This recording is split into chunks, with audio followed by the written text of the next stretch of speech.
Call your friends, let's get drunk. Call your friends and let's get drunk. Call your friends and let's get drunk. Hey! Call your friends, let's get drunk. Call your friends, let's get drunk. Call your friends and let's get drunk. Call your friends and let's get drunk. 12 more hours left for us in a day. I've been drinking all day. I've been floating all day. Bring your ass over here now. You know where, how I stay. I've been gone for some time. I just want a little taste. Mix, cold. Call your friends and let's get drunk. Sip it slow. Call your friends and let's get drunk. Hold now, froze.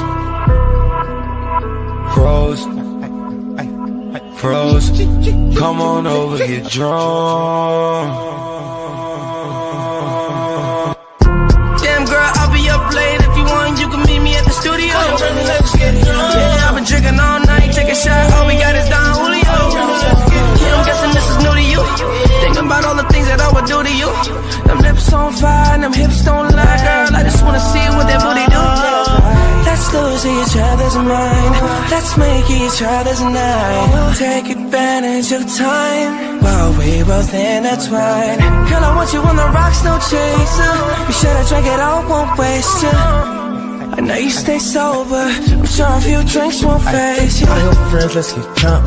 Holla. Call your friends, let's get drunk. Call your friends and let's get drunk. Call your friends and let's get drunk. Call your friends, let's get drunk.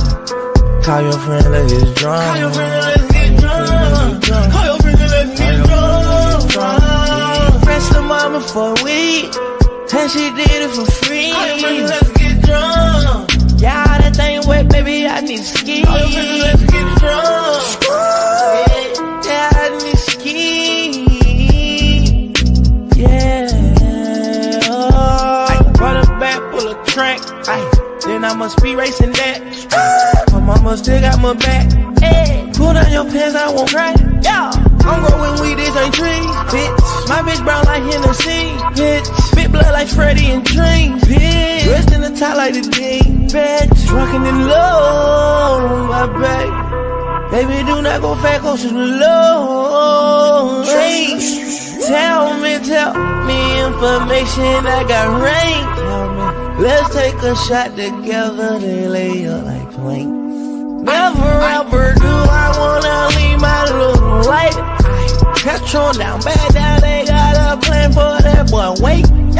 Oh God, if I get up, I stop, watch out, won't be like. Every time I try to stick her in all the way, baby girl be like, ay. Call your friends, let's get drunk. Call your friends, let's get drunk. Call your friends and let's get drunk. Call your friends and let's get drunk.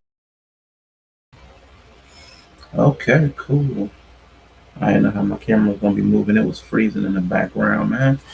Shout out to anybody that catches this on replay. If anybody pops in, I am gonna get this up, man. I am gonna get this up. We are currently at the end of the annual StreamYard. I'm not paying for it. I'm not. I've done it. I don't be streaming. I done lost the interest. So you know what I'm saying. I just wanted to say goodbye to anybody that still cares. People be popping through. I know Bo be popping through. Dory be popping through. The Says be popping through. I don't know. I'm just in a weird place. So wanted to say thanks. Wanted to say goodbye. Wanted to say sayonara. It's over. Last ride. The run is over. It's been great. It's been real.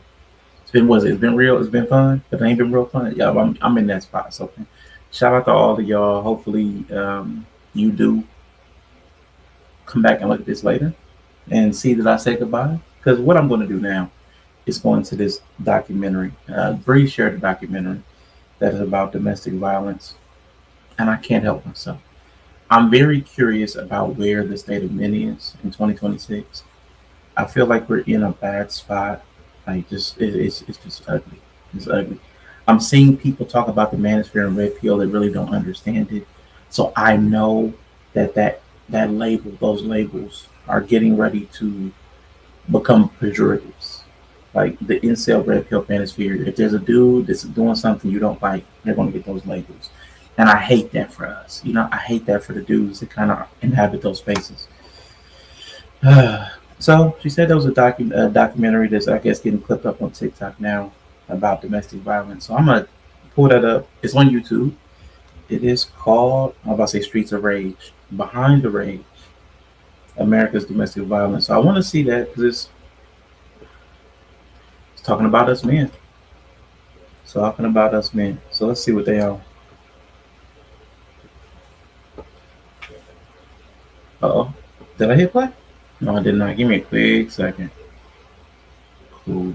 Hey, hey, hey.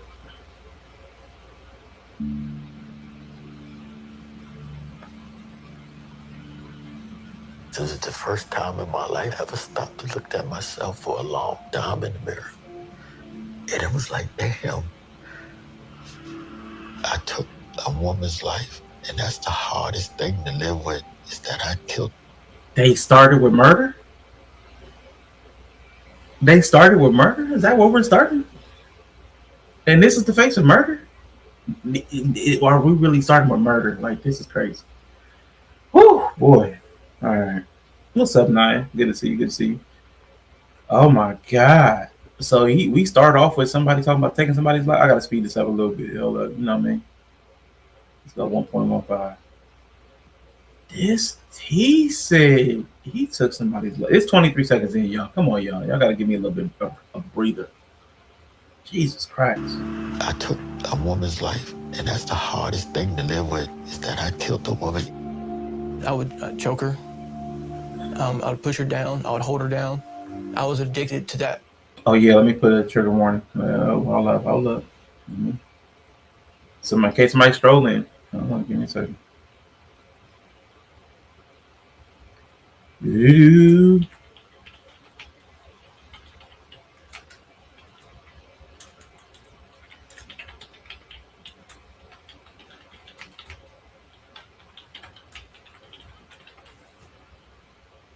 Oh, wow. I thought I'm creating a banner. I created a folder. That's so funny.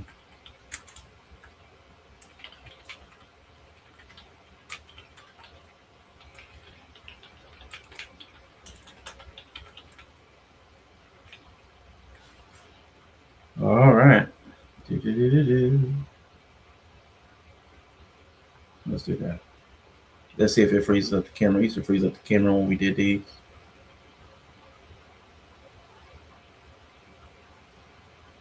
All right. Cool. All right.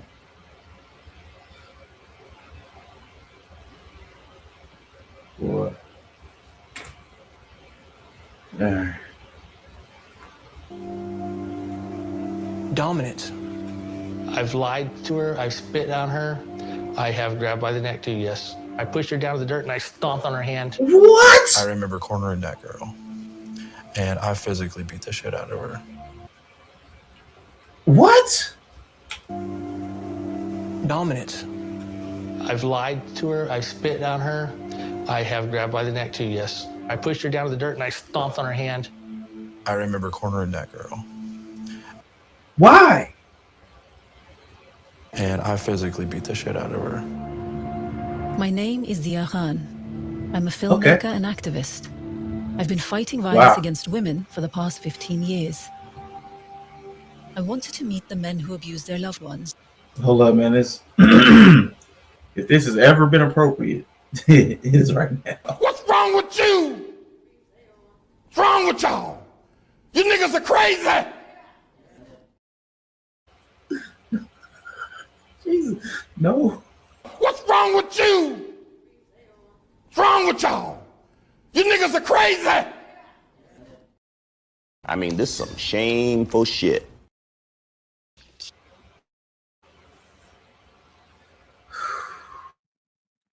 Don't do good, nothing good for nobody. Get everything for yourself. Fuck everybody. It's all about you. Fuck the world. Be a demon. Oh my God. I hope they go into like what provoked. I just need to hear something because this is out. Wow, they just talking about it just rant like casual. It's just so casual. I threw her down in the dirt and I stomped on her fingers. Boys to me, stomped on her fingers. I wanted to find out why violence against women happens. and how we can stop it. And she got this many men to talk on camera about it. It was about me. I'm in my house, so nobody's really gonna tell me anything. It feels like America's phrase, land of the free. There's a greater consequence in the United States for killing a bald eagle than there is for assaulting your wife. Y'all say y'all love us. Y'all say y'all take care of us. This is. Now that's a problem we do have. I hate that. I hate that with a sincere passion. We have stiffer penalties for cruelty against animals and property damage than we do for protection against women and kids in many spots. And I would even filing false reports against men. Like all of those things should be punished way more harshly than they are. I've seen people get away with sexual assault and they just, slaps on the wrist and they're right back out on the street. It doesn't make any sense. But then somebody will get a drug charge and be in jail for 8 years. I don't understand it for the life of me, the way we penalize stuff. What you do. Why are you doing what you do? I know. I'm sorry. She said, I know. Oh my God.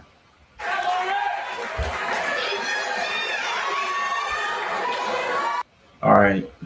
I think I see my camera is doing the lag thing. I'm going to turn that banner to a stiff one. Pause. Give me a second. That's crazy. She said, I know. Ooh, wait. Let's see. All right. Boom. There we go. Okay, camera seemed to be.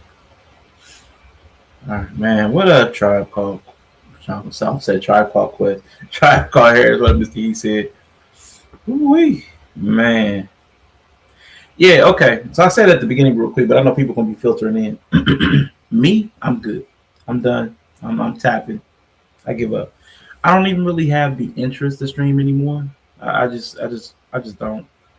I have a habit. I can tell I feel I have a habit where I want to, but it's like I always talk myself out of it because I really don't want to.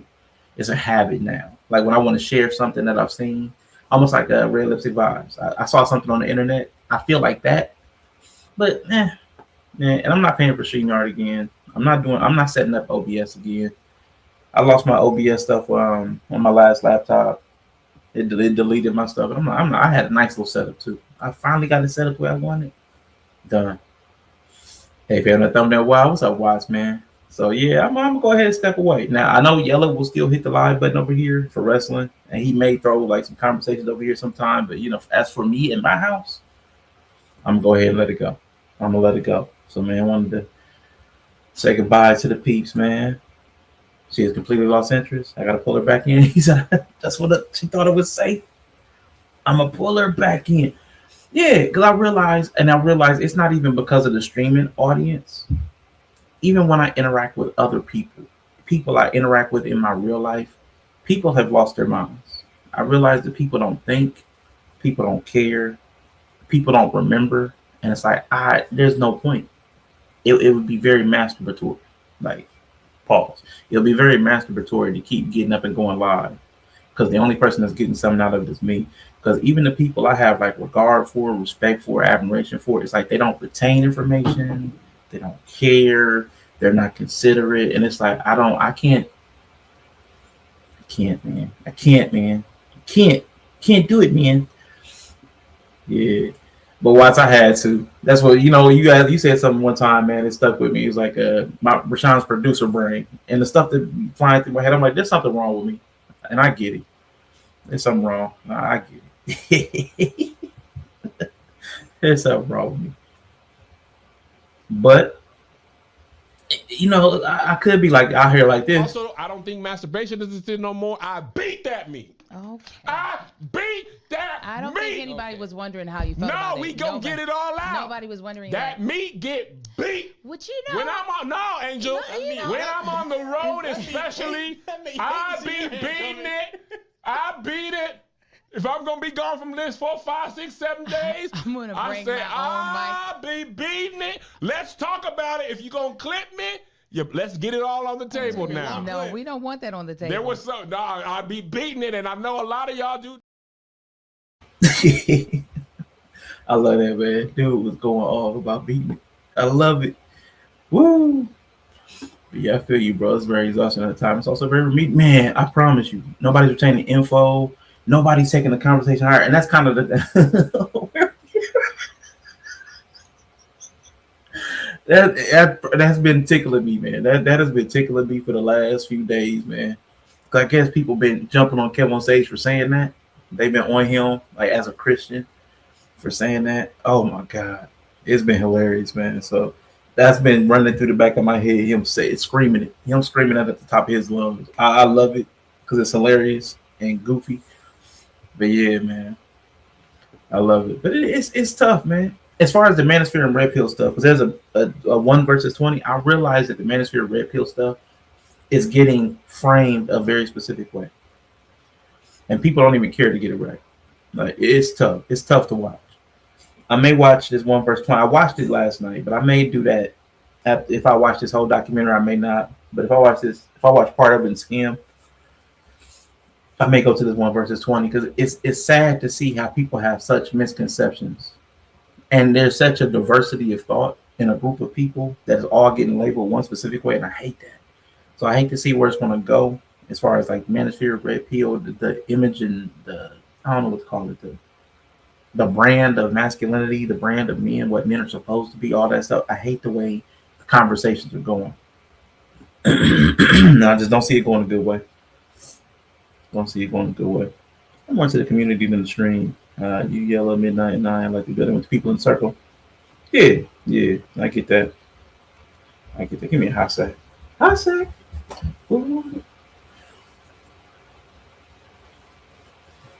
No, I'm definitely with that. I mean, but that's. I feel like that's. I mean, honestly, for me, if nothing else, that's definitely the way it is. I mean, there's people that rock with me for sure, but I mean, the streaming stuff, man. I mean, because everybody doesn't care about the same thing, and I get that too. Everybody doesn't have the same interests, especially after like 6 years. Everybody's alignments have shifted, and they're more interested in things that are even more towards their personal interests or towards like their productivity. I mean, your time has, and especially with the economy the way it is, man, people's time has to shift. And I get that. When everybody was shut up in the house, it was one thing. But now the people back outside, man, gotta get that money and the things that you personally find valuable in your free time. Yes, your free time has to be used to the most benefit. And we don't all enjoy the same thing. So it is what it is. Like I don't have any personal feelings about it. It's just, man, it's time to just hang up the cleats. Hang up the cleats. Well, let's go back to these crazy dudes. These dudes is wild.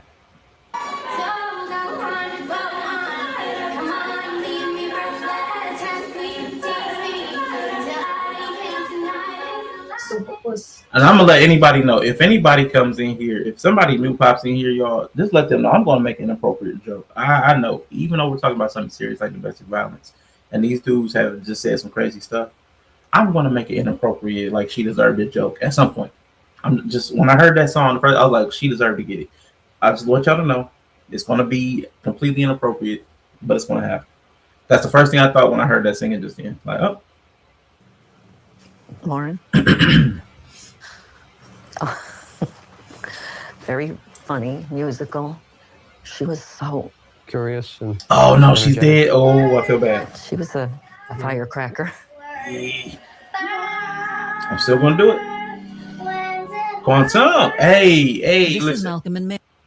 I may not catch you on the day. Happy early birthday. I know you got some days left. But I probably won't catch you on your actual birthday. Happy early birthday, Quantum. Hope your work day is listening in. Hope your work day is going well. Mary. At the age of 16, their daughter Lauren Astley started dating a fellow student, Nate Fujita, at their high school in Massachusetts. Everybody. He was a bit of a hero for the football team. It was her first relationship. And then it became fraught. She became very aware. Yeah, you were trying to. A July Leo. Oh, God. Oh. July Leo. It almost don't even count, honestly. It honestly don't even count. But happy birthday anyway. So we're going to make you what's before that? A Gemini? We're going to push you to Gemini. July Leo should just put you Gemini. But still, happy birthday. I want it to be happy, even as a Gemini. You are now officially a Gemini. We're pushing you out of the Leo camp because only August Leos count. But happy birthday, regardless. To control her, and he was not going to let her break up with him. He would find some way to be with her. And then once she really said it was over, I let my guard down. I was so relieved, but I hadn't realized his anger was so great about this rejection. And in the 2 months that she had this time where she started dating. Oh, so Cancer's what comes before Leo? I'm not good with the zodiac. I don't know the order. I know Leo. I know right after that is Virgo. I know Gemini is June to July. So July to August is going on skip. So that must be Cancer. Okay. So Cancer, you're a Cancer now. There we go. You're a Cancer. You're a late July Cancer. You're the extended Cancer. There we go. That's you then. Let's go. No more July Leo. Other people. His anger just built and built and built until he killed her. One day, Lauren disappeared. A friend rang Malcolm to say that her car had been found at a nearby beach. Malcolm went to look for her. I first had gone into the water hoping I could find her. A woman cycling along the shoreline found... Oh, my bad, y'all. I'll be turning my videos down so far. Oh, my bad. My bad. I had that on 360. That was on me. He was I out of the don't water. watch. He apparently tried very hard to push her into the mud. We learned later. But there was a fist out of the water, which I think of. Oh, that's tough. The sense of her defiance. A court found that Nate had lured Lauren to his garage. He strangled her and slashed her throat before Crown Royal trying... bottle floating. Don't implicate Crown Royal in this madness. There's nothing wrong with that liquor at all. Nothing. Absolutely nothing. It's one of the best out there. Oh my gosh. Don't besmirch their good name. Now, that's crazy. Now, I do feel that's terrible. To be that young and to have that level of violence in you, that's crazy. And to not even be able to take no, that's even the worst part. Just take the L, bro. ...to hide her body in the marshes. I just got totally stuck in reimagining the moment. Nice stuff. The neck wound. Yeah. One relationship. Covered in jagged casket. We had a scarf on her there. Yeah. I have gone through hard reenactments in my own mind of coming into the garage as Nate is killing Lauren. And man. Oh, he tortured by this, man. Oh my God. It's time ain't bought him no peace. About what I could have or would have done if I'd gotten to that garage in time. Man. The coroner said that she was aware for a certain amount of time, probably a minute or two. Man. I always wonder if she was calling out for us. They are tortured.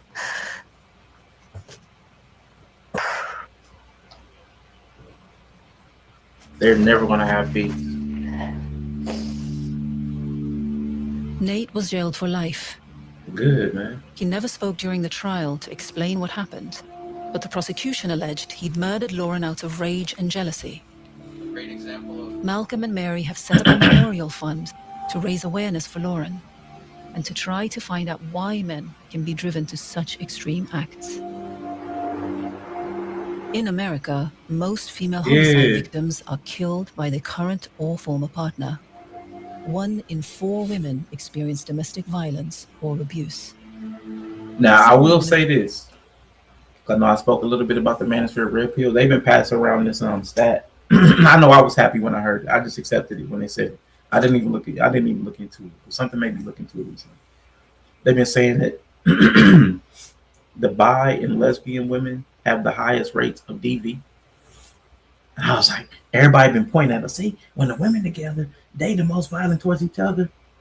No, man. I looked into the actual study. The actual study was not with their current partner. It was over the course of their lifetime. Had the people ever been in a physically violent relationship? So even in that study, it says that even the people that were bi or lesbian, most of them, I can't remember the percentages, but one of them, which one was it? I think it was bi. The overwhelming people, the people that were bi, the people who did violate them physically, it was a man from a previous relationship. And even of the lesbians, a high percentage. And I was like, oh my God. I've been where all the Manosphere people, we've been running that saying like the lesbians had the most domestic violence. I was like, that's not what the study actually says. What kind of anti-Leo vibes is this video? Hey, listen, it's a domestic violence. Somebody talked about this. Somebody in Discord was talking about this. Brie talked about. They were sharing it on TikTok. So I was just curious, like, what kind of dudes would actually get on video and talk about them being domestic violence people who violated people. And I'm like, yeah, that's tough. They had some dudes at the beginning, and they just talking about it like it's super casual.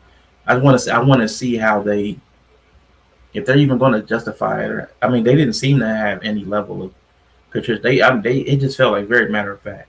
It was very interesting. I just want to see where it goes. Abuse their partners too, but the large majority of abusers and killers are men. Many victims say they'd never seen it coming until it was too late. 2nd February 2017. 911, where is your emergency? In 2017, emergency services in Baton Rouge received a call. Yeah. Let's see how. My chest is getting heavy. It's going on. Please hurry, I don't want to die. Angela Gabriel had been shot by her partner, Carl Thompson, while she was lying in the bath. He was standing in the bathroom door, and I saw the last 2 gunshots. And when he stopped shooting, I say, "You shot me." And he says, "Look what you made me do, Angie. You made me shoot you."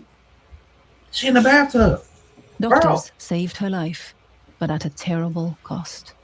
My mom was standing. Look what you made me do. You came into the bathroom and she's these people crazy. There, and she was crying, and she asked the doctor, "Is my baby permanently paralyzed?" And the doctor says, "Yes, ma'am, your daughter will never walk again." My reaction to that news was, "Mama, don't cry. I just beat you to a diaper first." That's all. She's trying to make jokes. Paralyzed. That's tough. Immediately after he shot her, Carl also rang 911, confessing to the crime and expressing remorse. Look, I just shot my Hello? girlfriend.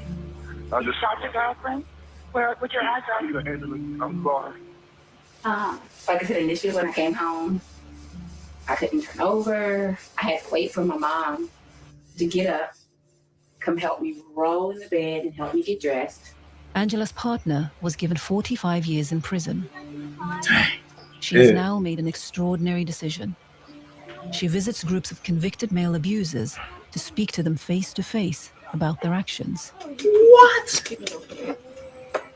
Why would you want to engage with abusers? Because I know that they actually have a story too. All the help comes to us as women, and not trying to take away from the pain that they're inflicting on others, but there is something wrong with them. They're a victim of something. Now that part is like, as far as the ministry of the red pill, I wish that could be understood, because everybody takes that what she says as an excuse for men. No, she's excused. She's defending. No, that's not what she's saying. It's about understanding, because you can never actually fix a problem if you don't understand what's causing it. So what was going on before the bath? Yeah, I'm curious too. But whatever it was going on before the bath, for him to go and get a gun and then follow her in there when she's in mid bath, there's no way she could have made him do it. Like that. That's crazy. That's crazy. Like even if you go with the whole, like, it's a dude versus a woman, and you have to wait till she's completely vulnerable to even do something like that, that's even, like, that's the lowest of the lowest. Like, Jesus Christ.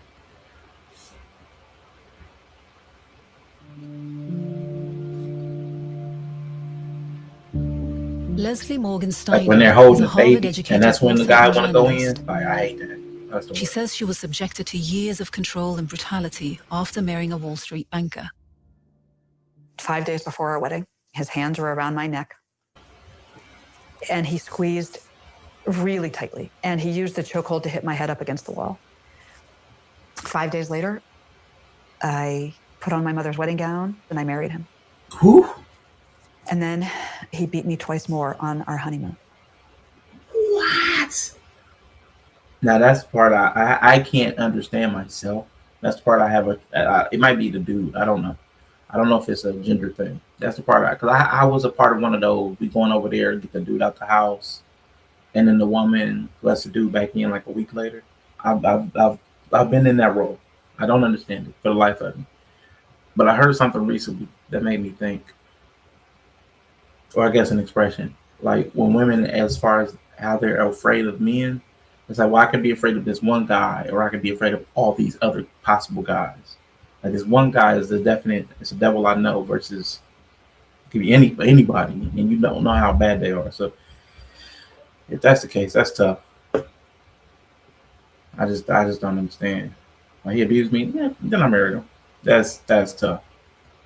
He was abusing me very regularly, strangling me, pushing me downstairs, beating me up. Eventually, Leslie escaped her husband. Like Angela, she's now trying to understand why men beat the women they claim to love. Although it's very important to focus on victims and survivors of abuse and get us the support we need, we are never going to end violence against women unless we help men. You can't help an abuser by saying you're evil. You have to come at them from the point of trying to gradually get them to okay. that they. So just understand, I'm listening to this through my red pill Manophere brain. I hear this, which sounds okay. What can we do to stop men from being abusers? But then I think of all the other conversations that are not a part of this, like the end result, the final outcome, all the conversations that lead to this point, how the men are diminished and men is patriarchy, blah, blah, blah. All the things where we're talking about social supports for boys gets kind of shut down because patriarchy and needs to be the focus on blah, blah, blah, anti-pay. That, okay, we're not going to fix the problem. If when we're actually trying to address the problems that young boys have that lead them to this point, we want to address it because other systemic privileges, priorities, and all that stuff. So it's interesting. At the end of the road, where the damage is most prevalent, they can see a clear need to stop it at the beginning. But when we actually talk about the beginning with other people, they're not trying to hear it. That's tough. They were victims themselves, and that they're acting out of that kind of pain and rage. I spend months and months trying to get a male abuser to speak to me. Oh, and you found a bunch of them? One center in Indiana, which deals with domestic abusers, says they can line up a group of men. Ooh, they lined up a group of them. Oh, wow. Ooh. But no one turns up. I'm not sure why it's been so hard to get people here. I think really? the name is too... Oh, sorry. Yeah, come on, bro. It's hard to get a bunch of dudes to admit that they beat women. I'm not sure why it's so hard to get people here. Strong. It shows how difficult it is to get people to come and talk about their most shameful moments. I don't know another way to say it. Maybe. Oh, okay. Okay. That's so stupid. It defends my sensibility. My bad, y'all. Maybe it can't be done. Maybe it just is a much longer road, and the people we asked aren't ready, or maybe they don't believe their own change deep down. God, you ain't even got to do all that supposition. You ain't got to do all that guesswork on their behalf. It's tough to want to get on camera and talk about the stuff you've done that society says is wrong. Like, come on, man. I'm gonna put that on camera. Man does agree to talk to me. Daniel says he wants to tell his story to help warn others. He's recently been released from prison for what he did to his wife. She was a beautiful person. I remember her laugh. I remember her smile, her freckles. I won't ever forget. Love is not human. Oh, I know your work. Please expound. I'm so curious to know the explanation of that thought. Love is not human. If you have time. I won't ever forget it because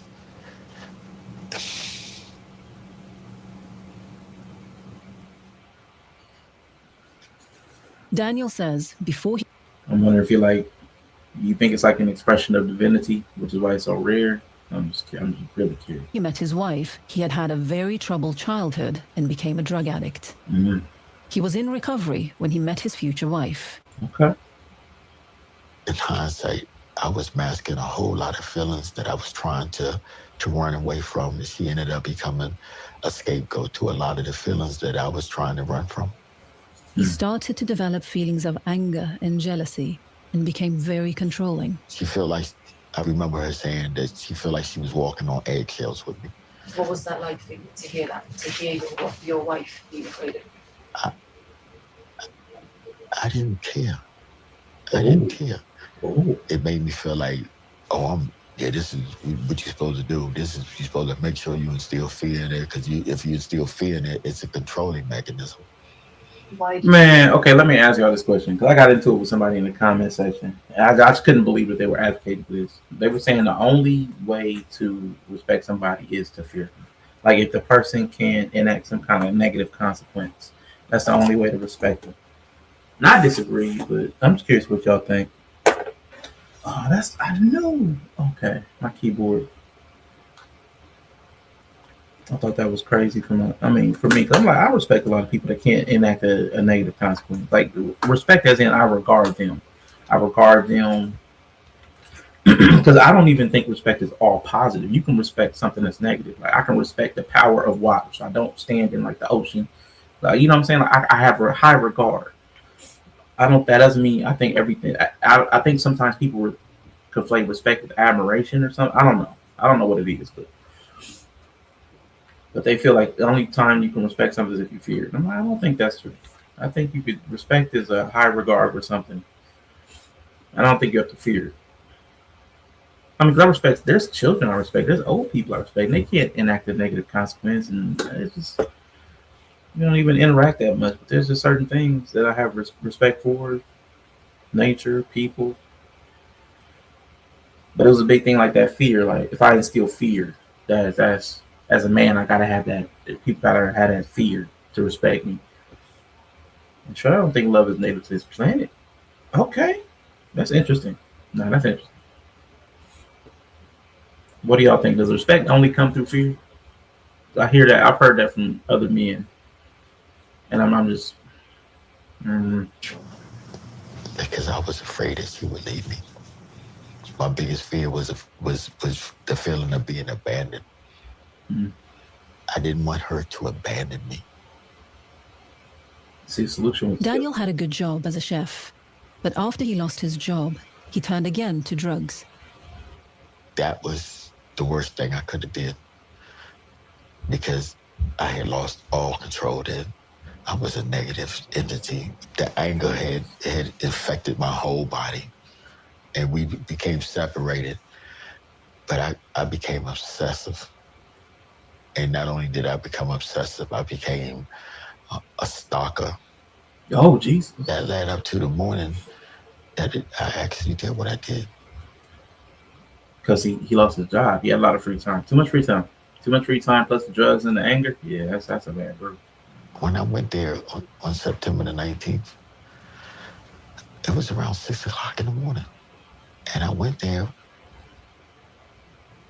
And I was so angry.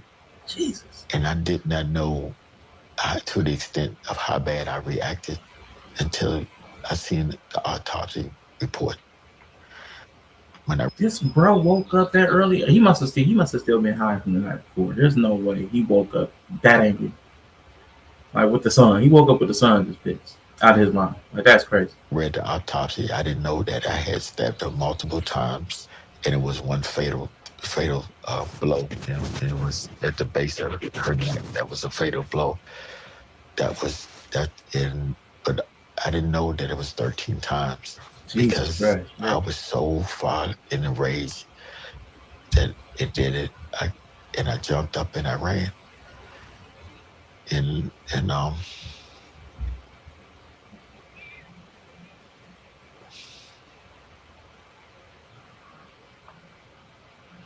it's a personal choice.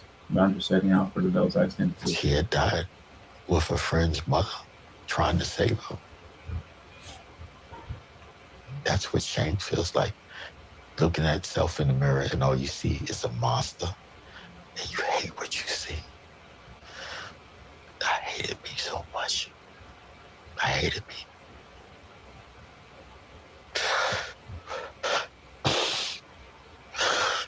Okay. You see, I mean, this don't make up for it, obviously. But somebody, I think it was said, people didn't seem contrite. He seems remorseful to some degree. You can never know if it's a performance, but yeah, that's tough though, man. 32 years. I think about it, but I think about it every day. Ooh.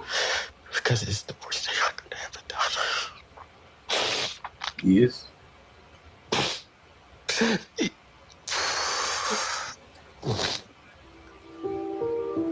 Daniel served nearly 30 years for murder. He's now become a counselor for addicts and says he's trying to find ways to help other men stop being violent. But he says he doesn't expect any sympathy, and he makes no excuses for the brutal murder he committed. Good. I want to talk to more abusers, but it takes nearly another year of trying before I finally get another opening. Ooh, man. The Family Peace Initiative in Kansas runs a battering intervention program. She said, I gotta ask it if they hate themselves. I mean, that's a good question. Even if they, I wonder if they would even be honest with that or know how to answer that. It's an interesting question. Dorothy Halley co-runs the project with her husband Steve. For the first time, the project has allowed cameras to record what happens at their meetings.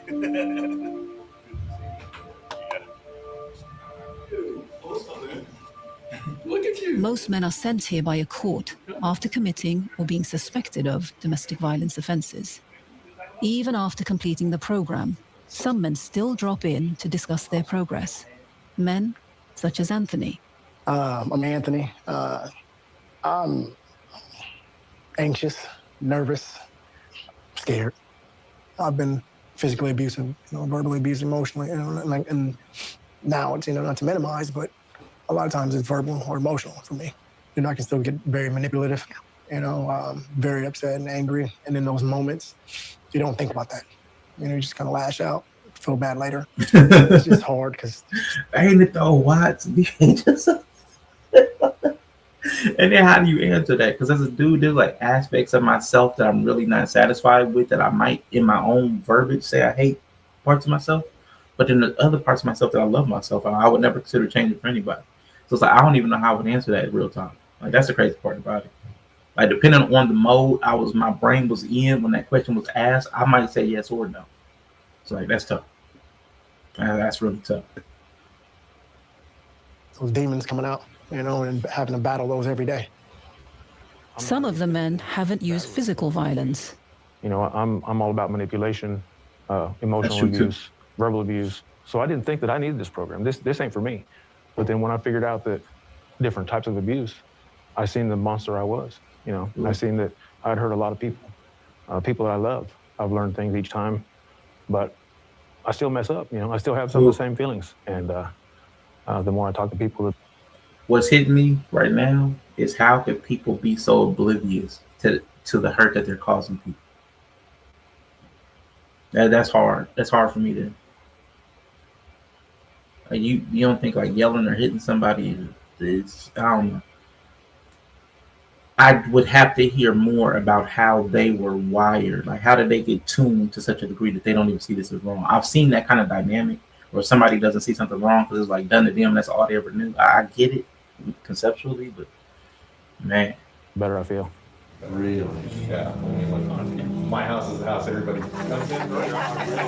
A little bit.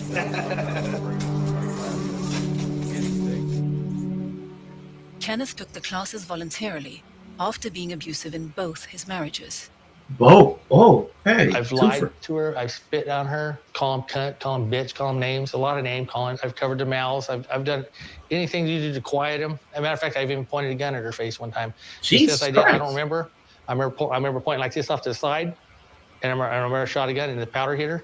My first marriage. I remember I pushed her down to the dirt and I stomped on her hand, and I heard her hand swelled up, and crap. Okay, Kenneth. Jesus Christ. A part of me feels they're not oblivious. They just don't care. Yeah, you don't think they care? I don't know. I'm not gonna say they don't care. I know Anthony started crying immediately, and the dude before, was it Keith? I don't remember. It was the old dude that murdered his wife. He started crying. Now I know people who are performative. I've seen a lot of performative dudes that can perform sad. I've seen it. I had a stepdad like that. He could do something and act like he was sad and cry on command. It was like he was Oscar. So I can't say for sure, but I feel like some of them care. I don't know to what degree, but I can't make that determination from this side of the screen. This dude said it so matter of factly. That could be from processing it. He's processed it so much he can recite the facts. So I just want to see. Let's see. This crap. So there go a little emotion. He choking a little bit. You can't take that stuff back. Some guys, think that's nothing, but it is. It's a lot. In the end, it was a simple conversation which motivated him to stop and start to examine his behavior. A simple conversation. I was talking to my wife. She had said, "You protect me from everybody, but yourself." Oh, I learned it from watching you type.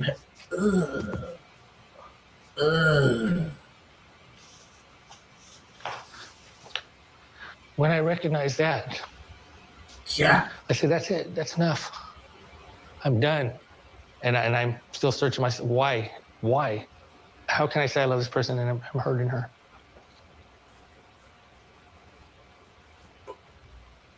So how much of your relationship have you been? Bro, this is what these street niggas sound like talking about their past. This is diabolical. Yeah. Like, you protect me from everybody but yourself. It took her to say that before you like, how could I hurt somebody I love? I'm up here stomping on her fingers, like giving her the whole boys demand. Stomp on your fingers. I'm like, this dude was crazy. How would you? I'm just trying to even figure out what in your mind would make you push somebody down into the dirt and then stomp on their fingers. Like that's the point where I cannot understand how you don't understand this is wrong. There's a woman on the ground, and your choice is to stomp on her while she's down. Like that. But it took her to say, that's crazy. That's crazy. Violent, would you say? 80%, 85%. If we had to put it in a week frame, 7 days out of the week, I beat her 5. I kicked her in the face, punched her in the face, pulled out her hair. I struck her nose, and she started leaking blood really bad. Ooh. Made her clean up her own blood. It's called bleeding. She started leaking blood. Yeah, she started bleeding. Jesus Christ. Bro, out of 7 days, he beat her 5. Wow. Laugh, I'd be like, ha ha ha ha. Like, how do you like it? Like, insane shit. Like, I would be insane sometimes. Like, oh, this nigga crazy. This is Sean. Oh, don't give him that name. Do not give him that name. Jesus Christ. Bro. Oh, God, this is... Whew. I mean, this is some shameful shit. Jesus. I wish you nothing but the worst. Ooh, this tough. Oh, God. Hey. Oh, man. All right, boy. All right, Sean. Jesus Christ. Met him through a project for domestic violence perpetrators in Kansas, which he completed a few months ago. He is still trying to understand why he acted this way. with someone you have emotions with when there's love, I feel like it's like a dice. You don't know what side it's going to land on. I just go from happy to just, I want to. Happy that I'm trying to kill you? Like, come on, bro. Like, this ain't normal. Get some therapy, man. There's okay. I know I'm a dude. I hear a lot of things about dudes. There's no way the only emotions we can process is happy and trying to kill somebody. Like, It's like a dice. You don't know which side it's gonna land on. Happy or me choking you out in the bathtub. Like that's weird. That's weird. Ha ha ha. You're bleeding. You're bleeding your own blood. Like that's weird. That's not normal. That can't be normal. Beat you up, you know, so bad. I'm After either happy or I arguing beat and you. after the fights, did I feel superior? Did I feel, like I just did some type of drug, even though I just beat up my wife? It made me feel the adrenaline, and I don't know what caused me to feel like that, but I felt like I was the man. I'm in my house, so nobody's really gonna tell me anything. I don't know, it feels like America's phrase, land of the free. Sean says attending the Oh Kansas my classes. God, it made him feel American to put his boot to his wife's neck. That is crazy. Oh, wow. Big man. Oh, wow. Big man.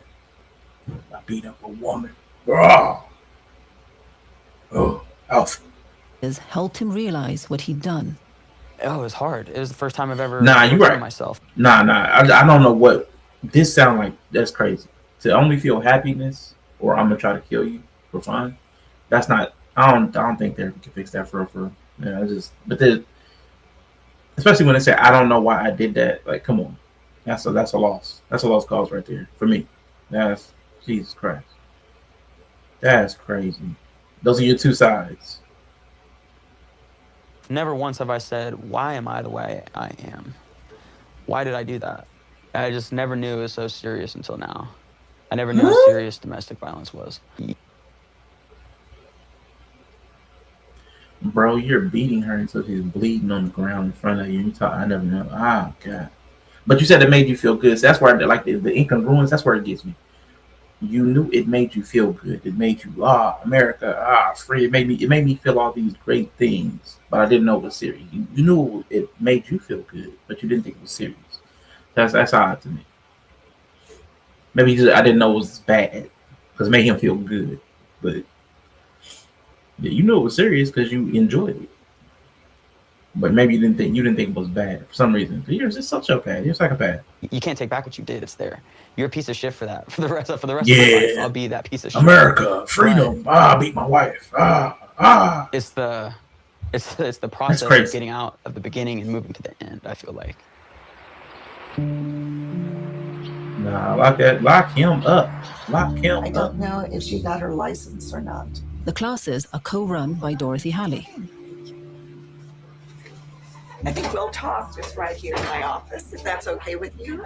She tells me that when she first started as a social worker, her only thought was to save the women from their abusers. Get this woman and these kids away from That's the a good monster. start, though. Yeah, that's a And good that's start. how I saw those who had her. And then Tina walked into my office. And Tina was the 7th victim of the same offender in a 5-year time frame. Oh, wow. And when Tina walked into my office, I realized 7th victim in 5 years. I don't want to be working with his 20th victim. What are we going to do with those who batter to get them to stop? What makes them tick? Why are they doing this? Okay. So we're 25 minutes into this. We better get to an answer here. Like, it can't keep being this question for the next 45 minutes. Because that's a question that keeps coming up. Like, why do we tell women to learn how to protect themselves? Why do we tell the boys to quit being like this? That's a good question. So y'all been working on this for years. We gotta get an answer out of here. Started to work with the abusers. Many of them have had challenges Free in lunch. becoming nonviolent. But soon realized that many of them were simply faking their way through the classes. Oh. I'm sorry.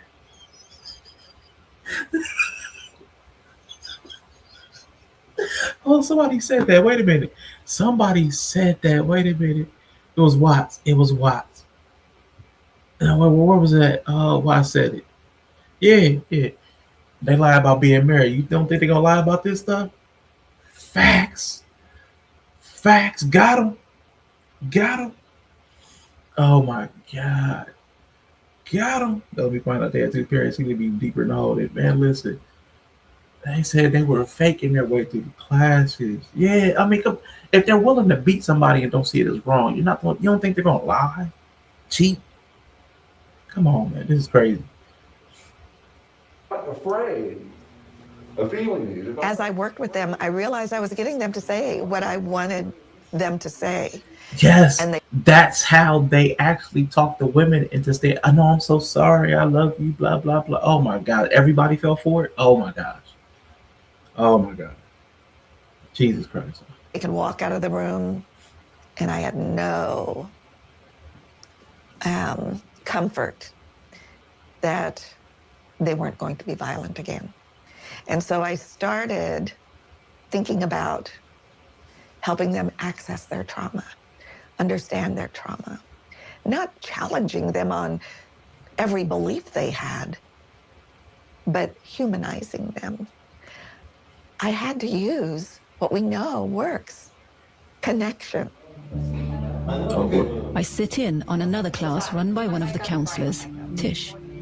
Tish. A high proportion of the men who attend these classes report very traumatic childhoods. What we've been doing the last couple of weeks is we have been talking about how cruelty flows from person to person, from generation to generation. Who's ready to get us started with just taking a look at that today? Men such as Sean. He completed the course some years ago, but he still drops in to provide help and support to the other men. What's the cruelty that you experienced that hurt you the most when you were growing up? I would say the physical abuse, or, you're stupid, you're not going to be nothing. As well as violence in his childhood, Sean says he also experienced sexual abuse. Talk about that, what happened? When he became an adult, his relationships with women became toxic. It went honeymoon phase, and then it went to control. Another and then Sean. it was my needs. Hey, My listen, needs came first. y'all gonna quit putting these Seans up here. I'm gonna tell y'all that now. Hey, y'all, no more Seans. No more Seans on this documentary. You want that power and that control as a man. So there were certain things within the addiction that I couldn't allow. One day, he strangled his pregnant girlfriend until she passed out.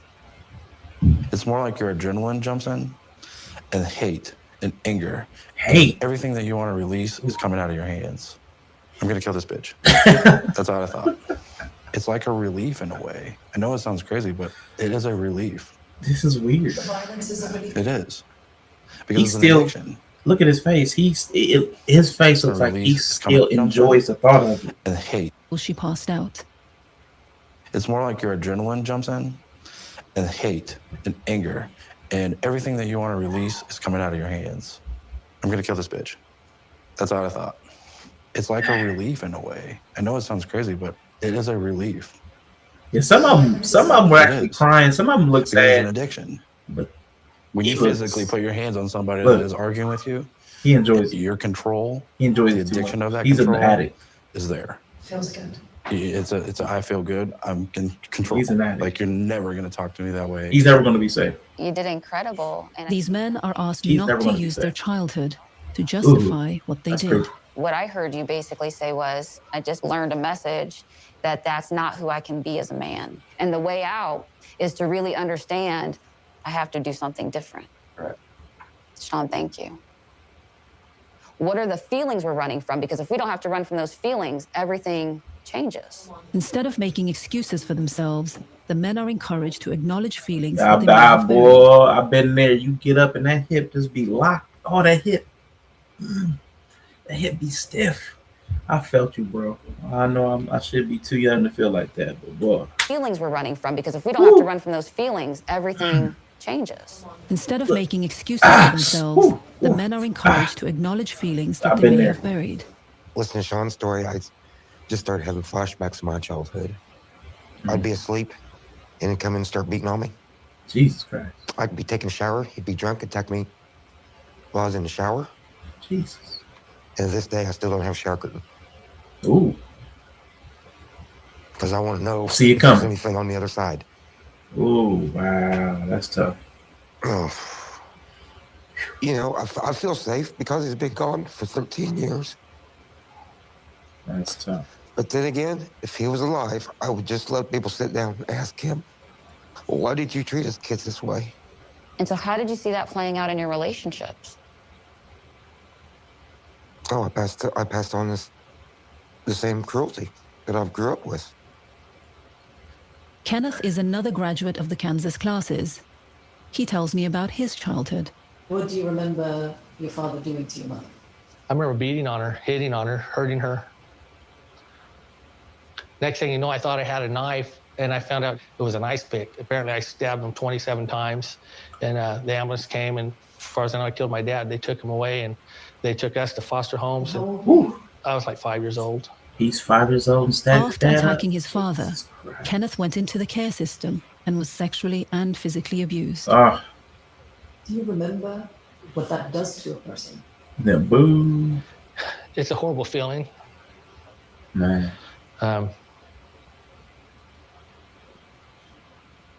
There's just some things that are inhumane that people do to people.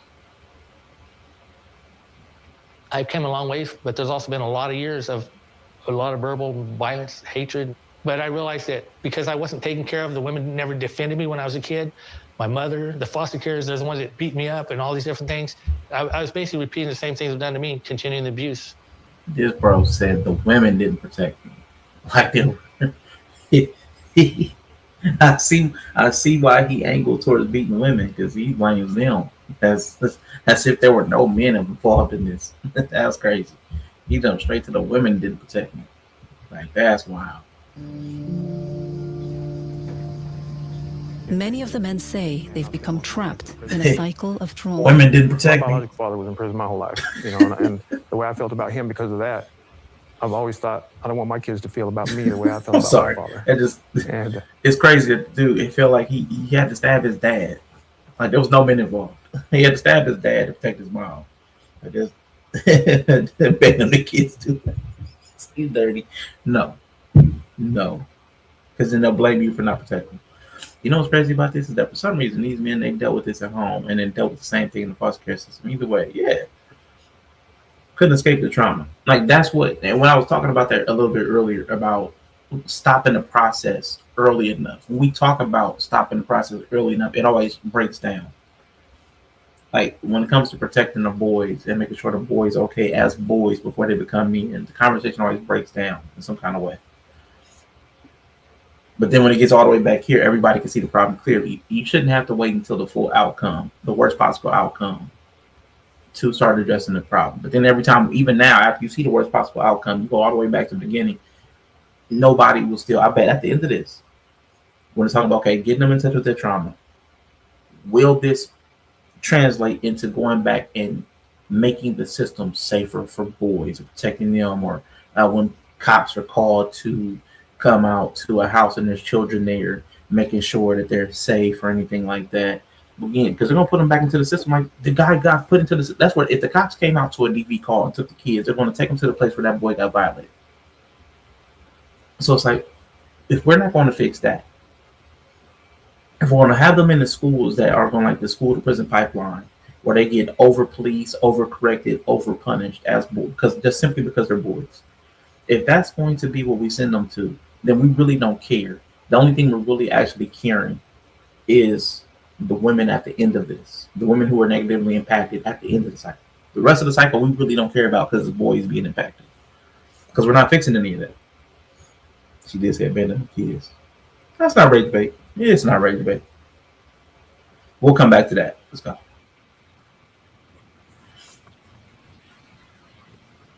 It hurts that I put them exactly through what he put me through, you know, not being there for him. I got to raise Jeanette. When you would get abusive, it was at times when you felt unloved or unlovable. Yeah, unloved, unwanted. Just really any negative emotion that you can feel, sad, like a failure, worthless, like I'm nothing. Do you see yourself as better than them or in need of them? In need. You feel weak if you tell them that, you know, but inside, at least for me, that's how I feel like Like you want to sound like a man and like feel all like but you feel strong like and a like boy. I don't need you, but deep down you do, because you don't want to be bending. You know, you don't want to be alone. Over her long career, Dorothy has tried to understand the complicated reasons why some men may become violent. The Some of them emotion, are sadistic. the emotions that are negative make you feel weak. So to feel strong, you assert your power over somebody that's weaker. That's twisted. They actually enjoy the torturing of their partner. Fortunately, that's a small group. There are some that have privilege and believe they have the right to punish their partner and be violent with them as a form of discipline or if they had a bad day. There are also those who are in it for survival, who are highly dependent, who do not see themselves as better than their partner, but they themselves see themselves as inferior. And unfortunately, those are the ones that can become the most dangerous when he believes it's over for good. When he believes that she is gone, having a terror and rage about them that is survival based. If this person leaves, I am nothing. She is either an angel or a devil. Wow. Nothing in between. The thought that you could destroy me gives me license to destroy you first. Jesus All right, Christ. so guys, let's go ahead and get started. So I appreciate you coming, Mark. Marshall was released from prison for drug And how cases would you know if there's at least 3 different types? If there's at least 3 different types, how would you even know which one it is? The one that just gets off on hurting you, like Sean, the first Sean, and the second Sean. Both Seans were sadistic. Both Seans were super sadistic. Oh, that was disgusting. Ugh. Then there's the ones who feel entitled. I'm the man. I'm 40. But then there's the ones who are dependent on you and so scared, like they're so. Oh, there was a cartoon. It was like, I just want to hug you and squeeze you, but they would break the people. They were like Bugs Bunny and them. They would hug and squeeze Bugs Bunny until like they had to escape. Stop it! No, stop. It smells like pussy to me. The answer is if he's a man. So you know what? a year ago. The court sent him here to do the classes. Just know there's always somebody out there that can give you the wisdom or point you in the right direction, no matter what it is. As long as you look for it, you seek that out, and you want that for yourself, you'll find it. And don't you be a stranger. You're welcome. Man, because that's why I think I said it, there's a level of weakness into allowing if you're stronger than somebody, it's weak to exert your strength over them without cause. Like that's a weakness, like a character weakness. And it's like, I don't know, it's just that's always been soft, but it's like, but they're still doing damage. So I get it, but it's like, yeah, they're always looking as they're bullies. I'm gonna come hang out with us anytime. Yes, ma'am. Before he went to prison, Marshall attacked his wife a number of times. I would choke her. I would push her down. I would hold her down. I picked her up and I choked her so severely. She soiled her clothes and was out like a sleep. Why choking? A lot of the men I've spoken to said that they would choke women. She's very good with words. So I would go straight to the source of the problem and cut it off. I was addicted to that. Jesus. Dominance. I know without a doubt that it's not okay to harm a female for any reason, especially out of anger. Even then, you knew that? Even then, I knew that. So you knew you were doing the wrong thing? Absolutely. And you did it anyway because? I'm entitled. He's the entitled type. I'm a man, I'm 40. I mean, because I could. Because she was weaker than I could. She was weaker than me. Do you think there is a chance you could go back to using violence again? He still believes it. There's always a chance for a relapse, if you would. But with the right support group, the right kind of help that I found here, it helps. It worked for me. So the likelihood of reoccurrence I feel like it's slightly less than, but it's still there because, like I said, it's an addiction, and it's. I can't relapse if you've never changed. Yo, bro, buddy, yeah, for real. 'Cause I'm like, listen, this dude, I can tell. It just, I don't know, I can just sense it. He still feels the same way. I don't know if you can change somebody's entitlement. It's very hard to change somebody's entitlement. Like the innate sense of entitlement that somebody has, that's really hard to overcome. To convince them that they're not entitled. That's really hard to. I've seen that in other circumstances. It's really hard if somebody feels entitlement. Yeah, she hurt his feelings.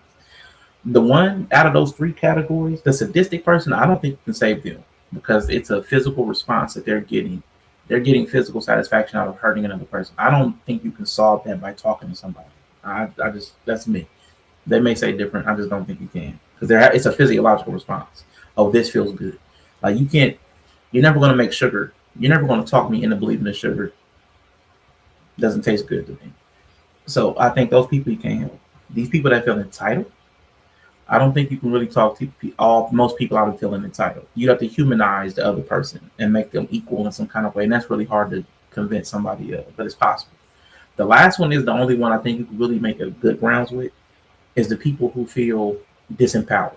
So they're doing it out of disempowerment. You can empower this person. You can make them see that they are capable on their own and don't need this other person to satisfy this, and this in their life. That person can be helped. But that's like one out of the two. That's one out of the three groups. That's one out of the three. Like that's a slim margin. It's crazy that no one asked that nigga that. Yeah.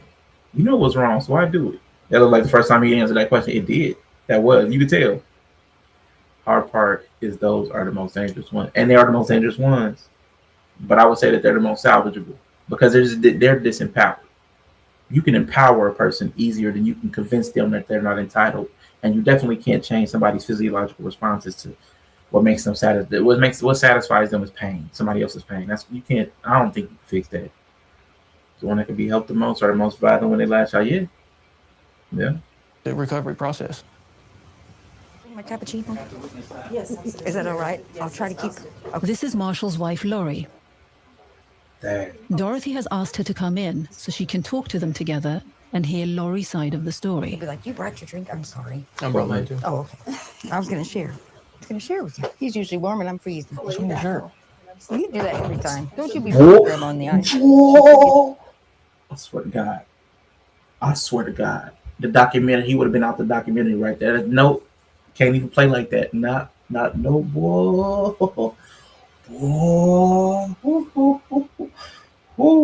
Boy. I wouldn't have been able to be in that room. I swear to God.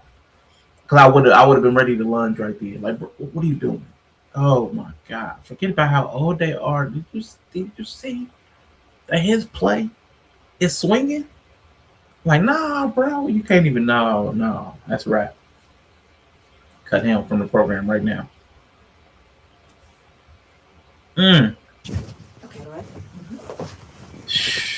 What are your thoughts now about the violence that occurred? It was weird. One of the worst incidents I remember, it was as I was passing out from being choked.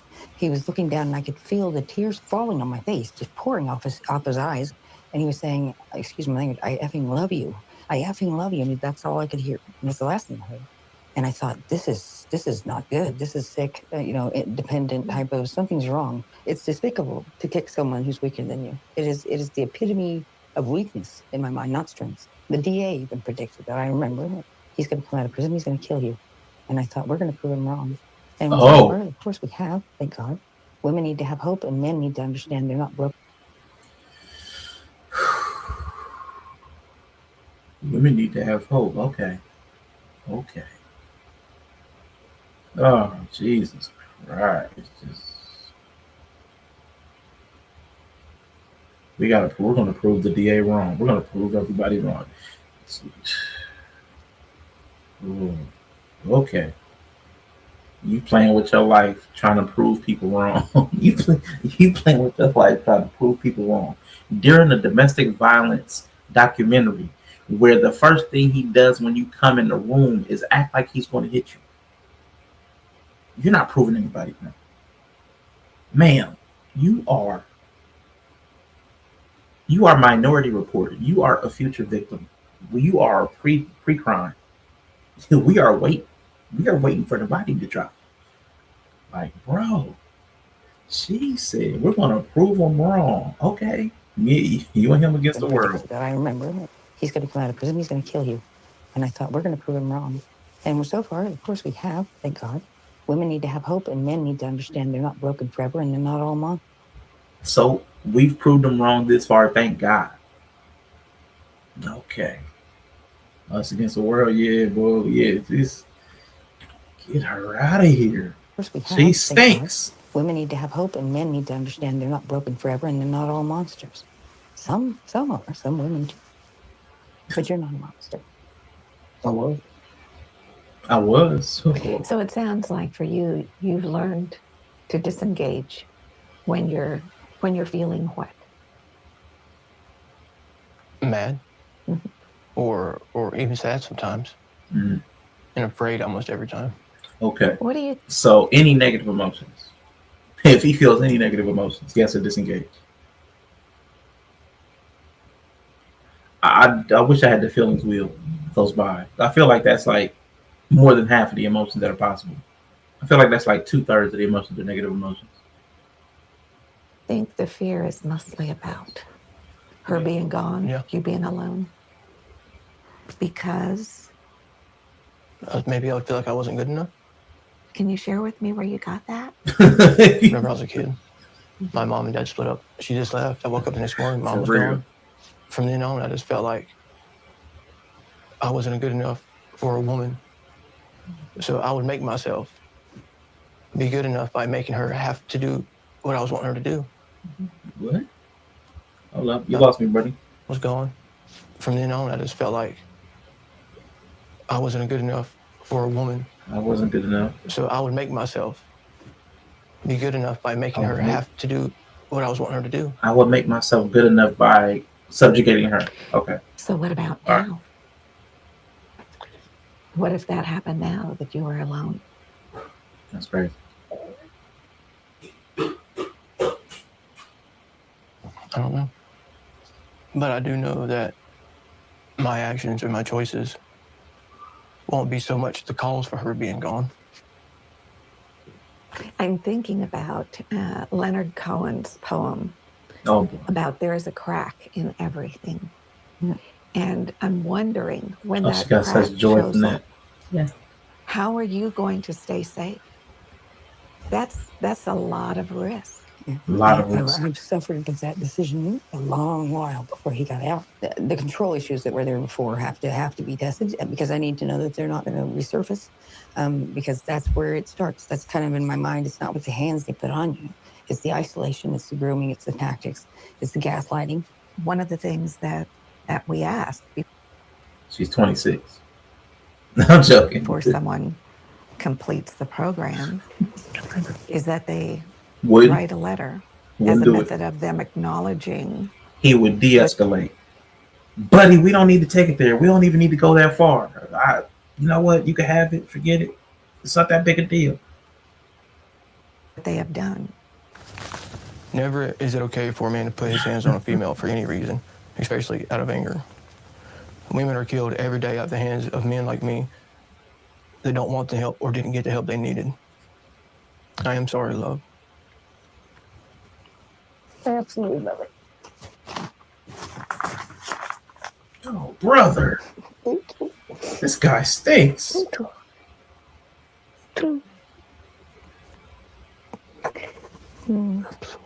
I know. I know. Whoa. She can't be. I'm going to be thinking about you. I'll be in touch. That sounds very soon. You're a victim. Before they leave, I talk to Laurie by herself. You want to clap? Or would you want to clap? Actually, you can clap. Oh, I'm going to do this. Just one okay. clap. Yeah. Ready? I ask her about one of the times Marshall attacked her. So you said something about his eyes changed. Yes. Oh, I knew my life was in danger. I did not know who that person was. The eyes were black and blank and terrifying. I've heard that before. Oh, we were watching. It was a couples therapy or something. We were watching something and somebody talked about that. The eyes go big. Oh my god. Whew, man. And I thought, he's going to kill me this time. That person can kill me. He kept choking me to the point where I knew I was going out for like the third time. I blacked out. And when I woke up, he was still applying the same pressure. I'll never forget. He got up. He reached down into my shirt pocket and took a pack of cigarettes out, which is part of what he was mad at me for. And he lit one while he stood over me, threw one to his friend, and he flicked his ashes on. And it was still. Nigga, you still here? His friend was there witnessing. He threw his friend a cigarette. You're still traumatized. Look at you be telling this story. This is trauma. She's in the moment, reliving it emotionally. He did this with a friend present. The friend supported this behavior. Lit the cigarette, used her as an ashtray. And she's like, we're going to prove the DA wrong. You're not a monster anymore. Wow. Bro, when he did that, now hearing this, after he did that little thing at the beginning when she came in, take him off the documentary. No, get him out of here. Get him out of here. She's a victim. This is Stockholm Syndrome. She can't leave mentally. She's at the Hotel California. She checked in, but she can never leave. Oh my gosh. I bet nobody else has told her that they love her. So when he stood over her, choking her to the point of blacking out, the last thing she heard was him saying, I love you, while he cried. Now she's stuck. This is crazy. I was trying to breathe. And again, I saw that face and I thought, I'm trash to him. He did this to me, and I haven't even got off the floor yet.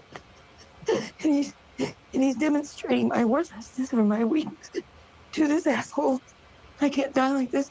He can't be my extinction event. How did I not know? And I wanted so badly for my weakness. I saw it as for my failure to defend myself. Yeah, because I don't like sucker punches, but that's the time that's when a sucker punch is valid. While he's over her, choking her, and you just come underneath and clear his face, like so that he got the Daffy Duck, where the front of his face go to the back of his head. That's the time when a sucker punch is completely valid. He's choking her out in front of you, and you are waiting for a cigarette. Like, that's crazy. That's crazy.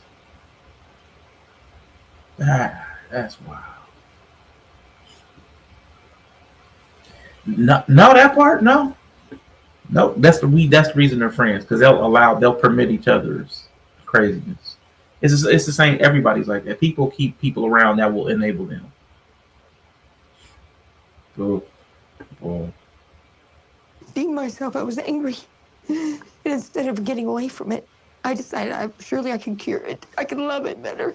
Oh, Jesus. Oh, God, Jesus Christ. Oh, boy, she said, Jesus Christ. I can love it better. She said, I can love it better. You big dummy. Oh, Jesus. Wrong. Whew. Boy, that's tough. Chinese friend of mine brought a girl to dinner with in 2019, but she, in 95, man, steady sweatpants, sunglasses, turned out her whole body was all purple and yellow. Oh my God, that's crazy. Abandonment issues, for real. That's the go-getter attitude that they like to see. That's inappropriate. That's inappropriate, Bree. You'll get him next time, girl. I just need to love him better. He won't do that to me if I love him harder. Oh my God. I asked Lori if she's certain she won't be abused again. He said, wait a minute, why would you even ask her? The abuser said you can never be sure. No. The abuser said, Can't be 100%. You never really know the right day, right time. Boy. Oh no. Oh no. Oh no. Tonight. On the way home, maybe. But I don't think so. I don't think so. I don't see that happening. I want to see what happens. Because I'm hoping that it doesn't happen. I want to see what happens. I want to see what happens. Oh my God. I want to see what happens. It's like a TV show. I want to see what happens. No. You're so curious as to what might happen. You're entertained by this. This is sick. I want to see what happens. Why would you want to see what happens? This is romance at its core. This is crazy. She wants to turn the beast into a prince. You're not a monster anymore. I just need to love him harder. Oh wow, this is crazy. But yeah, I guess I'm betting my life that he's a different person. That he's fixed something in there. And she's betting. I'm betting my life. Did she say I'm betting my life? That he's fixed. But yeah, I guess I'm betting my life that he's a different person. That he's fixed something in there. I have to believe that's fixed. No, you don't. You don't have to believe that. You believe. You believe. They pulled you. Oh my God. After the meeting, Dorothy asked Laurie if she wants to leave Marshall now. So y'all were concerned. I said, so y'all were concerned that she didn't feel like she could leave. That's why you pulled her. You got her alone. You asked her, did she feel safe? She's like, no, but I gotta believe. And you're still worried about her. Brother, I'm praying for my girl. I'm going to tell all three of them I love them today, man. Please, bro. Yes, absolutely. I love you. And I want what's best for you. And if any dude ain't treat you right, I will come and get you. It's not easy to leave, boy. You have to really disappear. Ooh, Jesus Christ, because she's stuck. That's what they need to be asking. Why are you stuck? Do you need money? If we had a house for you in another state, would you go? Like right now. If we just drive you to or fly you out right now, would you go? Yes? Okay. Then you're just not safe. You don't even feel safe to leave. Okay. He decides not to. So instead, Dorothy... After the meeting, Dorothy asked Laurie if she wants to leave Marshall now. Laurie decides not to. So instead, Dorothy puts safety protocols in place. She says she'll stay in close contact with Laurie and help her leave immediately if she wishes. Ooh, brother.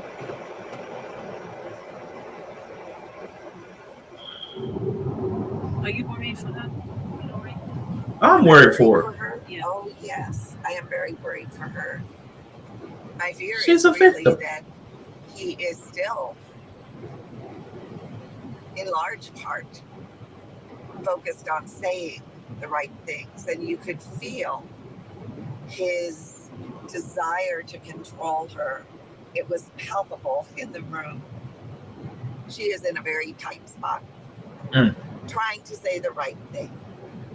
At the same time that she's terrified, he still has the desperation. Sooner or later, he's going to get that feeling again of, oh my gosh, she's going to abandon me. Any negative emotion. He said any negative emotion. Anger, fear, hurt. What was the other one? There was a few of them. Basically every, oh my God. I cannot guarantee her Sadness. safety. All I can do is say that we've done some safety planning with both of them, and Oh, this is super hopefully sad. they'll reach out if things get difficult tonight. They're damaged for sure. They don't seem to be retards. They're outsmarting the system. Like they were outsmarting this entire system. I don't know. They figured it out. Like they're smart enough to they're smart enough to outwit the system. So I know we're calling them retards and idiots, but they're outwitting the system. It took the system. They're like, now, yes. Their emotional capacity is super limited. They can't handle any negative emotion without lashing out. That's definitely an infantile. Yeah, got you. I got you. I'm with you. Emotion, they're stunted. They are. I got you. I'm with you. Yeah, because I'm like, that's crazy. You can't handle any negative emotion without brutalizing the person closest to you. They just have to be your hurt sponge. That's crazy. Hurt locker. The vast majority do make positive change. Because this lady right here, that's what embarrassed me. She was like, they were just saying what they needed to do to get through the class. Like, duh. Has that ever not been a thing?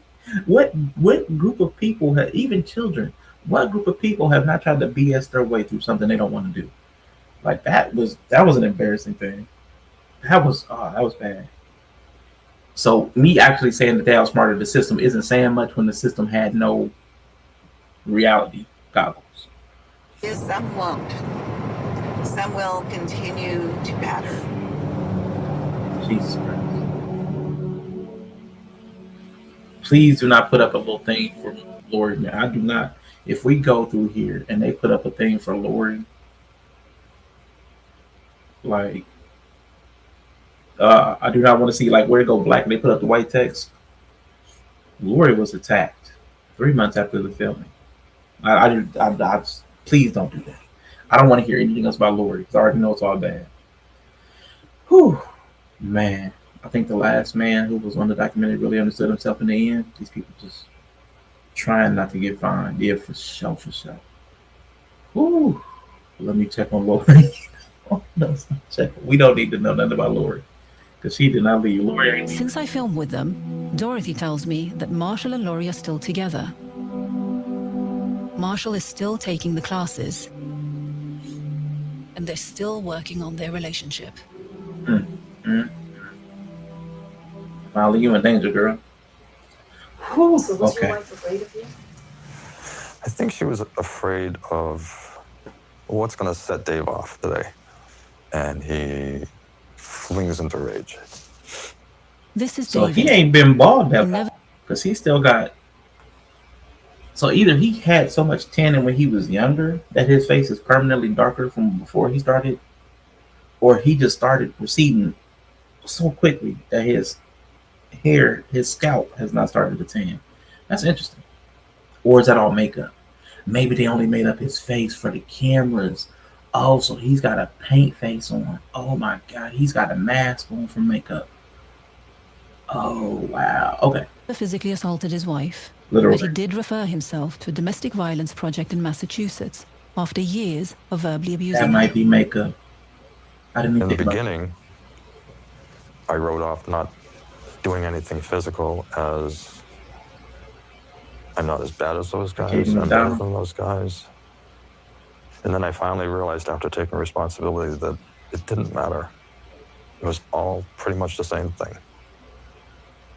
One final incident disturbed him. She was at the stove. I was putting dishes away. Oh, let's hear what disturbed an abuser. Jesus Christ. Oh, boy. Ooh. Ooh. I think she was yelling too, but I know I was yelling. And I'm putting a sharp knife away, putting it away, thinking, boy, I'm really angry right now. My wife is right next to me, and I have a knife. This is a real bad situation. If I go much further, I could just use it. I felt like I could do it if I wanted to. I could go further. That I felt like Did you do it, David? Cross that boundary scared the hell out of me.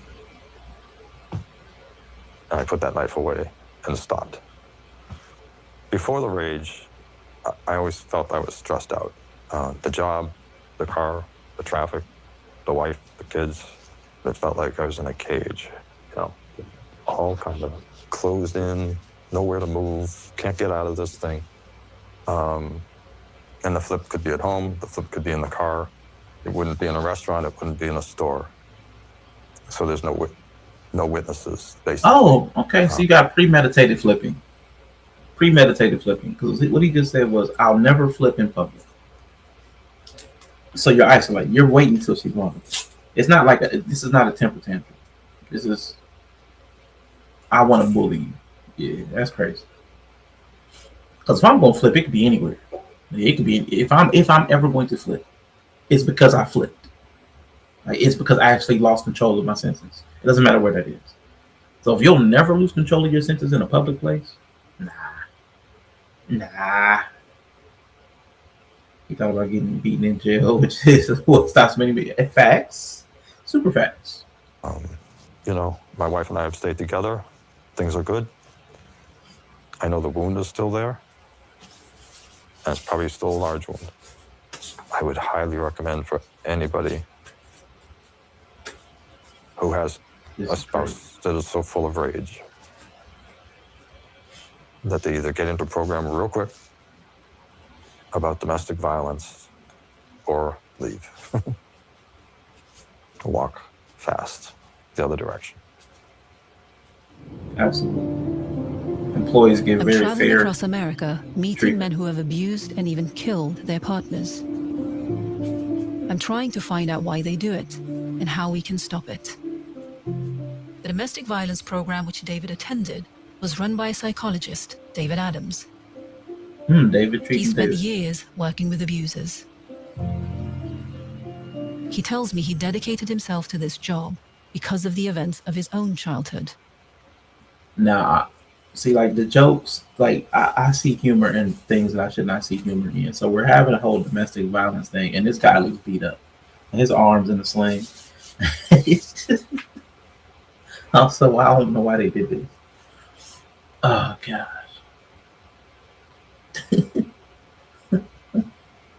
My father was physically abusive, psychologically abusive to my mother. It ended our family. My father would get upset. He would break something, or he'd yell, or he'd hit somebody in our family. And that was very powerful for me as a young man, seeing that, because it was kind of like, oh my God, you know, like he takes out his anger on other people. That's a thing that you can do, right? I think I was beginning to mimic my father's behavior towards my mother a little bit.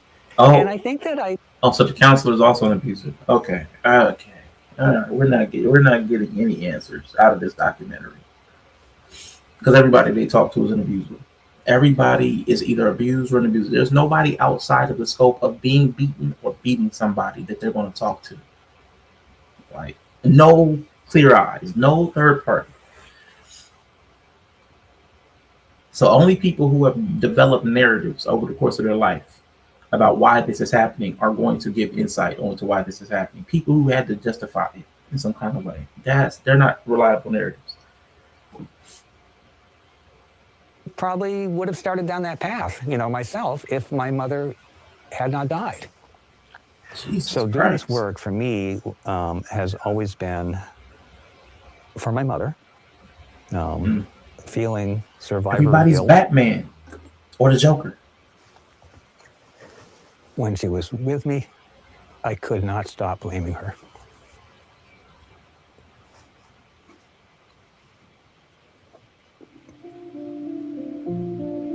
David has now arranged to give therapy sessions to a man I've already met. Daniel has been recently released from prison after murdering his wife over 30 years ago. Now he's going to undergo therapy to go back over his whole life and try to understand what happened. They start by discussing something they have in common, a damaged childhood. When I was growing up, my father never had a conversation with me. And I started when I was 5 years old because I had so much fear of my father. At that time, he had put that much fear in me. And by 12 years old, I'm fighting him. I'm trying to fight him, you know, because I didn't know what to do with my emotions. And that was something that we didn't have in our house. There's lots of people that have crappy upbringings, right? They still don't kill their wives. It actually makes them want to be the opposite. So for me, my anger towards my father took makes them. They still don't kill their wives, right? We didn't have in our house. There's lots of people that have crappy upbringings, right? Yo. They still don't kill their wives. it actually makes them want to be the opposite. So for me, my anger towards my father took the direction. You're therapizing? You're going to start there? I just can't imagine this following a good trajectory after that. You know, lots of people have crappy upbringing. They don't do what you did. But let me give you therapy. Yeah, okay. Okay. That's going to work out well. Of not wanting to be like him, wanting to be the opposite. But I became like him. Not respecting weakness, not like having contempt for people who are weak. Yeah. I've cussed my mother out. I even destroyed some things in the house. Why were you angry at her? Because she wasn't there for me when I was growing up. Okay. So you're angry at the person who's easy to get angry at, right? No. You can't get angry at the person you're afraid of. But I would say, Daniel, that you have no idea what your mother was like. She's doing things to appease your father. She's not her own person. And you're judging her. You're angry at her. She's the easy person to be angry at. Another victim. And then you extend that anger towards the women that you get involved with. Taking your anger out on women, right? I mean, that's basically the way that you copied him. I didn't know how to grow up. I didn't know what it took to be a man. I always heard this is what men do, but I didn't know how to do it. Most important, I own what I did. I live with that every day. And see, here's the thing, man. This is what I hate. Like the narratives. Like that's what I meant about narratives. Unreliable narratives. This is what men do. Why is this is what men do that people pick up only the negative stuff? Like nobody had to teach you how to beat a woman, but somebody had to teach you how to do these other things. Like I hate that. I hate that. And even stuff they didn't see. Somebody will be like, well, I didn't have anybody to teach me how to be a man. So I went and did all the negative things. You didn't even see it. Listen, your dad wasn't even around. So you didn't even see a dad do the negative stuff. So you learned how to do all the negative stuff on your own. But you didn't learn how to do the positive stuff on your own. That's a character defect. That's not even the environment. Now he saw his dad beat his mom. That's a little different. But there's a lot of people who didn't see anything from their dad. But then they'll say, I picked up all the negative stuff of manhood from where? You didn't have an example according to you. So he's scared of men. God, always heard this is what men do. You also hear that men go running into burning buildings to save people. You didn't do that. You didn't find that path. Like what? I hate that. So I'm supposed to exist alongside you. How? If you're just gonna blame it on being a man, which you are and will remain. Facts. Yeah, that's tough. One of the reasons I really wanted to talk with you is because it's very unusual, to meet somebody who's killed his partner that actually takes responsibility. Just of the 51 killers I interviewed, in Massachusetts, one of them took responsibility. Every single other one was still blaming his ex-partner, right? Still presenting her as if she was some sort of a devil, What? And they still haven't learned a thing. 1 out of 50? Isn't that the Bible thing? Like if I can find 50, good righteous men in the Sodom and Gomorrah, shoot, can I find 15? What? Okay. Let me do the Dr. Strange. What if I can find one? If I can find one. Like, Jesus Christ. That's crazy. Like, therapist like, chest cooked. Chest cooked. He just wanted to beat women because he may be upset that he's not one. That's a real thing. That's dirty. Not shocking when it's what men do. Abraham, that's crazy. Out of 51 people, I found one person that took responsibility for killing their partner. Everybody else said it was the partner's fault. I killed you because of you. Like, that's crazy. Only one, and it's him? He's the only one that took accountability? That's wild. Oh, that's sad. David puts me in contact with an organization which runs a Wow. refuge for women and children, Synergy in Missouri. Sarah Brammer is one of the directors. It's nice to meet you finally. I'm Dia. Oh, hi. We have all of their basic needs, from toothpaste to tampons, anything that they need when they come in. So you can get in and out. Synergy has the space and facilities to keep Why they some giving her a women and key? children safe from their abusers in an emergency. Okay, that's the one that's resident. I ask if I Okay. can meet one of the families staying here now. I'm like, why are they giving production a key? Production don't need no key. We've been saying all that. Yes, it's bad. It's really bad. Honestly, it's really bad. I've become. I thought I was disheartened before. I'm there.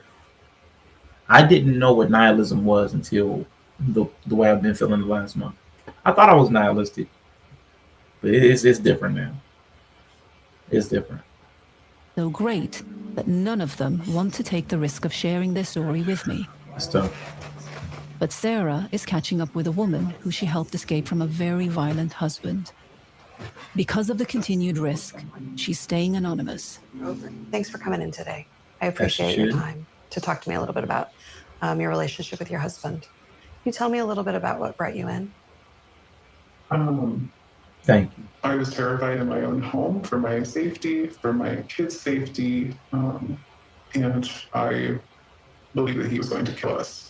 He also said we were his property and he would do with us whatever he wanted to. Tell me the worst incident you can remember. Oh boy. We were going to be intimate. I did not realize that there was a firearm in the bed. He held me down with one of his arms and then took the firearm and raped me with it with his other hand. Oh, he used the firearm inside of you? Yes.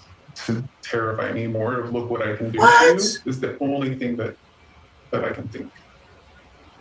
Sarah says they're overwhelmed by the sheer volume of requests for help which they receive. The need far outweighs the amount of services that we can provide. Okay. We don't have funding to provide more services. Every day we turn people away. Last year, I think the number is 1,600 people were turned away. That's crazy. And that's the thing. If we really care about this stuff, why do we not have enough money for stuff like this? Why do we not have enough money for the interventions for young men? Why do we have so much money for like WWE tickets? Like how, if we really don't care about a lot of this stuff.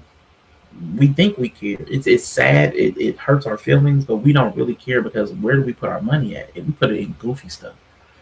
Everybody puts their money in goofy stuff. The government puts their money in goofy stuff. All the money goes to goofy stuff. But this stuff is underfunded.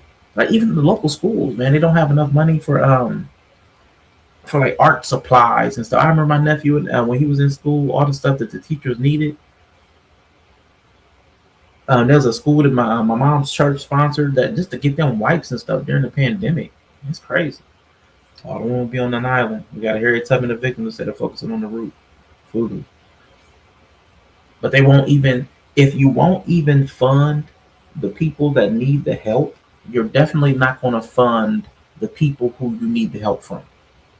If you're not going to put money into saving women, you're definitely not going to put money into saving boys before they become these type of men. It's just not, it's never going to happen. So the women and children aren't worth saving. You're definitely not going to save the men that you're trying to save them from.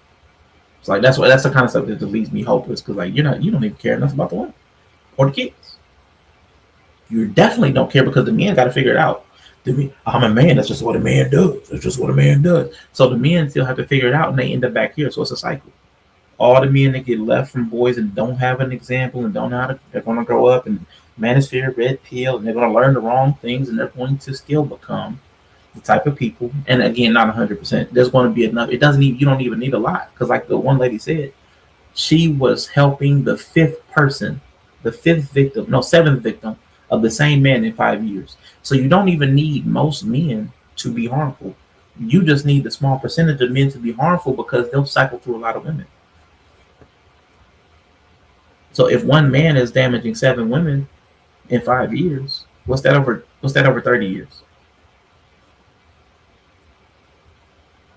What's that over 40 years? So you don't even need most men. You only need like 10% of men to be this type of dude. But the men doing this are doing their dirty work, keeping them alive, yeah. And then what is it? And they haven't even spoken about this, which is it's also essential. What makes these men, and they identify trauma. They identify trauma, hard upbringings. And are they ever going to speak to, or is anybody going to consider, how can one guy attract 7 different women in 5 years if he's that type of dude? Like, what's that side of the equation to? And it'll be the same thing, trauma, childhood trauma. It will come back to the exact same thing. So we're not going to save the children, because right now we're going to put them in the same system that made that one dude who he is. That dude that looked like I can't even remember his name. James Edward Olmos. That he was the Mexican looking guy. That dude was crazy. He was like, man, I knocked her down in the dirt and I stomped on her fingers. I was like, Jesus Christ. And all of those people who we turn away need things, need our help, need a way out. There are more animal shelters in the United States than there are shelters for domestic violence survivors and their families. So what do we value in this country? What? It's impossible to make every woman. And see, that's crazy. There are more animal shelters than domestic violence shelters. And there's way more domestic violence shelters than there's men's shelters. Like 100 to 1. There's no fixing this. Boy, it's a wrap. It's a wrap. Safe. So Synergy spends a lot of time helping male abusers confront their past actions and try to reform. My name is Billy. I'm here because I chose to physically abuse my ex-girlfriend, Debbie. I chose to abuse Debbie with a bat. What? I had struck her repeatedly with it. How many times? Oh, I would say 8 to 10 times. Very nearly killed her. It was actually a miracle. Bro, you're big as hell. First of all, you're beating a woman, then you got to use a weapon. Like, I swear to God. That's one thing there's some things that are just bad on their face. They're bad. But then there's an escalator. Like there's like a hate crime. There are some things that should get you. When you do it, you should get offended. Like, you a 250-pound dude beating a woman. Terrible. You should have a terrible outcome because of that. But then you got to use a weapon like a gun or a bat. Nah. You should get jumped. Why is he walking around? Exactly. Not enough that you're twice her size. Nah, I got to use a bat too. And beat her with it. Well, that she didn't die. Hitting somebody with a bat 8 to 10 times. Right. You're lucky she didn't die. I mean, the truth of the matter is that if we don't address the offender, he won't get better. He'll just continue to be abusive. We see it time and time again. They go into another relationship and do the same thing, but faster because they're practiced. Let's say I've always known it's wrong. I just didn't care, but now I care that it's wrong. Sarah tells me that one theme often comes up in these Why do you care that meetings, it's wrong? how lenient the courts can be. The first time I ever got a domestic violence case, probation. Second one, probation. Wow. Third one, 90 days in jail. And they were all physically blood-involved violence. Wow. After all these assaults, Josh brutally attacked his partner one more time. The incident that got me here started in the parking lot of my apartment, where I drug her out of the car, then forced her into my apartment, forced her onto the bed, and started to strangle her. The more she would fight back, the more I'd punch her in the stomach and strangle her even more. For this sustained attack, Josh served just 3 years in prison. What would have been a reasonable... All the stuff? Yeah. 10 years plus. 10 years plus. For sure. How long do you think she'll suffer from the abuse? Forever. She's going to probably have ramifications for that for the rest of her freaking life. She probably won't trust another guy ever. There's a greater consequence in the United States for killing a bald eagle than there is for assaulting your wife. To abuse your wife, even if you abuse her so much that she needs stitches, you might get off with probation. A certain number of our population or amount of our population is saying this is okay. We're going to give you a pass this time. It should never be okay. Everyone in our society should be on the same page. You shouldn't ever abuse a female. Man, I knew it was bad out here. We just had legislation stall to stop the permission of child marriage. Where like you can marry somebody who's under age of 16 with the parent. That stalled out again. This is 2026, and we still can't even protect kids from being married off to elder men. And it's ridiculous, man. So the people in power are with this stuff. Reason punishment be having someone to do to you the same thing. Yeah, I agree. if you have to face the exact same, that's why I wish people face the punishment that they wanted to dole out to others. Like even when we talk about like what men are victims of, like false accusations. Like you wanted to put this person in jail for saying they raped you. Like it's proven that that did not happen. You just made that up and you lied. You even like fabricated the lie with somebody else's help. Then you should get the penalty. You should be and then spend the jail time and like you should get what you were willing to give out. Like I think everybody should have to face that. Whatever you were willing to give out, that's what you should have to face. A cop shooting somebody unarmed in the back. That should be the punishment. Just drug into the street and shot in the back. Water cup. Like that. I think people should have to face down their punishment. That should be the crime. I mean the punishment to the crime. Whatever you were willing to give is what you should get. A number of reasons why women may be unable to leave abusive relationships. A booth for a booth. Managing childcare, managing finances, stable housing, mental health effects, physical health effects, the system not holding him accountable, the community not providing the resources the survivor needs to recover for themselves and their children. The reason she goes back is there's no viable way to actually leave. Take care. Thank you for coming. Many former abusers I spoke to agreed that that's the one hard one because then you got to find somebody that's willing to grape somebody for their for the punishment. And that's also a problem too. So that might be the one. It's like, yeah, we just might have to get rid of you. Like, do we want to have some state sanctioned rapists? Like, do we want that? I don't know. That might be the one. I don't know. That's all something to think about. Like, do we want state sanctioned jumpers? I don't know. It's tough. That's a moral thing that we need to work out. But they're definitely our current system is not good at all. Criminal justice system had been very lenient on them. Charles says he started being violent to women after leaving the military over 30 years ago. Here we go. This dude. I think I've been arrested about 7 times. But on one instance, I went to jail for domestic violence twice in one day. Twice in one day. I went to jail. Then I went and found her and beat her up for calling police on me. And I went back again. All in one night. Yes, dude. So did any of the women get restraining orders or protection orders against that you? don't mean nothing to me. So he sound crazy. I went to jail. Then I went and found her and beat her up for calling police on me. And I went back. They took him to jail. Oh, what'd he say? I think he said, what was it? Oh, shoot. What did they say, the army? Oh, let's go back. Hey, Mrs. She said, hello. Very lenient on them. Good to Charles see you. says he started being violent to women after His leaving voice, the military over 30 years ago. I think I've been arrested about 7 times. But on one instance, I went to jail for my bad. I think I talked over. My bad. Charles says he started being violent to women after leaving the military over 30 years ago. I think I've been arrested about 7 times. But on one instance, I went to jail for domestic violence twice in one day. Twice in a day, though. I went to jail. Then I went and found her and beat her up for calling police on me. And I went back again. How do you get out of jail, beat somebody up, and go back? Yeah, after that, they should keep. If you're willing to beat up the same person twice on the same day, they should keep. He should have did 30 years in prison just for the audacity. Because then you're violating the system. The system's like, hey, you're innocent until proven guilty. So then you go and do the thing again simply because we have that catch that lets you out so that you can wait for your day in court. And then you go and do the exact same thing to the exact same person. You should be locked up for the rest of your life. All in one night. Then you're abusing the system. Did any of the women get restraining orders or protection orders against That you? don't mean nothing to me. Restraining order ain't nothing but a piece of paper. They ain't gonna stop me from doing nothing. It ain't Right. over till I say it's over. Just imagine that. He's abusing a person and abusing the system. That's crazy. Look at them deranged eyes. He's crazy, ain't he? He look crazy.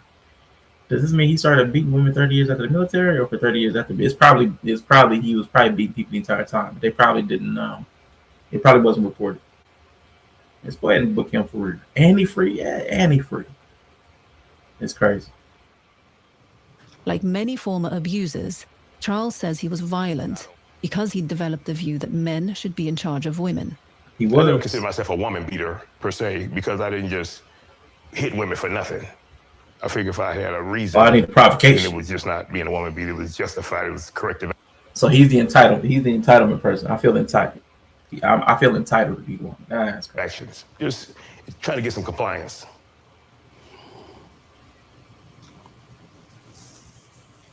It's fascinating. How many women did you do this to? I don't know. Woo! Maybe a dozen or so. Yeah, Katie, he done lost count. Sorry, he done lost count. This dude done lost count. This dude done lost count. Jesus. How many women did you do this to? I don't know. Maybe a dozen or so. Talk back. Feel so much. I don't know. It's the whole situation of people's lives who are affected and all that. That's not who I really am, and that. Yeah, that's who you are, bro. That's who you are. I was programmed at that I point in hate time that. in my life, and I swear to God, I hate that. I hate people saying that's not who I was. You did it. That's who you are. You did it. That was your behavior. That was you. That doesn't represent my character. That absolutely represents your character. I hate when people say that. That's who you are. and that I wish I could change all that. I can't, but that's not the way women should be treated,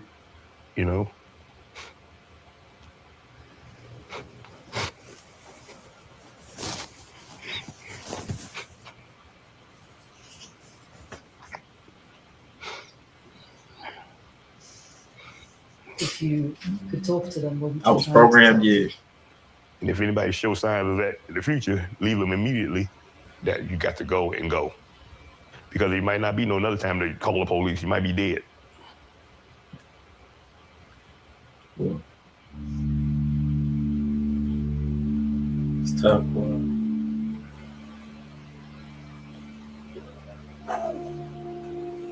Hey, she's crazy too. Listen. Oh, Amir. Oh boy. Now listen, I play a video game. It's a shooting video game. No, as a matter of fact, you're supposed to be playing Fortnite with us.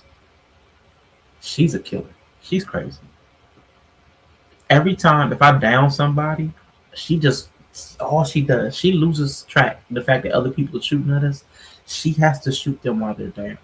She actually might be one of the people on here. She just happens to not be a man, so she wasn't included. But she just viciously shoots at the person that's on the ground. So much so that she's locked in. The other people are shooting at her and she doesn't care. She can only focus on kicking the person that's down. She used to throw them off cliffs and stuff, but I think she's calmed down a little bit. So you might be right about that's in her eyes, because she's definitely vicious. She runs over her own teammates. I've been a victim. I've been abused by Inya on the game. She shoots at me. She shot my llama. She has shot my robot helper. She has shot me. So I'm just letting you know. As soon as we got to Tilted Towers in y'all's eyes, exactly. Says before he stopped his violence, he had absorbed the same message as Charles, that men are superior and should instill fear in their partner. Why did you used to think that it was important for a woman to fear you? Because that's what I thought a man was supposed to. That's how a man supposed to behave in a relationship. I think it's the sense of having some kind of power. You have no power anywhere else in your life. And then I guess when opportunity presents that you can display a little bit of power, and I guess that's what I did. And it went too far, But it's rough to feel like you have no control, you have no say-so over your life whatsoever. This is what we're talking about. Self-aware. Other than with her. That's terrible to say, ain't it? Being taught a man is supposed to hide his emotions, not cry. If you cry or show any emotions, then you're feminine, It's kind of sad to look at it right now, but I guess that was the only comfortable way I had to express myself. I swear to God, I just heard that. Oh, I just heard that. Who just said that? I was listening to something and they said that exact same thing. If a guy cry, he's feminine. It was and it was a femininity expert too. Oh, it was I think Dee Dee's Reactions.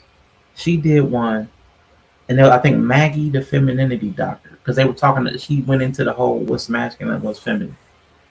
So being an argumentative or fighting is masculine, and like showing you're crying, that's feminine. It was interesting. It was interesting. Let's take a shot for every. I thought that's what a man's supposed to do. Nah, we be drunk. Yeah, we be drunk. I didn't realize that's such a common throwaway. Yeah, I hear it all the time. Yeah, I hear it a lot too when it comes to internet spaces. I hear it a lot too, but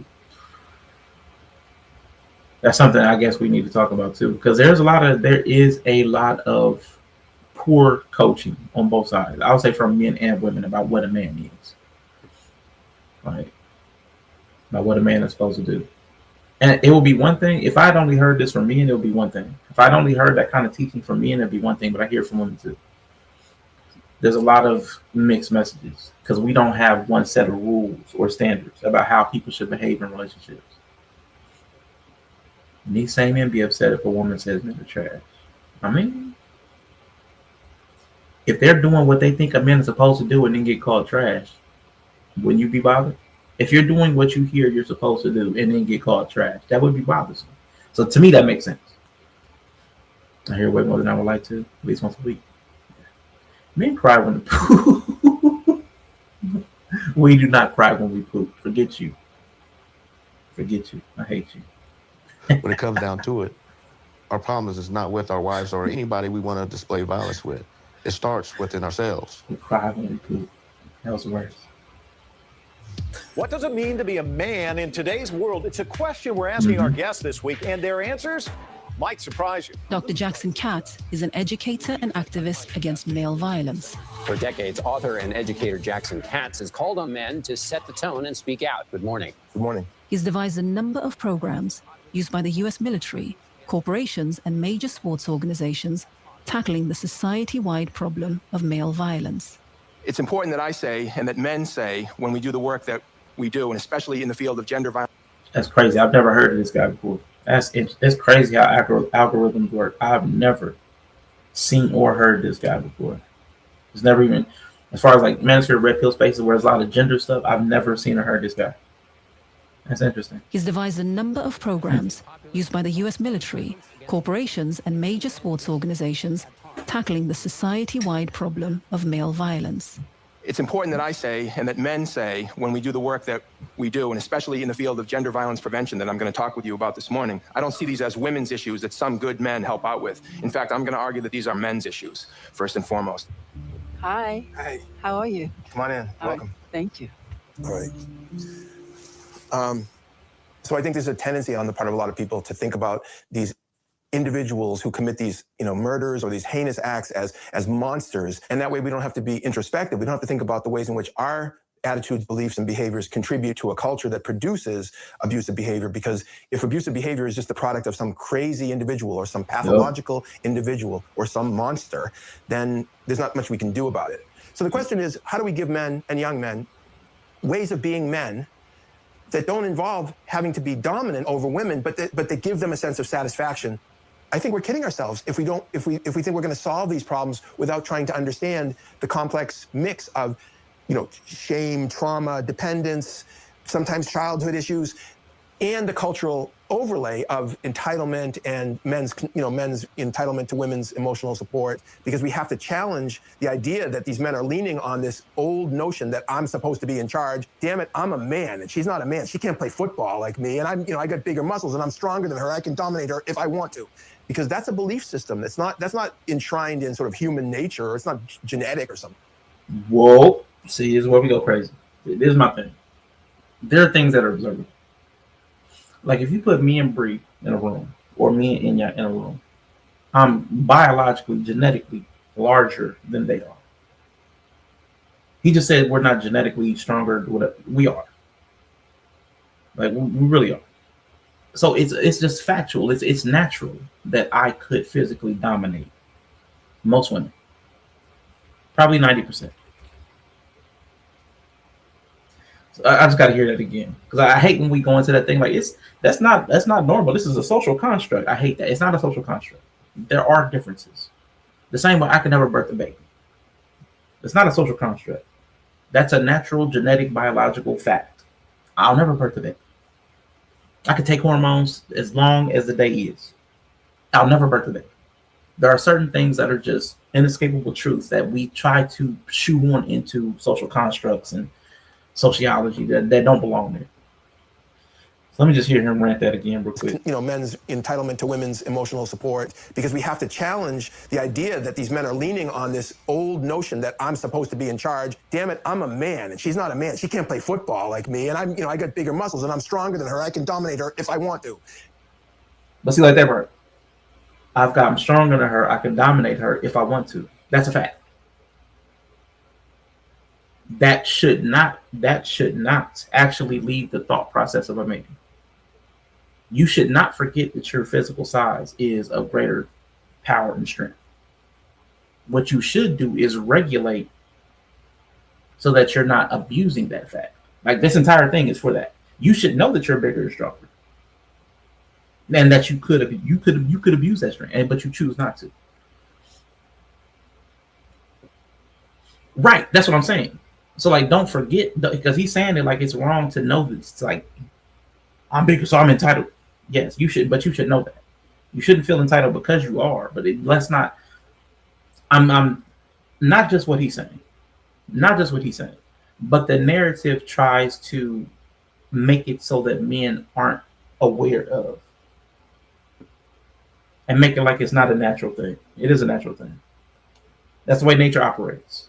The stronger, the powerful, they dominate.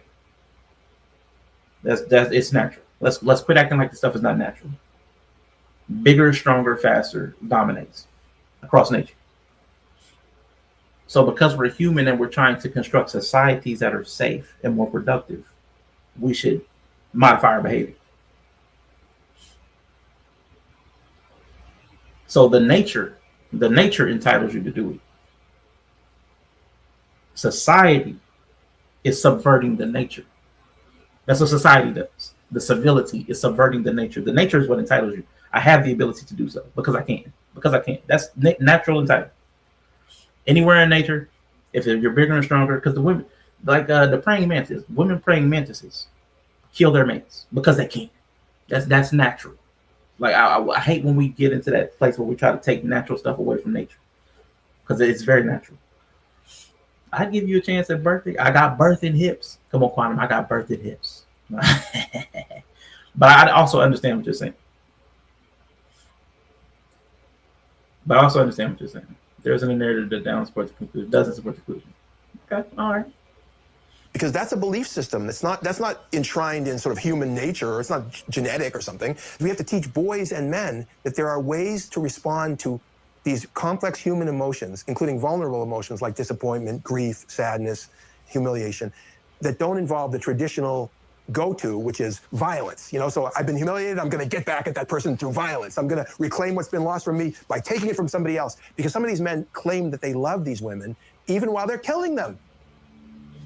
Despite the stigma and the shame of domestic abuse, all the men in this film agreed to speak to me because they said they wanted to do some good.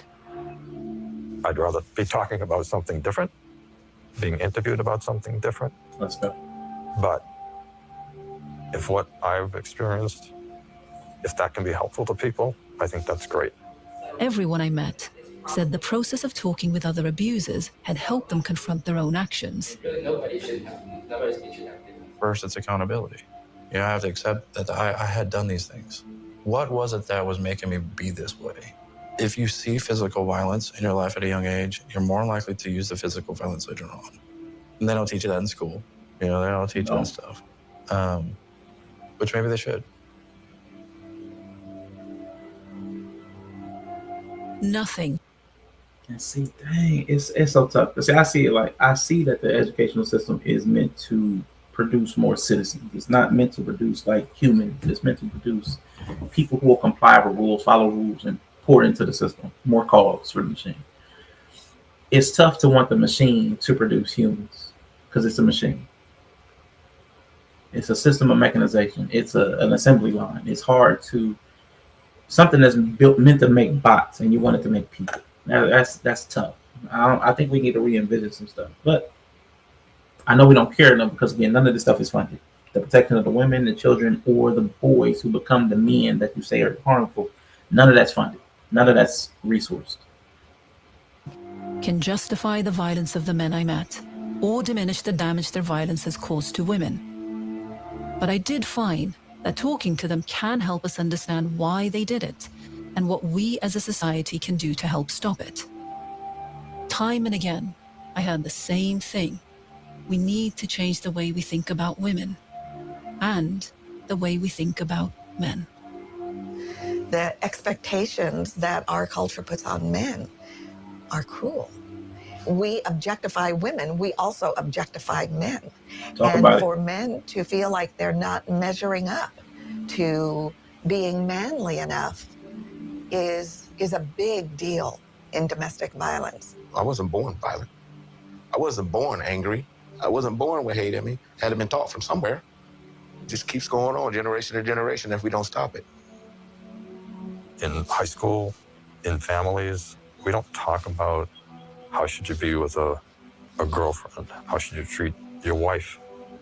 Somehow, the world, the country, the individuals in particular, need to figure out, how do we fix this?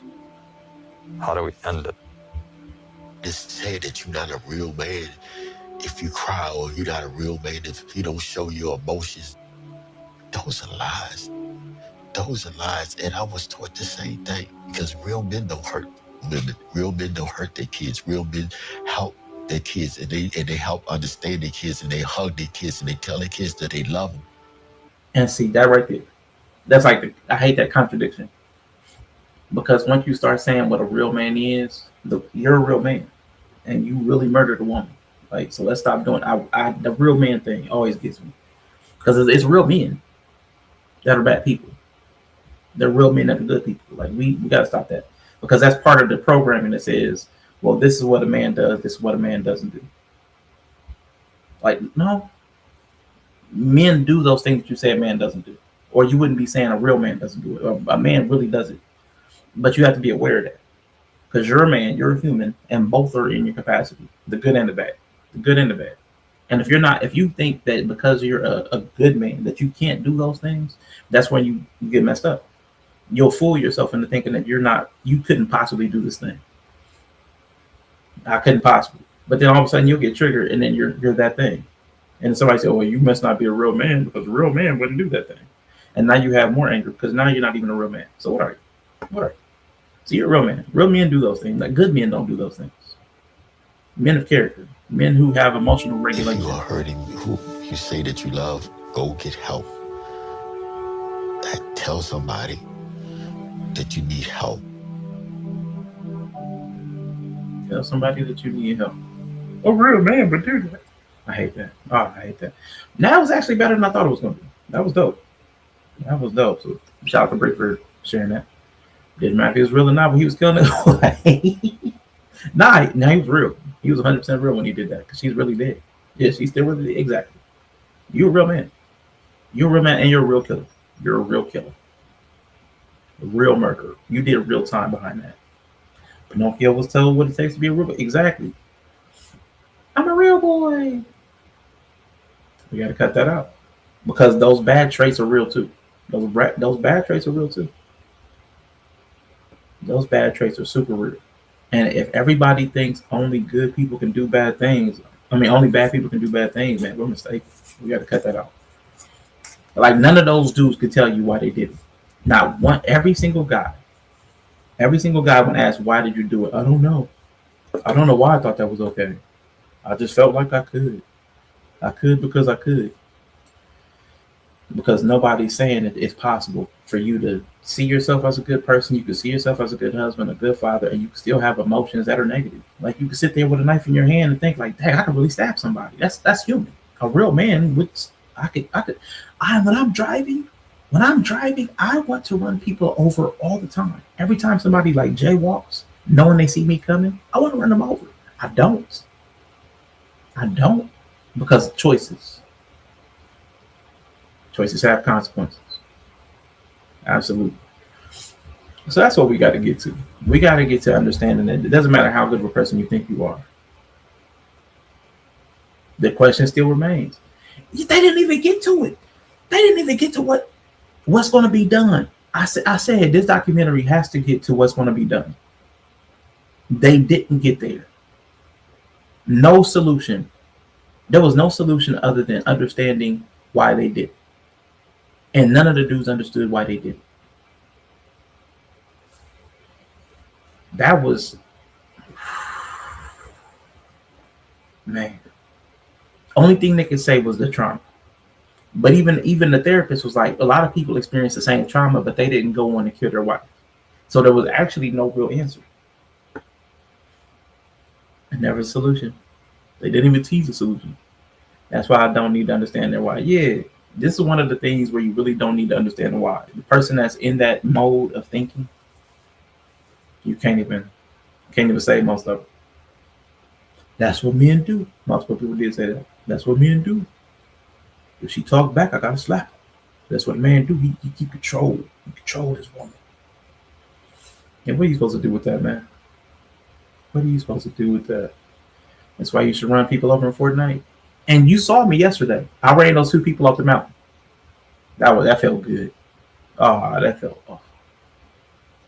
I was so mad when I saw the parachute. That means I could tell that they opened their parachute, so I know they didn't land hard. I was so mad.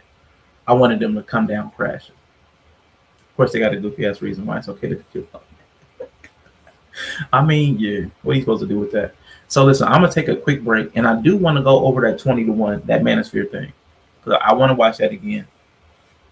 I'm just go over that. So real quick, y'all. This will probably be my last me booting up a stream and just going live on YouTube. Just letting y'all know. I talked to Mr. He said about it. It's over. I'm tired. I'm over it. I don't be feeling like doing it. I don't be wanting to do it. It's one of the things. But I have a habit where when I see something, I want to go live about it, but I don't. I've been able to talk myself out of it for the last few months. Pretty solid. So, I just wanted to come before the people one more good time, say thank you. I love you. Appreciate all the time that y'all spent over here. So thank all of y'all for being around. I'm not the person who's just going to be done with YouTube. Like, I know a lot of people, when they quit like streaming, they just left. They don't visit channels anymore. So I know they say I'll still be popping up, or if I don't catch a stream, hitting the replay and doing my little, y'all know how I do.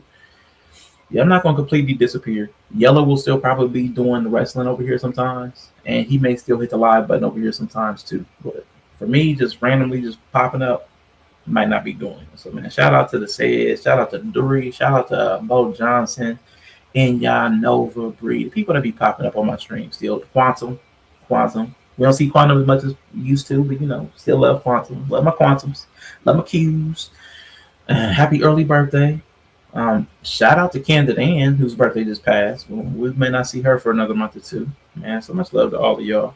I'm going to take a hot break, and then I'm going to boot up this other video, because it was a 20 versus 1 about the Manophere Red Pill, because I still care about the state of men and the Manophere Red Pill. I don't know where it's going to go. I see it trending in a bad direction, and I've kind of lost any hope. In the way it's going to go, because the conversations are not really evolving. They're not really stacking up. Like, the Says talk about building. The conversations aren't really building. They go back to the exact same basic level with the exact same basic people. And I'm sick of it. Oh my God. If one more person pulls up some 20-year-old that doesn't know anything and talk about relationships, I swear to God, I'm gonna lose it. But I will be right back, y'all. Let me hit y'all with a little duties. We appreciate your patience and want to thank you for waiting. We should be returning any moment now. In the meantime, like the video and make sure notifications are on, because Rashawn is impatient and does not like to keep people waiting. So see you soon.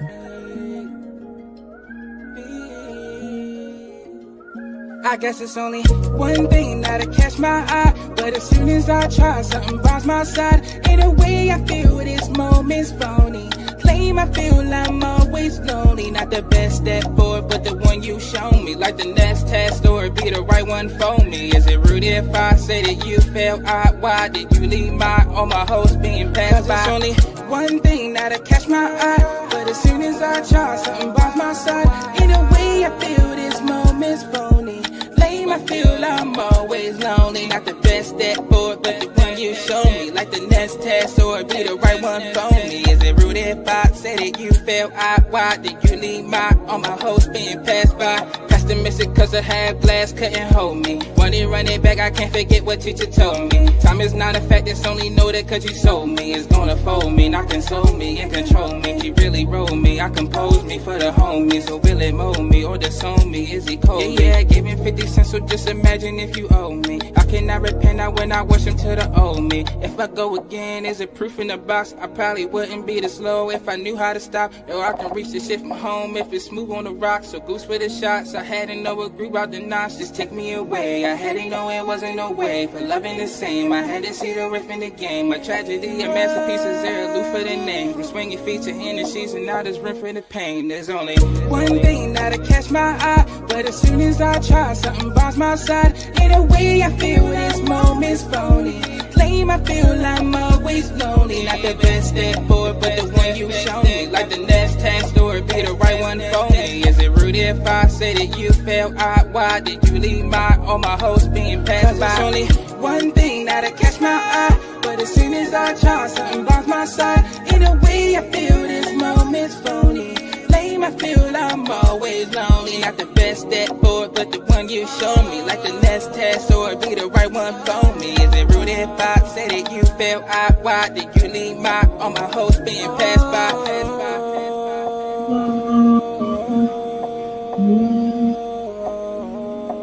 Finally made it to home. Now grandma duty, that's what's up. Shout out to Grandma Q. Granny Q? Granny Q. Hey Lauren. Hello, hello, hello. Good to see you. Alright. So let me actually find that other video.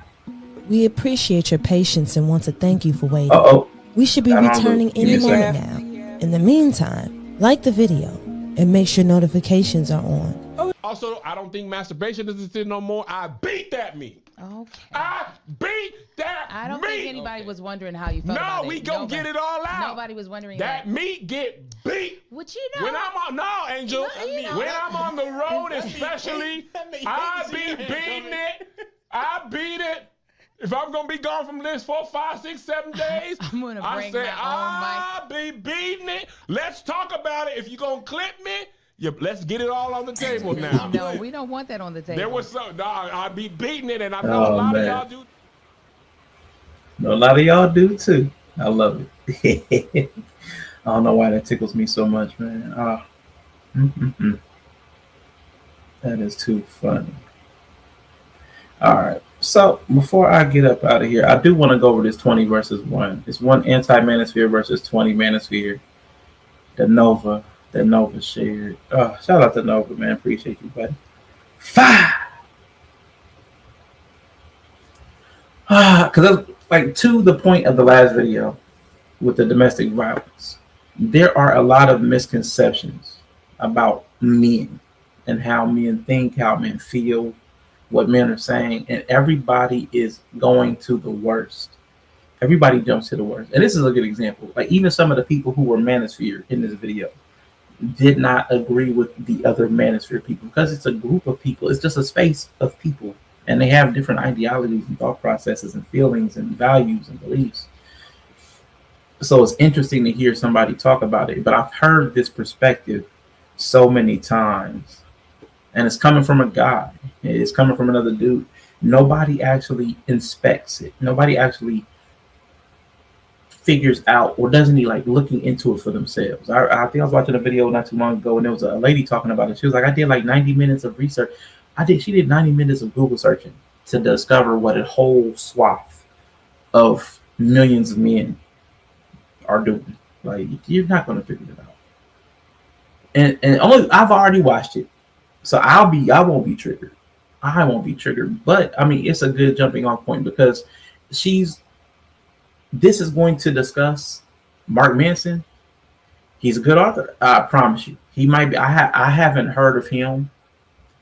And there was a guy in the last video about domestic violence that I hadn't heard of either. It was strange that his name had just never come across, his face and name. And Mark Manson the same way. His name and face have just not come across the stuff I look at, which is strange if they talk about gender. But the algorithms are what they are. The algorithms really do feed you very specific stuff and keep you out of whole other loops. But what he did here, he was very uninformed. He has an ideology, but he's uninformed about the group of people that he has the ideology about, which is tough. But I find that a lot. And I'll say that I do it sometimes where I might generalize Christians and I might generalize feminists. When I say Christians, I'm thinking of one or two groups, and I don't distinguish when I say it. I'm either thinking about the people who label themselves a Christian but don't live to any of the tenets, or the people who actually subscribe and try to be Christ-like in their demeanor, their behavior, all of that. And I say it's the same thing with feminists. There's true feminists who actually believe in equality and are trying to promote society, a pro-social agenda. And then there's like the modern feminism. And when I say it, I don't distinguish. I'll know in my head which one I'm talking about. And I assume that the context will let people know, but they may not. But then there's the modern feminists where they're not even all the time studied feminists. They haven't actually even read or done any scholarship or gone to college and learned any gender studies. They just have strong gender feelings, but they'll consider themselves feminists or feminist leading. And I'll use those terms and not specify. So I know when they say manosphere, red pill, they're doing the exact same thing I do, where they're speaking towards an idea that's not representative of the truest sense of the word. So I do get that. So I try to take it with a grain of salt, but I do wish that when everybody labeled certain things, they looked at it more critically. That's my wish, because they're talking about the group of people that I exist in as a guy, as a man, as somebody who's in the red pill space and in a manosphere. It's disheartening to see people take the furthest fringe crazy people like Fresh and Fit, who I hate, can't stand them.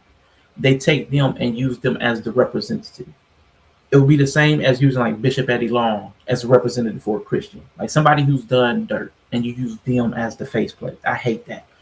It's tough being inside a group and seeing the people that you aligned with, the worst of them, being used as the logo, as the mascot. Christ-like and being a Christian are totally different things. Yeah, it is. The words mean the same thing. Being Christian is to be Christ-like, but they're not the same. In practice, they're not the same.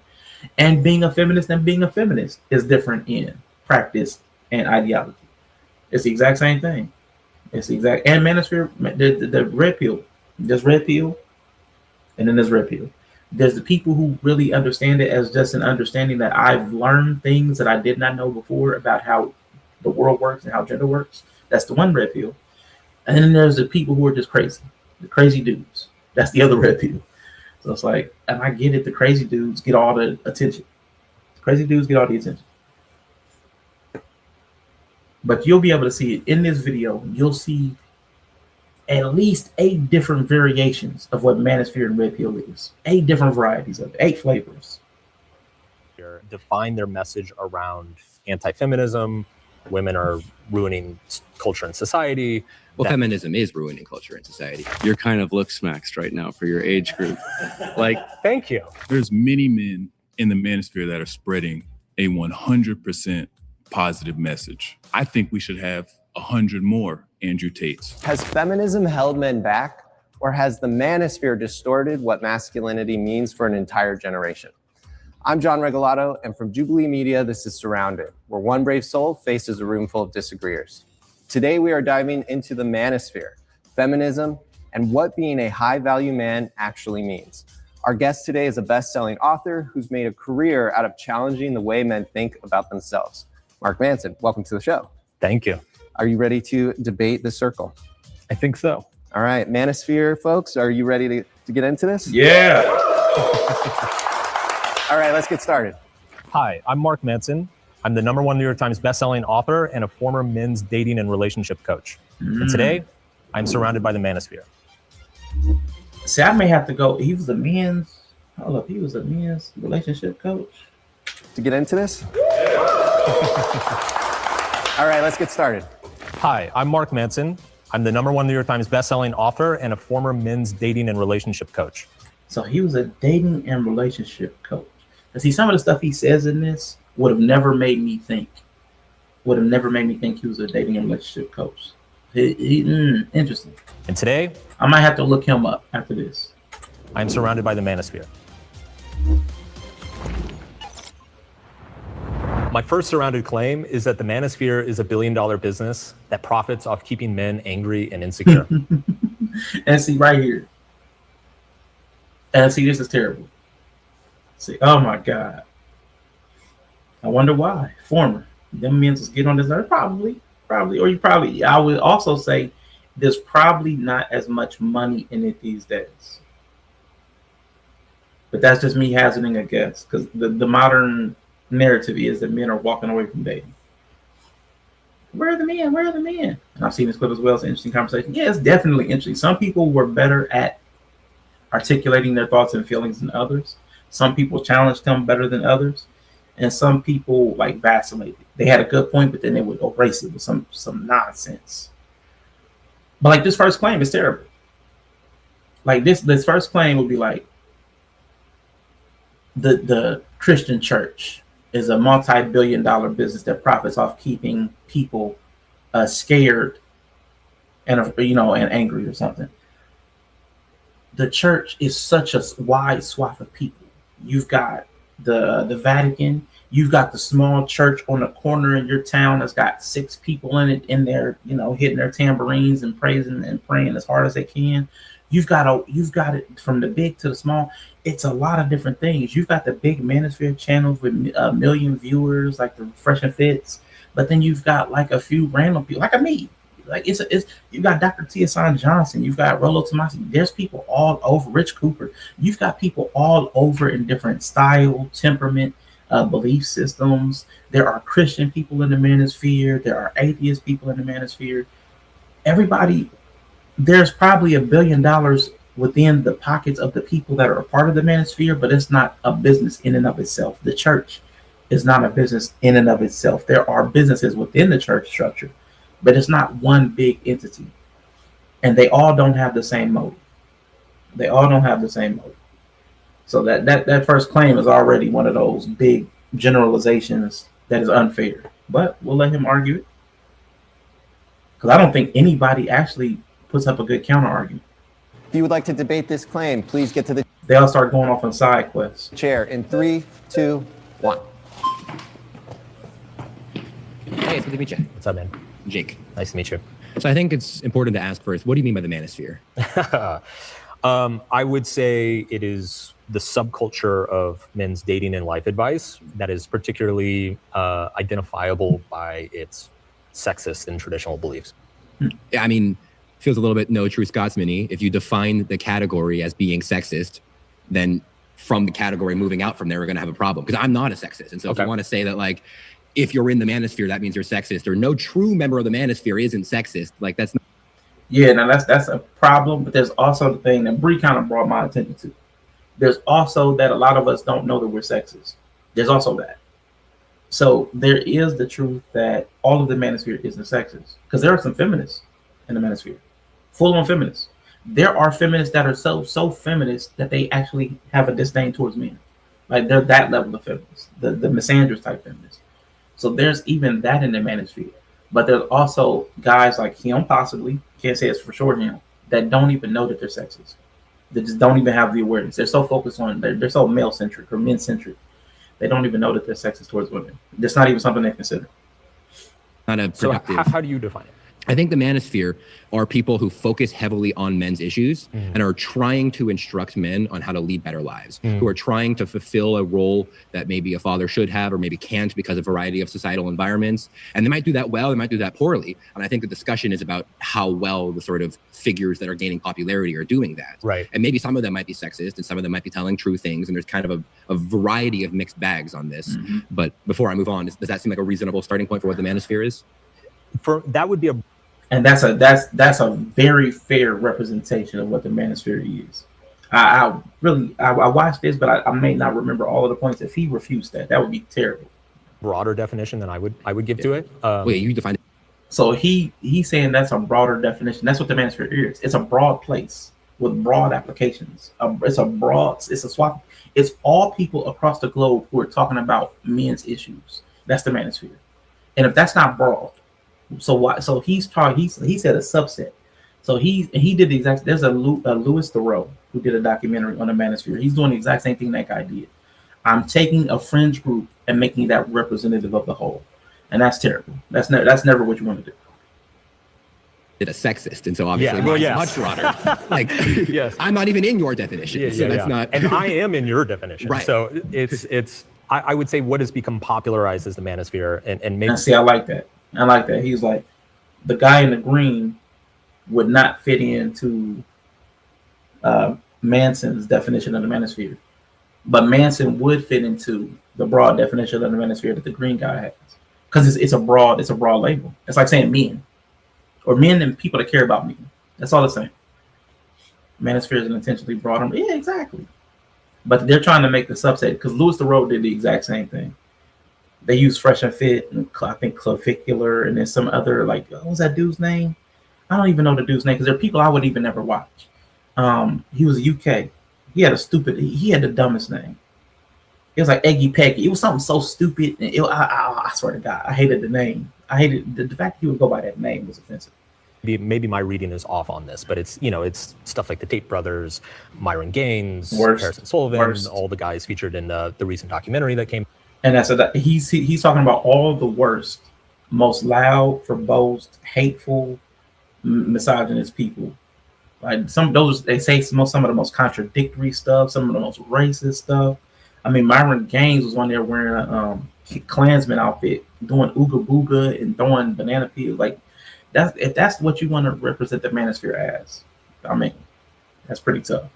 Out like that kind of brand and flavor of men's advice. And I'll say this too. So back when I was in this industry, and I was giving men advice professionally, there was a pretty clear delineation between the guys who were just genuinely like, hey, let me help you try to get a date, like, or let me help you try to make tough out there. Yeah, like help you get a raise at work, right? Yeah, and there was a a whole gym, get stronger. There was a be more whole confident. subculture of men who really very much define their message around anti-feminism. Women are ruining culture and society. Feminism is ruining culture and society. That doesn't mean all women are, but it does mean feminism is. And I think it's an issue to conflate the idea of like, oh, women are like women versus the. And see, he just did the same thing. Like I admitted that I do. He used feminism in two different contexts. The ideological feminism of women and equity and equality is not ruining society. The way people that are using the name feminist are antithetical to family structure and are even antithetical to women having choice. They'll say they're pro women's choice, but then when a woman chooses something that they don't agree with, they'll even flame that woman. That is having a very deleterious, that word I'm trying to use, a negative effect on society. That is. But he's using them interchangeably, and he shouldn't. But we're loose with our language a lot. What's up, IG? Good to see you, my guy. So is this argument that these 20 manosphere guys aren't manosphere? Right. So some there's actually a couple of women up there. So they're not even all manosphere guys. Philosophy of feminism. Because you could have male feminists who I think are often more destructive for culture than female feminists are. Right. And you could have women who are not feminists. And so on. That he said male feminists are even more destructive than women feminists are. That's a bold claim. Like women versus the philosophy of feminism. Because you could have male feminists who I think are often more destructive for culture than female often feminists more are. destructive. Right. And I would love to I need him to explain it. I need to hear more about what he thinks. You could have women who are not feminists. And so on both ends, I think that's a conflation not to make. Okay. So my claim specifically is about the men in this space who their primary message towards men is that of anger, that of selfishness, empowerment through intimidation and domination of others. I think there's a lot of different things there. I think there were a lot of So what he's actually talking about is radical red pill. The radical red pill sector. It's like the alt-right. The radical red pill sector is what he is determining the entire manosphere is. The radical red pill people. They're angry, they're ragey, they blame women for everything, and they're about domination. You have the Tates, the Fresh and Fit. That's the radical red pill. That's not even all red pill. That's sad though. Things that you should be angry about. That doesn't mean that you should be a victim. And I think that just because a certain society has decided that the future is female, has decided to instruct men from a very young age, has removed fathers from the home, has used various incentive programs to encourage single motherhood rates, has made it such that boys are told from age 7 that the fundamental way to view history is a patriarchy. And because other men used to be bad, which I think is even debatable a claim on its own, that you therefore are bad as well. And I think that there's a lot of things that you should be angry about. And if you have a young boy who's going through that, if you have gone through that, these are things you should be angry about. That doesn't mean you should be selfish. Right. Same thing, idea of like, you shouldn't intimidate and you shouldn't lead with force. But it doesn't mean you shouldn't be a dominating figure. It doesn't mean that you shouldn't lead with a positive masculine leadership of what that is. It is a dominant. And if you have a young boy who's going through that, if you have gone through that, these are things you should be angry about. That doesn't mean you should be selfish. Right. Same thing, idea of like, you shouldn't intimidate and you shouldn't lead with force. But it doesn't mean you shouldn't be a dominating figure. And I think the good manosphere figures, I mean, you named a couple of them, whether they're good or bad, I don't want to mention the personal lives of those people, but the message of like, shut up, go to the gym. I'm sorry your life is hard. And you should be angry about that and you should fight back, but you need to channel that into, you know, talking to that pretty girl anyway. Yeah. And being strong anyway. I want to make 2 points. One is that I think you've just done the same thing with feminism that you accuse me of doing with the manosphere, right? Which is taking some of the most extreme claims and then classifying the entire school of thought based on those extreme claims. So he could recognize that the other guy is doing it, but he didn't recognize that he himself did it. So that's always a funny side of human nature. Where you can recognize the moment somebody else does a thing, but you started the conversation with that. That's hilarious. Get into the nuts and bolts. Well, I'm of that, taking what's taught in elementary schools, which is some extreme stuff. And the extreme manosphere stuff isn't taught in elementary schools. I understand. The future is female. You see people wearing that in their elementary schools. I understand. Can we agree that's an extreme position? I do agree with that. Okay. So like, I would agree with you on.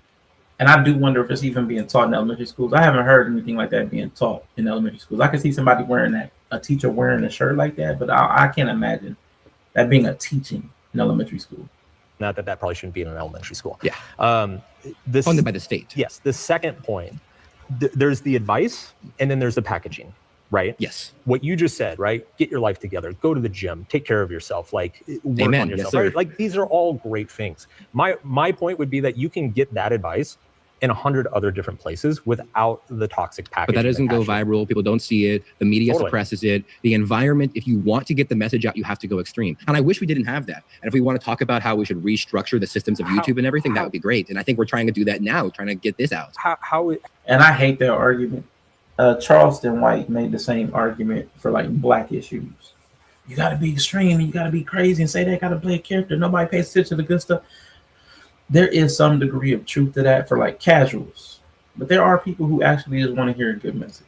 There are people. They're harder to reach. They're harder to find. They're harder to coalesce in a singular place, but they do exist. I watch a lot of positive channels that don't do any radical or extreme stuff or rage baiting or clickbait. They just don't do all that. So there are places that are decent. When I was in middle high school, we had a CRT and social justice class. Oh, I bet that went over really well, didn't it? I bet y'all just loved it.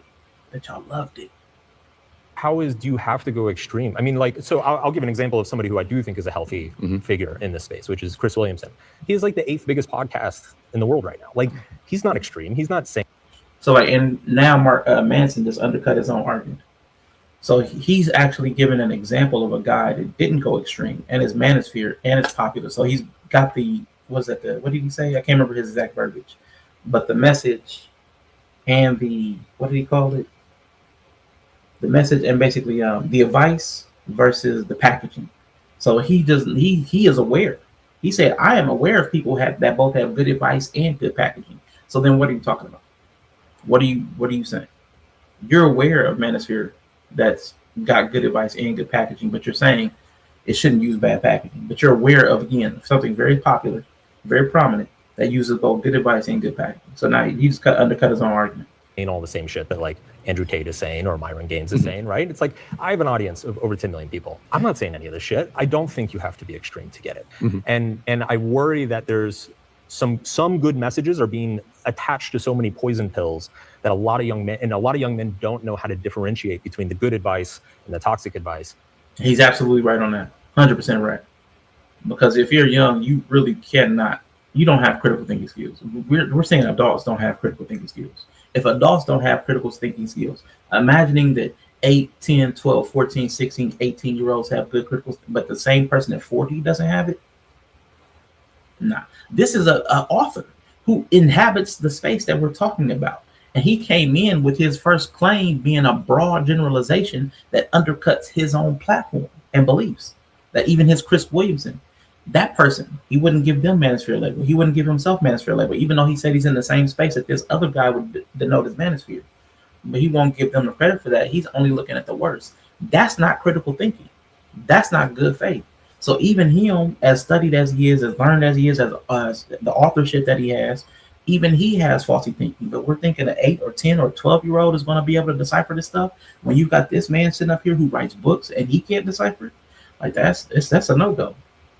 That it's leading them down a bad path. There certainly is some toxic advice out there, but the idea that that's the primary thing that people are learning from these, I don't think that's true. If you're gone down the rabbit hole and you're watching, 6 hours of Myron Gaines and 4 hours of Andrew Tate and you're watching Clav streams all the time, these people, that's not the majority of people who are involved in the manosphere. That's not what's happening. The things that you're getting from these people are saying, you know what, maybe you should put more interest into your look. It's not everything, but obviously your look matters. And maybe you should go to the gym. It's not everything, but obviously the gym matters. All of these messages may be packaged with a more extreme idea to it. Sure. But the extremeness is how you go viral. And someone like Chris Williamson and someone like yourself, these are great people, but you guys aren't being the number one talked about person on the internet. You guys aren't changing the fundamental way that people view our culture. And I wish you could.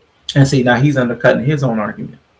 If you've got Mark Manson here and you've got Chris Williamson here, and they're not shaping the narrative, what he said about the poison pill is true, because you're saying that people like Myron and the Tates and Clavicular are shaping the narrative, and they're doing it for a greater audience of young men than Mark or Chris or was it Scott Galloway or anybody that's more sensible.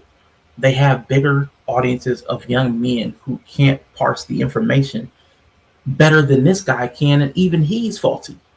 So it's like, no, it's a big problem. It's a massive problem, and so many people are listening to Fresh and Fit and give them money too. Like, that's what I really don't understand, the money aspect of it. But the internet isn't set up for that. We're also not doing it because I don't think it helps. So for example, Movember survey. Yeah. And see, the people like Myron and them, because they're so catchy and viral, they're growing the manosphere. Like the fringe is becoming the majority because they're pulling people in. Like they're proselytizing. They're getting people in through their shared anger, or through comedy, or through money. Yeah, his name was Fuhad. What is it, Fuhad? So they're growing. It's almost like a tumor.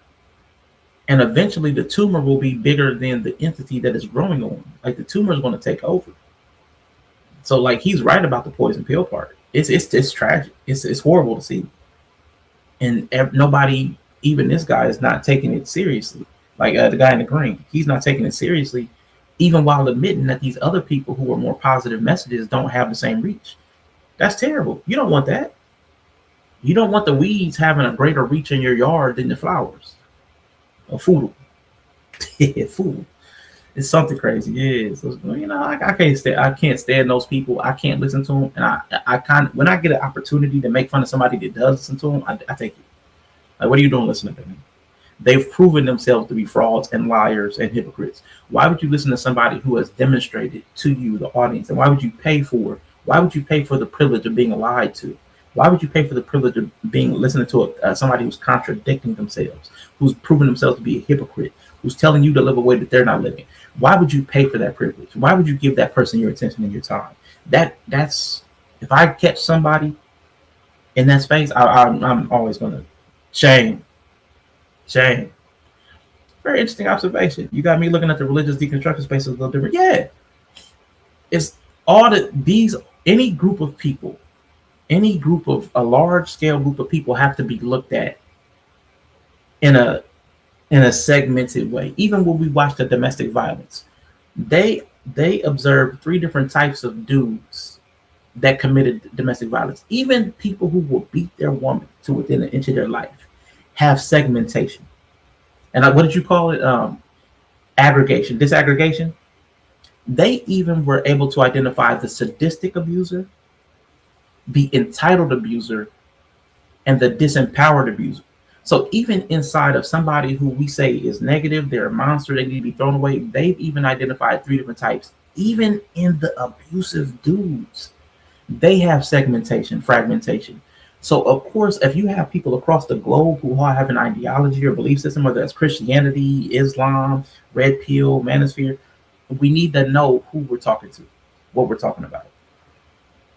In certain conversations, it's important to know what the breakdown is. We're talking about black people, white people.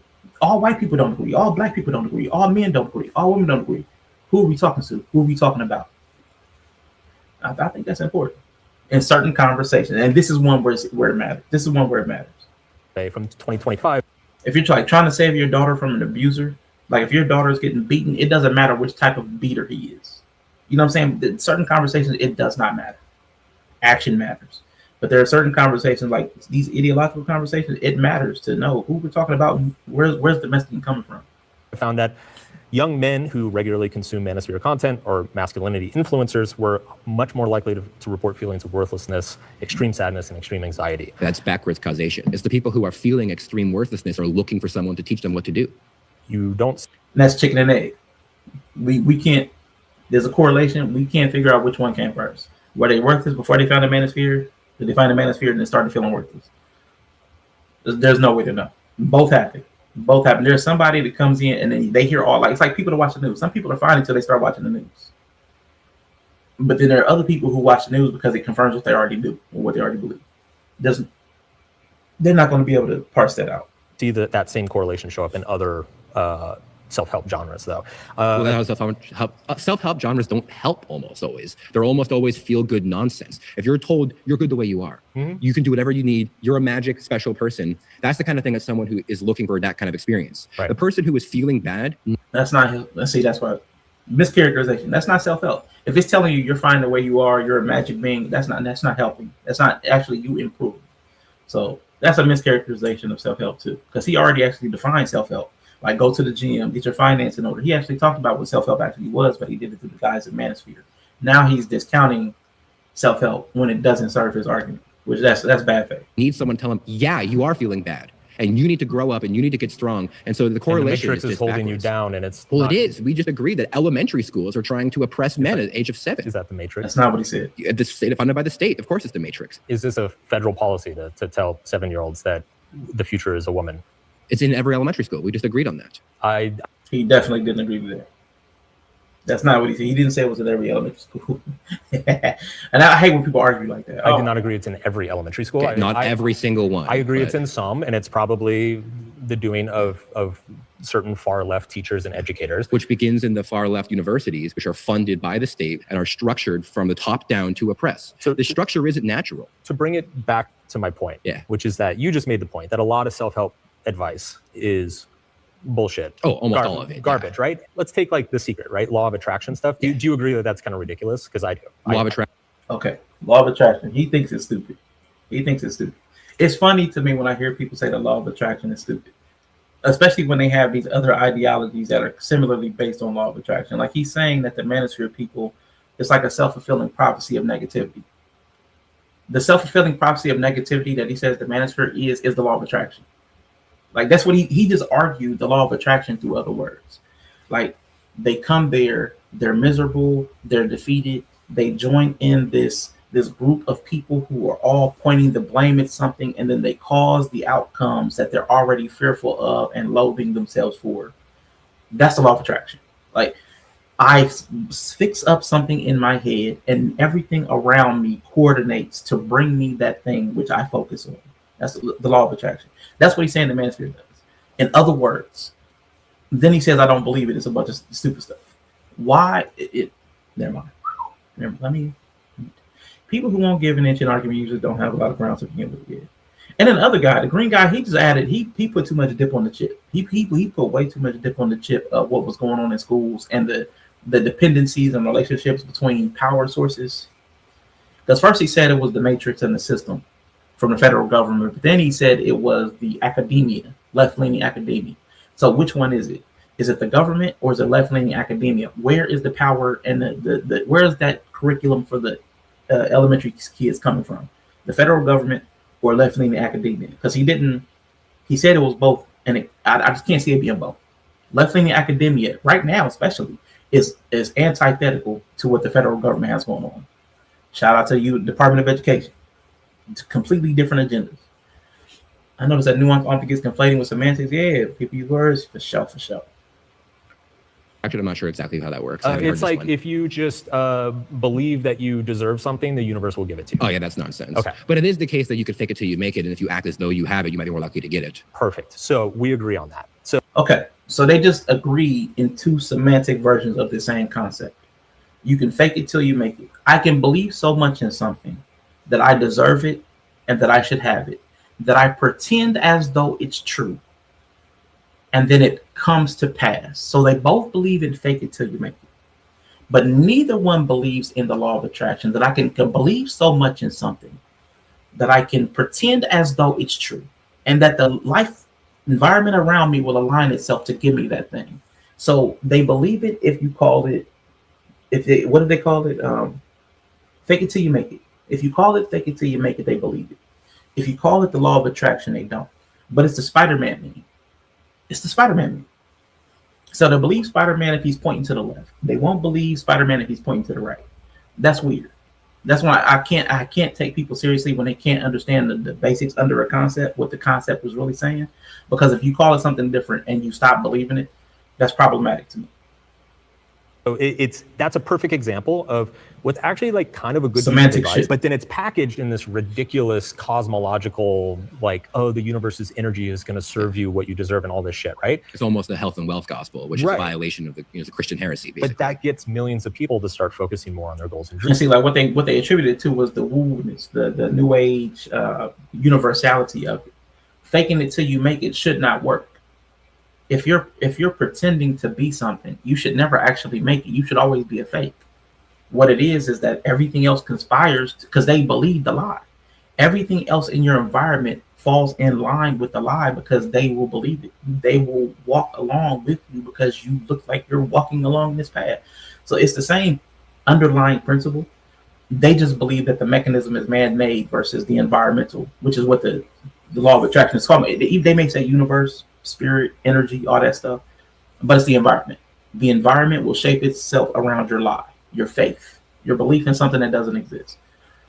So it's all the same principles: faith, law of attraction, fake it till you make it. It's all built on the same principles. Something has not happened, you want it to happen, and the environment around it helps you get to it becoming a reality.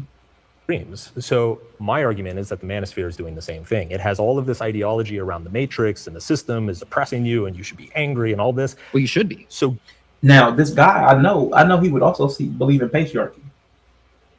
He would unequivocally say he believes in patriarchy. But when they call it the matrix or a system, he doesn't believe in. But he would say that the patriarchy is a system of oppression. So I hate when one word can stop you from believing the thing that you already believe. That really disappoints me. Get up and clean your room and go to the gym. Yes. So it's good advice packaged in this like. But the package that you elaborate- just said that you should be angry is the correct package because All right, I'm we got a angry. pause about there. You've been voted out by the majority. It's great talking to you. You see that last point? Because I'm angry. In this like. But the package that you elaborate- just said that you should be angry is the correct package because All right, I'm we got a angry. pause about there. You've been voted out by the majority. It's great talking to you. Yeah, you too. I think we agree on more things than it may seem. And he's right though. And that's what happens with a lot of dudes. That's why the red pill and manosphere keeps gaining traction, is because there are men saying that we're seeing something, we're having an experience that we're mad about, but you're invalidating it. Like his argument is that what you're mad about is not valid. It doesn't exist. It's not real. The guy's like, I'm me. It's real to me. I'm experiencing it. So you sitting here telling me it's not real, that's not going to help anything. I should be mad about it because it's real. Goodbye. Hey, how you doing? Good. Go clavicular. What's your view on men right now? Like in 2026, do you believe that the current situation for young men is approximately the same as, 15, 20 years ago? Or No, it's much worse. Okay, why would you say that it's worse? Things have gotten really rough for young men, and I think it is fundamentally struck. Now y'all saw that whole long first argument. The prompt is the manosphere is $1 billion business that profits off keeping men angry and insecure. Did not talk about profiting off of angry men. Did not talk about the money motivation at all. Let's see if they actually get to the prompt. Cultural and economic. It has to do with the technology. It has to do with the nature of the economies changing. And the reason I believe this, and I don't buy it's feminism's fault, is because when you look globally, you look at countries that have not had large feminist impact, the young men are struggling just as much there, if not more. And if you look at some of the countries that are even more progressive and more feminist in the United States, the men are doing better there than they are doing here. So I don't think it's feminism. I think it's happening at a much more fundamental level than culture. Yeah, I hear that. And honestly, I agree with you that a lot of these Manosphere characters, they use the anti-feminist and anti-woman thing as a kind of, it is a packaging, and it does obviously go viral. Yeah. Real quick, I don't like that argument either. And I'm just analogize it. It's like there's somebody that's saying to the doctor, I think my family's getting sick because there's mold in the house. And then somebody else comes, well, the doctor's like, well, no, there's these other houses that have mold, and some of the mold is more severe than yours, and they're not having any breathing problems. Like, I don't think it's the mold. Like, I hate that. Sometimes the person and their environment has a stronger, the person has a stronger effect or symptom because of their relationship to the environment. Maybe where somebody else has become almost immune, where they don't have the same interaction. Maybe they're not home as much. You know, like there's different capacities. And so the way some things are uniquely American because of our, we're not homogenous. We don't have one faith. We don't have one ethnicity. Because of that, so many things are different here that you can't apply to other places. Even if they have the same ideology, it won't be the same. Feminism amongst 12 different ethnic groups versus one ethnic group, it's going to get a totally different outcome. But I think what's interesting to me is that we have this conversation of, does the cart come before the horse? Is the manosphere causing men to be angry at women, and that's causing more incel behavior? Or is the society becoming more difficult for men to navigate and creating more incels that are already frustrated, and then they see this content on YouTube saying, you know, you should be doing this and that, and this is really what women think, and that resonates. So what would you say? You're saying that I would say it's both. It's both. I personally believe that the manosphere is the wrong answer to a very legitimate problem, right? The legitimate problem is that young men and boys are struggling. They have fewer role models. They're not having sex, right? Right, I mean, and they have fewer role models. They have I'm sorry. So I like the fact that Mark's thing is there's a problem where men are having greater adverse outcomes than 10 to 15, 20 years ago. And they're not having sex. Like as if that, okay, so why focus on sex? Because if everybody was having sex and they still have all these disparate outcomes that are negative, would that be okay? Like it was just funny to bring that back. They're not having sex. Fewer people to look up to. They're getting advice from fewer places. The manosphere is filling that vacuum, but I believe that it's filling. I've got no father. I've got no job. I don't have a meaning to my life. But you know what? I nutted today.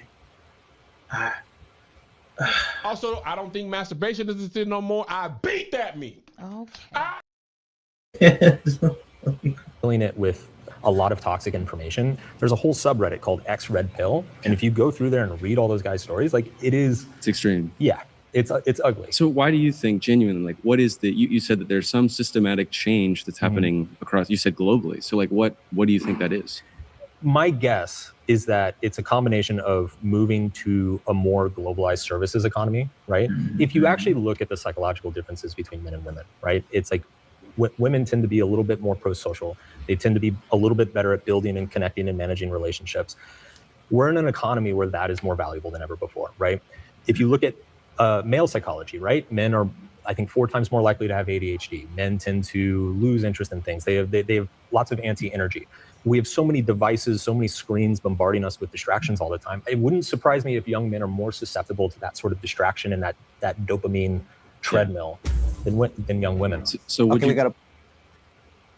So how would that track across culture? Because you said the feminism. Other places have feminism, but there are other places that have screens and they're not having the exact same outcomes. So it's like his own argument doesn't track across his own argument. So I don't know. Pause there. You've been voted out. It's just getting good. Yeah.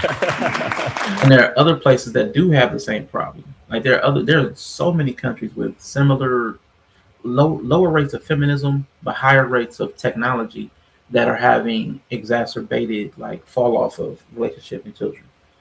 The only thing that I've seen correlate is the economics. In all of the places that I've seen where they have the high fall off is the economics. All money based. All seems to be money based. Can't afford to have kids, can't afford a home, can't afford this, can't afford that. Almost all of them have the exact same issue.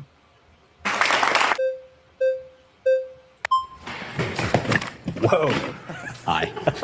That was pretty good Went race. for it. So what do you think is extreme? Like, what are some of the extreme views? I would say anything that is intentionally demeaning the fundamental value of a woman. Could you give me an example? Well, the body count example. But can you understand how there is a correlation between being willing to take a lot of dick from a lot of different people and not thinking? Sorry, this is my favorite guy. Not because he says anything insightful, but because he's just so out there. I hope you love him as much as I do. Highly of yourself? Perhaps. I don't know. So I don't think that you're lowering the quality of a woman by saying like, hey, just so you know, it's probably not the best thing for you to. But that could be true for men as well. Men should not be taking dick from a lot of strangers. I agree. Both genders. It's true for straight men as well, taking lots of vagina as well. It's generally low self-esteem correlates very strongly with sexual partners overall. Totally agree. Yes. I think it's worse. But that doesn't make them worse people. The same way like somebody with low self-esteem is more likely to abuse alcohol or drugs. Totally. Like, doesn't make them a bad person. But it's not good. And also taking dick is a little bit worse than giving it. Why? All right, we got to pause there. You've been voted out. Now, again, mind you see the prompt. They're so far from the prompt. 3 people in a row. Nobody's been on the prompt.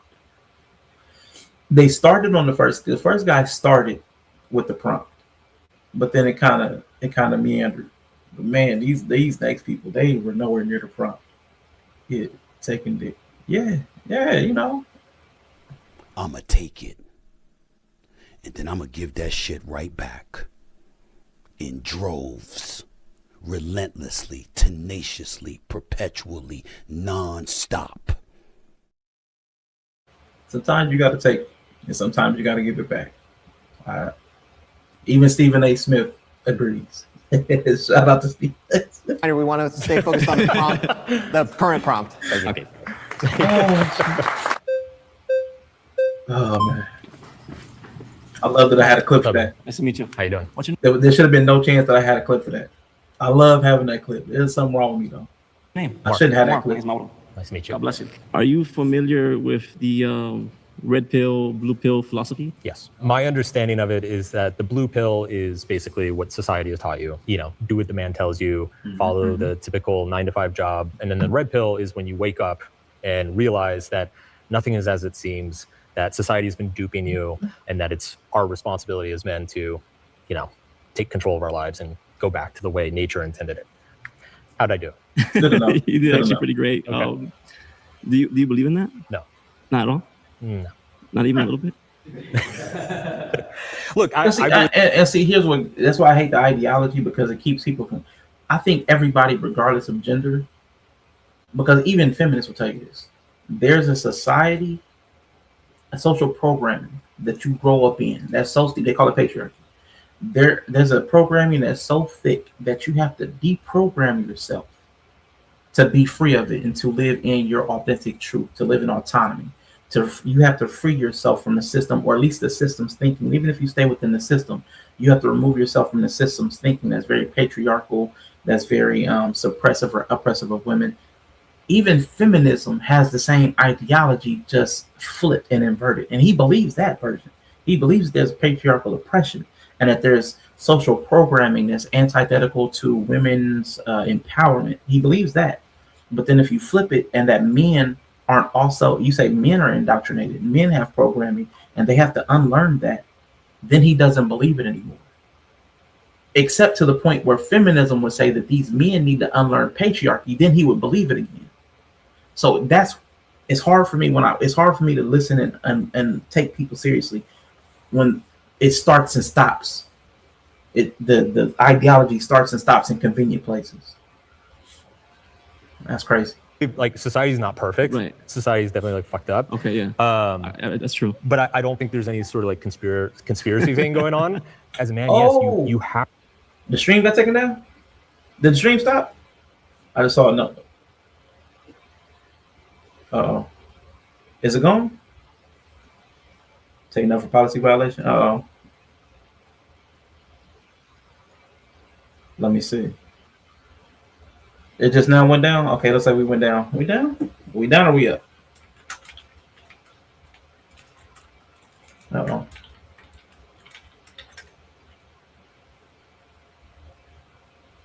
They must have cut the stream. It must be Jubilee. It must be Jubilee. Must be Jubilee.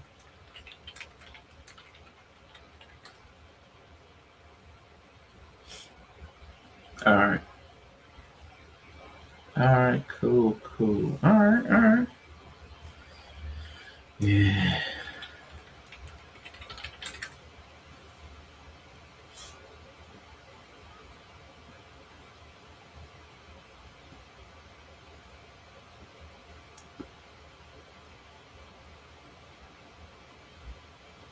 Ooh, yeah. Let me see.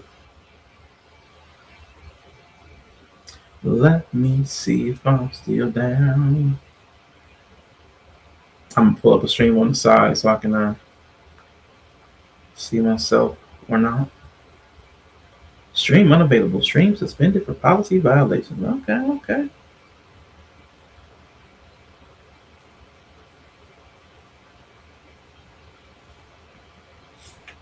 That's booty.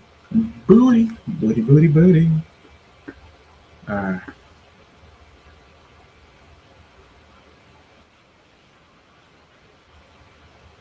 Stream suspended for policy violation. Let me see.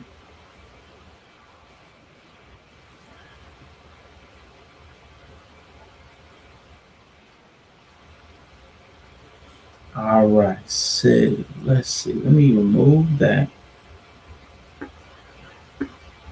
Let's see.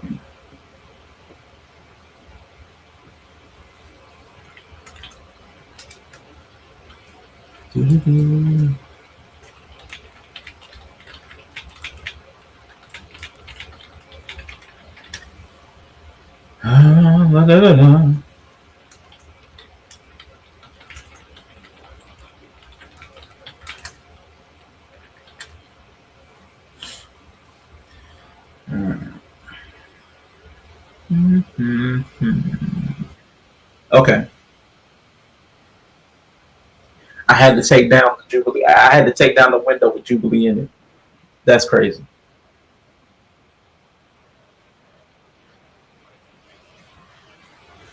Give me a second. So Jubilee's hating. Let me see.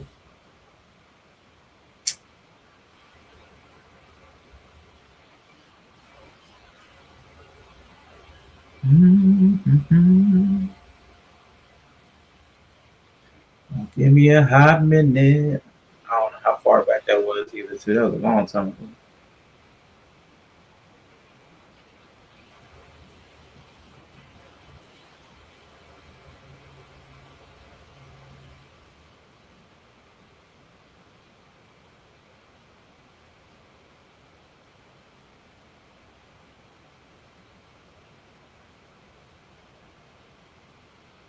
Let's see.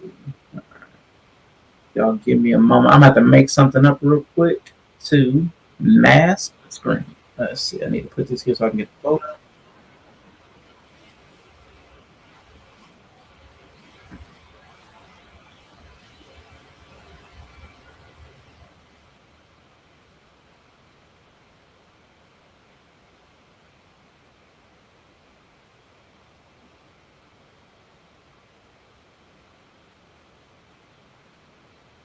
Copy. Glad I got like 5 more days of camp. I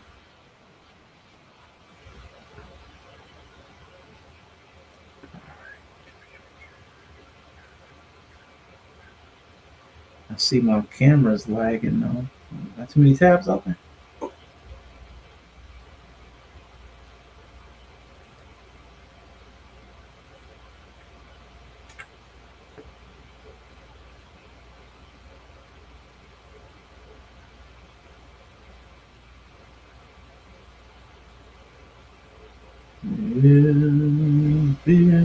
Yeah, it was no, it was definitely Jubilee. Jubilee hate. But I got something for them. At least I'm gonna try something. Like you said, I got something for them for sure. I'm gonna try something. It worked before with WWE. And WWE's got to be worse than Jubilee. I just gotta remember how to do this stuff in Canva. I haven't used Canva in so long. Let's see.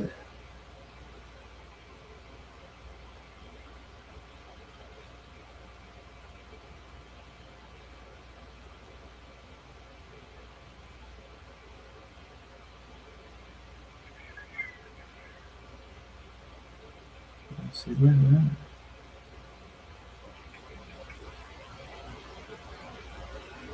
I need to definitely organize the files in my downloads folder. I should be dumping everything in my downloads folder like a moron.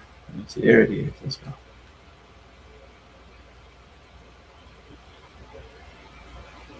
Alright, so I need that over there.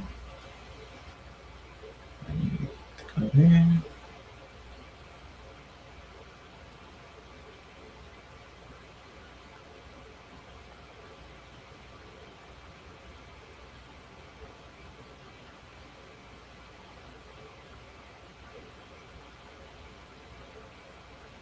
Cool. Delete that. Oh my gosh, I forgot how to make something transparent on Canva. Oh, it's been so long. Oh. Alright, I think I need to check something when I download it. Download. Transparent background. Ah, I need to do that too. Oh, shoot. Alright, y'all, hold up. Forgot how to make it. Partially transparent. Download. Take.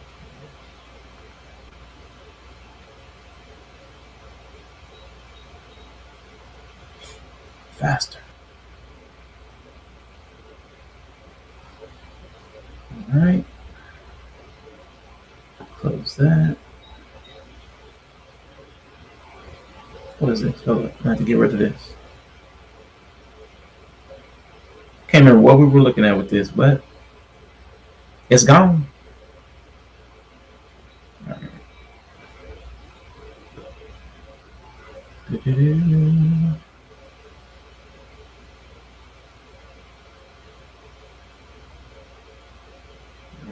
me see.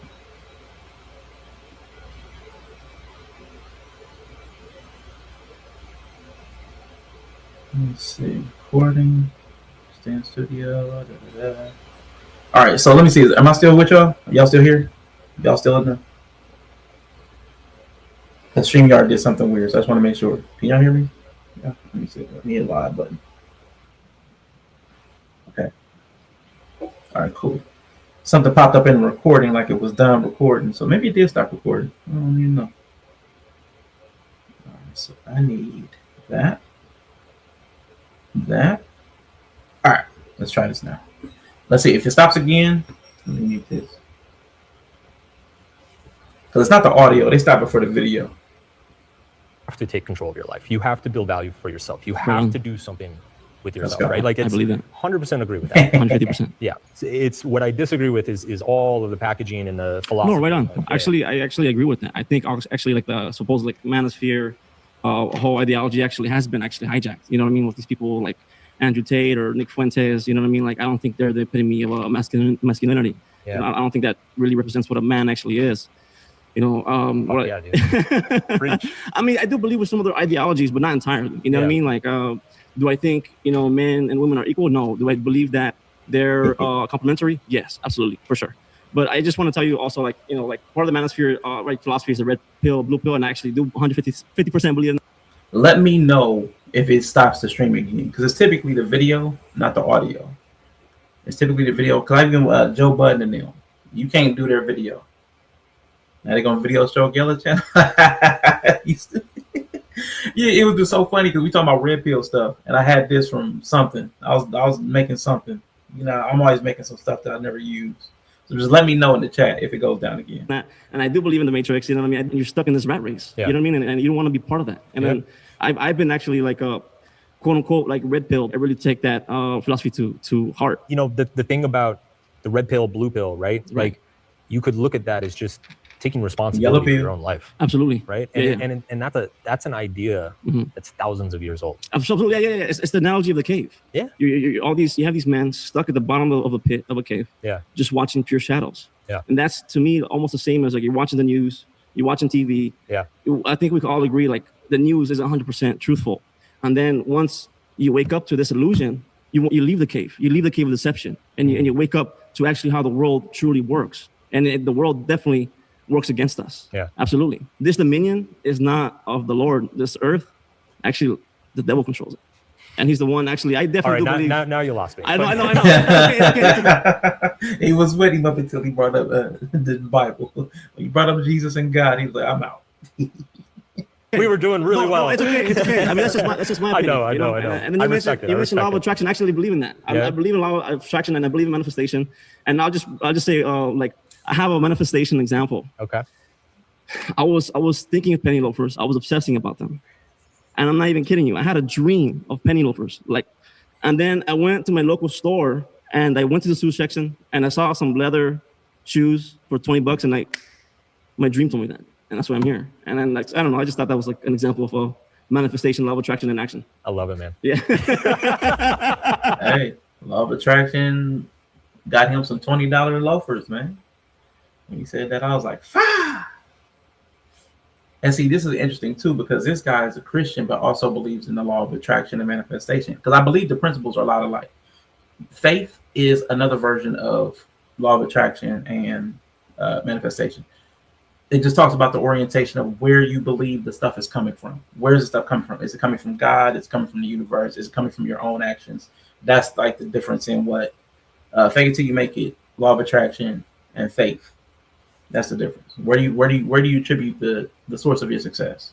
Well, thank you very much. Thanks for talking with me. All right, pause there. But your behavior is going to be the same in all three. That's the funny part. That's why I say the underlying principle is the same, because what you do is the same under all three: faith, law of attraction, or what was the other one I said? Whatever they are. Oh, fake it till you make it.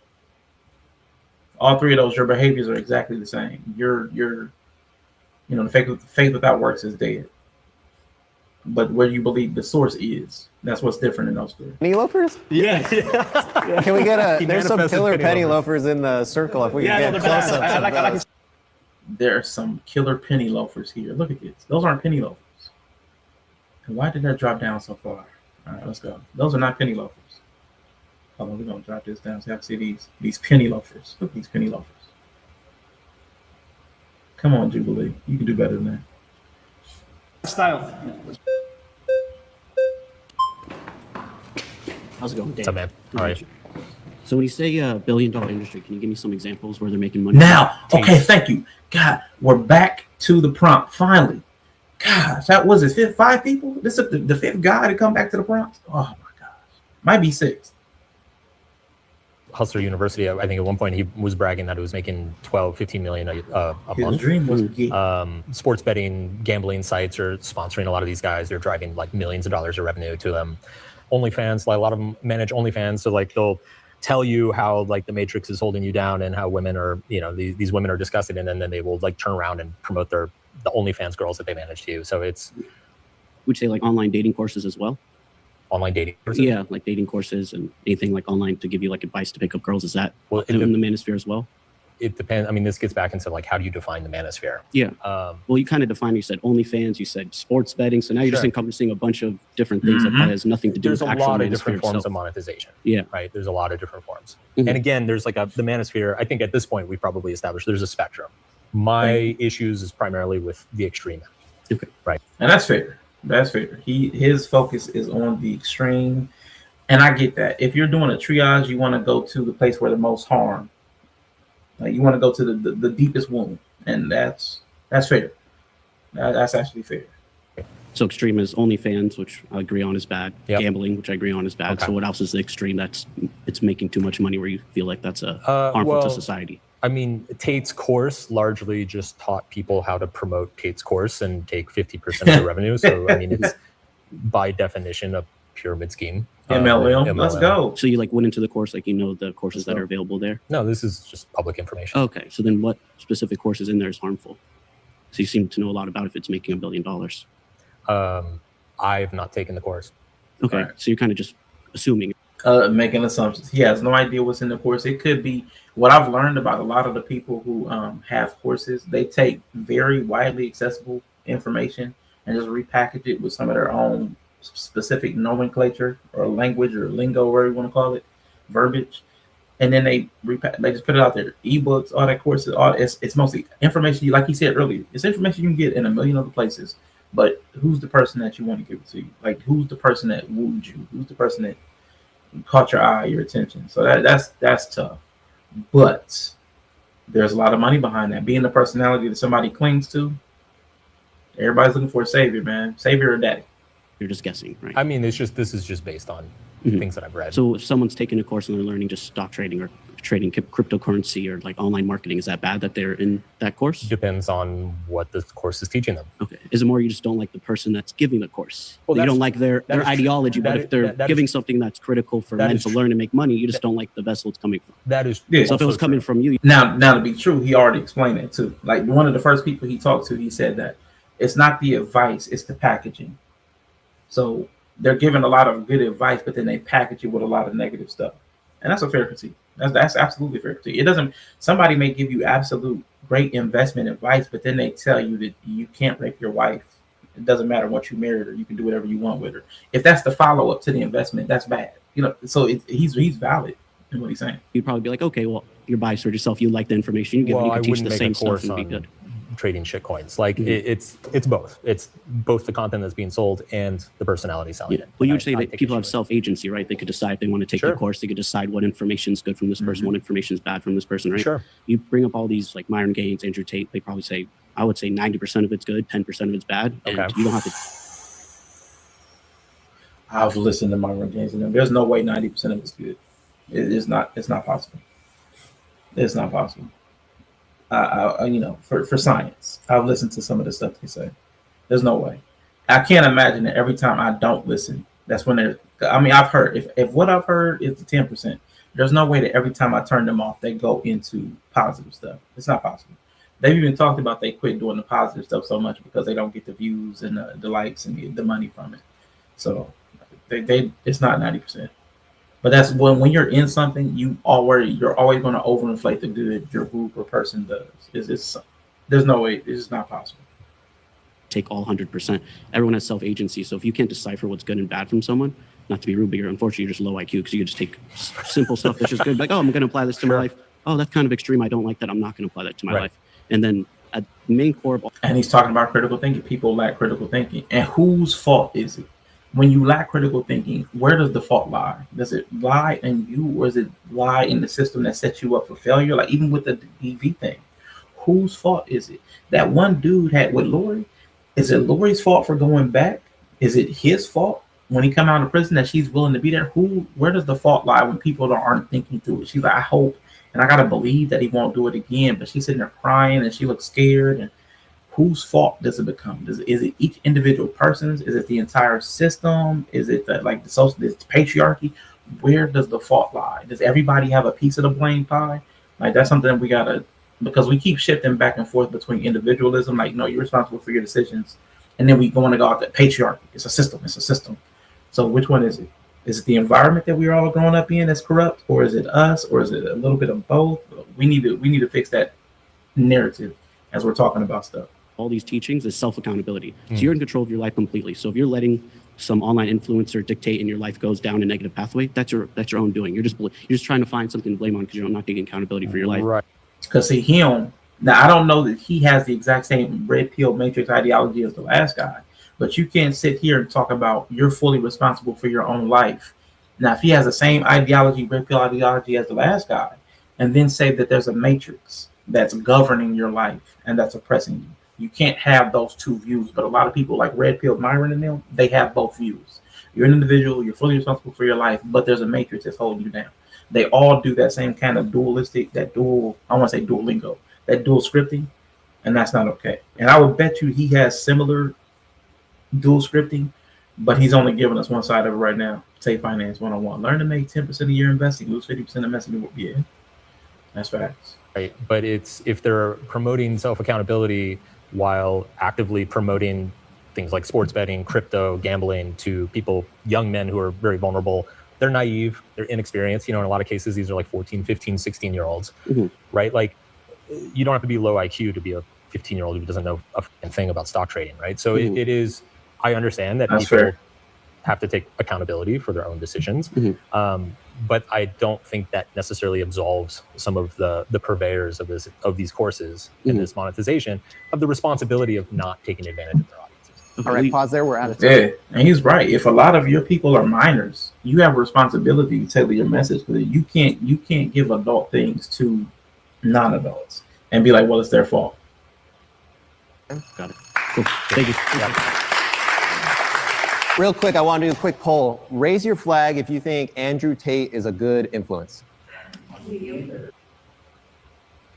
Raise it high so we can count. Net positive. I love the fact that it was such a small group of people that said yes. He's not. He's flat out not. But I'm glad it was a majority. I mean, a minority. Only a minority said yes. I was happy to see that. No, up, down. Raise your flag if you think clavicular is a positive influence. Again, another minority. I was happy to see that. That's okay. Then don't raise it. Raise your flag if you think Nick Fuentes is a positive influence. Another minority. All right. So even when you get a diverse group of Manosphere people, most of the people that this Mark Manson and Louis Theroux hold up as Manospheres, I love that they don't even agree with them. They don't think that they're positive influences. So even within the Manosphere, most people who are actual Manosphere or Red Pill, who have been in the space, I'll say that's a better word, because actual is the same as saying real man. People who are of the Manosphere space for some time have learned who the harmful actors are. And what I've noticed about people who use the everything is your fault narrative are usually the ones quick to deny how they negatively affect the world around them. Absolutely. Is Nick Fuentes Manosphere? He is more right-wing Red Pill, but Red Pill's in the Manosphere. Yeah. And there's a lot of political Manosphere, and the political leaning has a lot too. The radicalization chamber, shout out to Brick with the radicalization chamber. The alt-right has gotten a lot of people from the Manosphere pipeline. So conservatism and Manosphere has a overlap in the Venn diagram. Has a deep overlap. The same way that the conservative right is trying to restrict women's freedoms and trying to promote family, that's very closely aligned to Red Pill Manosphere. Like the blame that like JD Vance and them, they're putting it. Matter of fact, JD Vance, I'm sure is Red Pill. Like he said something that was so Red Pill. Oh, he's Red Pill. I can't remember exactly what it was, but he talked about women and family and women needing to be in the house and all that. It's But it could be another thing where the ideologies are so similar that a distinction barely matters. It's like they may be distinct groups, but their alignment is it's like twins. It's like it's hard to tell because a lot of the Manosphere has a religious leaning to it, and a lot of political has a conservative religious leaning to it. So they may be twins. They may not be the same, but they're no further than first cousins. Like you can see the family resemblance. Thank you. It's just the poll I wanted to do. Curiosity. My next surrounded claim is that a woman's body count doesn't matter. Ooh. Hello. Hi. Nice to meet you. Now you're gonna argue a woman that a woman's body count doesn't matter. Let's go. Nice to meet you. Okay, so personally, I do feel like a woman's body count does matter. Why is that? Because it's her value. I feel like if something's used, there's no value to it. It's just, I don't want to be mean, but it's dirty. Do you believe that dirty. Women have value outside of their body and their sexuality? Of course. Yeah, of course. A woman can be smart and still sleep with a bunch of men, but why not be the whole package? Respect your body. It's your temple. For me, it's interesting to watch because both sides are actively red pilling their followers, and that's a great point. But that's a great point because every ideology is telling a group of people that you don't know the true nature of reality You've been lied to, and you need to wake up to what the system, the matrix, is doing to you. They just use different verbiage. Because he'll say the patriarchy is the matrix, and they'll say the matrix is feminism or some other thing. I'll say capitalism. So it's potential spam. Almost all my calls are potential spam. Almost all my calls are potential spam. So it's like everybody has, oh yeah, and pro-black people will be like it's the white supremacy. Everybody has a boogeyman. That is the overarching driver for the negative effects that they see. Christianity will call it, it'll be the devil. It'll be Satan. And the wickedness in the earth is because of Satan and sin and the fall of man. Everybody's got a boogeyman. Everybody's trying to wake other people up to their truth. And we're all just looking at the exact same elephant, just from different sides. But we're all using the same, just using different verbs to observe the same thing. Yeah. Who can red pill better? Coke versus Pepsi versus RC Cola versus Dr. Pepper versus Tab.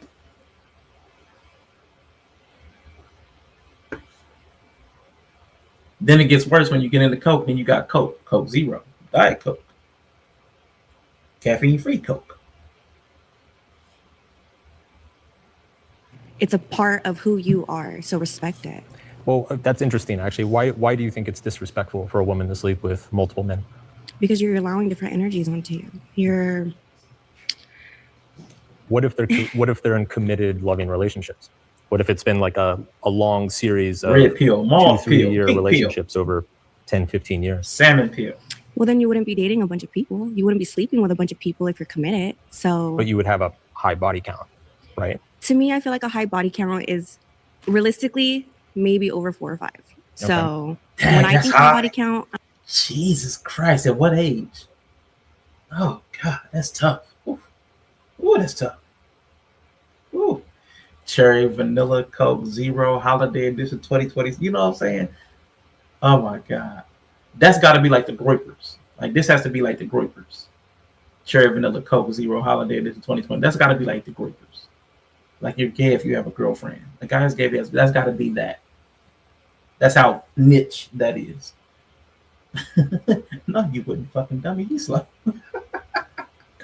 Oh God. I'm thinking you're sleeping around, you're having one night stands. I respect it. You know, that's where agree to disagree comes into play. Sure. But me personally, it's self-control. Be mentally strong enough to say no. Be mentally strong enough to stick to one person. Yeah. That's a totally valid preference. My argument is that a body count it's just one piece of data. And I think it's a pretty arbitrary piece of data because people change. They have complicated life stories. Now remember, he says it's an arbitrary piece of data. He says it doesn't matter. Lock that in. It doesn't matter, and it's arbitrary. Maybe you're a party girl in your 20s, and then you settle down and get serious, in your late 20s. Maybe you've gone through a bunch of shit, had a hard upbringing. So it's you have to address the individual in front of you, not just the number. Do you disagree with that? That's a good opinion, but I stand firm on mine. Nobody should all have a piece of you. I wouldn't want somebody to hear, yeah, I had your girl. Yeah, I got, We got to pause there. You've been voted out by the majority. Okay. Please return to your seat. Thank you. I don't think, and I think they're going to get here. I don't think it should be your number one factor, but it does matter. Like all the decisions that people make matter because the person that's a part of your life, they make decisions that impact you. So the track record of people's decision making it always is going to matter. I don't care what anybody says.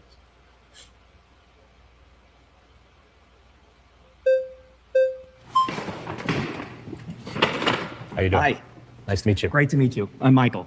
So when you say a woman's body count doesn't matter, I just wanted to ask if there are any conditions or qualifiers to that, or do you literally mean it doesn't matter? Whether if she's a virgin or if she slept with 197 people just last month, it's totally irrelevant to everything. You shouldn't take it into consideration at all. I mean, obviously, some people are going to have certain value. Like if you're religious, for instance, or if you have like certain social beliefs. My point around this specifically, if I'm going to clarify the claim, is that it matters if you're a single man and you're meeting a woman. On the list of things that you should be concerned about, that you Those scratches to the mic. You dirty. It is kind of weird though. Scrambling to the mic like, was that Diddy? I love when you scraping and scrambling, daddy. you should be worried about, it is so low on that list that you shouldn't even think about it. You should be And see, primarily that's it matters if you're a single man and you're meeting a woman, on the list of things that you should be concerned about, that you should be worried about, it is so low on that list that you shouldn't even think about it. It's so low on the list of things that you should think about that you shouldn't even. It's so low. You should be That's primarily crazy. concerned is she trustworthy? Do you communicate well? Is listen. she fun to be around? Do you have Trustworthy, communicate well, fun to be shared around. values? Do you Share values. Do you see yourselves going long term together? Do you see yourself going long term? A lot of that is in the body count conversation. Like, believe it or not, like a lot of values and beliefs are inside of the body count conversation. Fighting for the mic as well. Yeah, all I need is one mic. Funny hearing that from a guy who don't like women. He's missing the things higher on the list of correlated with body. Exactly. Yeah. This is like the height thing.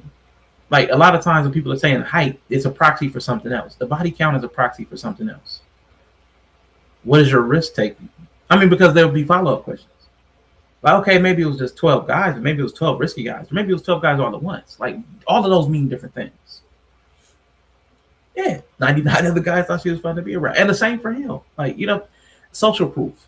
Like, there's a lot of other stuff that comes into play, but I don't think asking that question is useful. Not asking that question that specific way, it's not going to get you a useful answer. It's very unlikely you're going to get a useful answer. What she's done in the past is a very, very tiny factor in all of those things. Yeah. Wrong. So I think that's like saying, okay, well, a dude that he cheated. He cheated on all 12 of his last relationships, but what he did in the past doesn't matter. And that stuff matters. I do think you can get the same answer you're looking for without asking. Yeah, asking about it, I don't think you're going to get a direct answer for most people. Most times, there's a very particular point of relationship where you can get that answer directly. But early on, I think when a lot of these guys want to ask it, probably not going to get these answers. But if you did know somebody's body count, it could be absolute. But even then, you need follow-up information. Like I said, was it Bonnie Blue, or was it over time? Like, was it 1,000 total, or was it 1,000 on Tuesday? That's a big difference.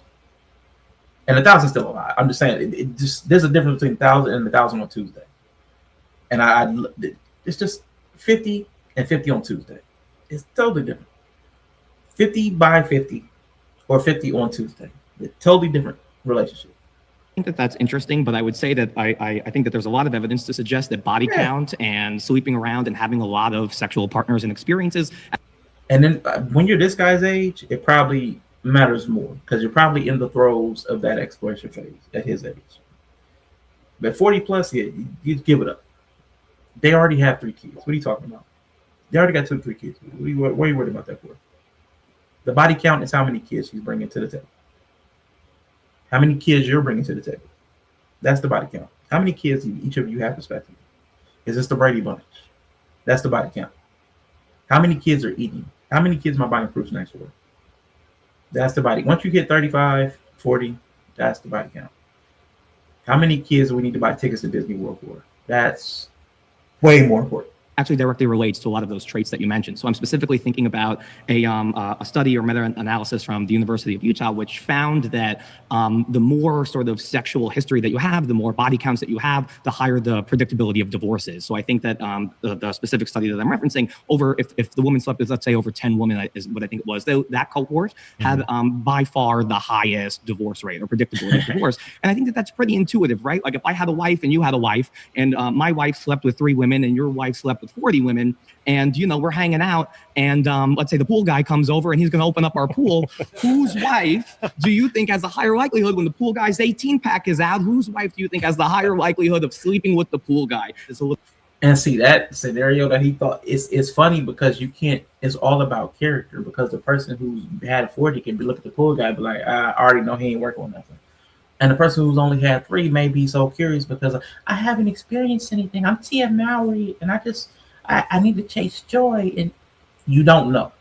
It really depends on the character of the person, and you find that out through other questions. That question is not going to get you to the character of the person. I will concede that for sure. little bit obvious, right? That the answer is the woman with 40 plus I never bodies. And I think dated that makes sense, around. right? They I've only had have 3 more partners. sexual experience. They have more things that they're using a comparison boy. based off of. It's part of a larger social trend where we're being a little bit more flippant, or we're succumbing to our heathenic, His shoes, man. I swear my mom used to wear them shoes. I want to see those shoes from a different angle because they look exactly like these shoes my mom used to wear.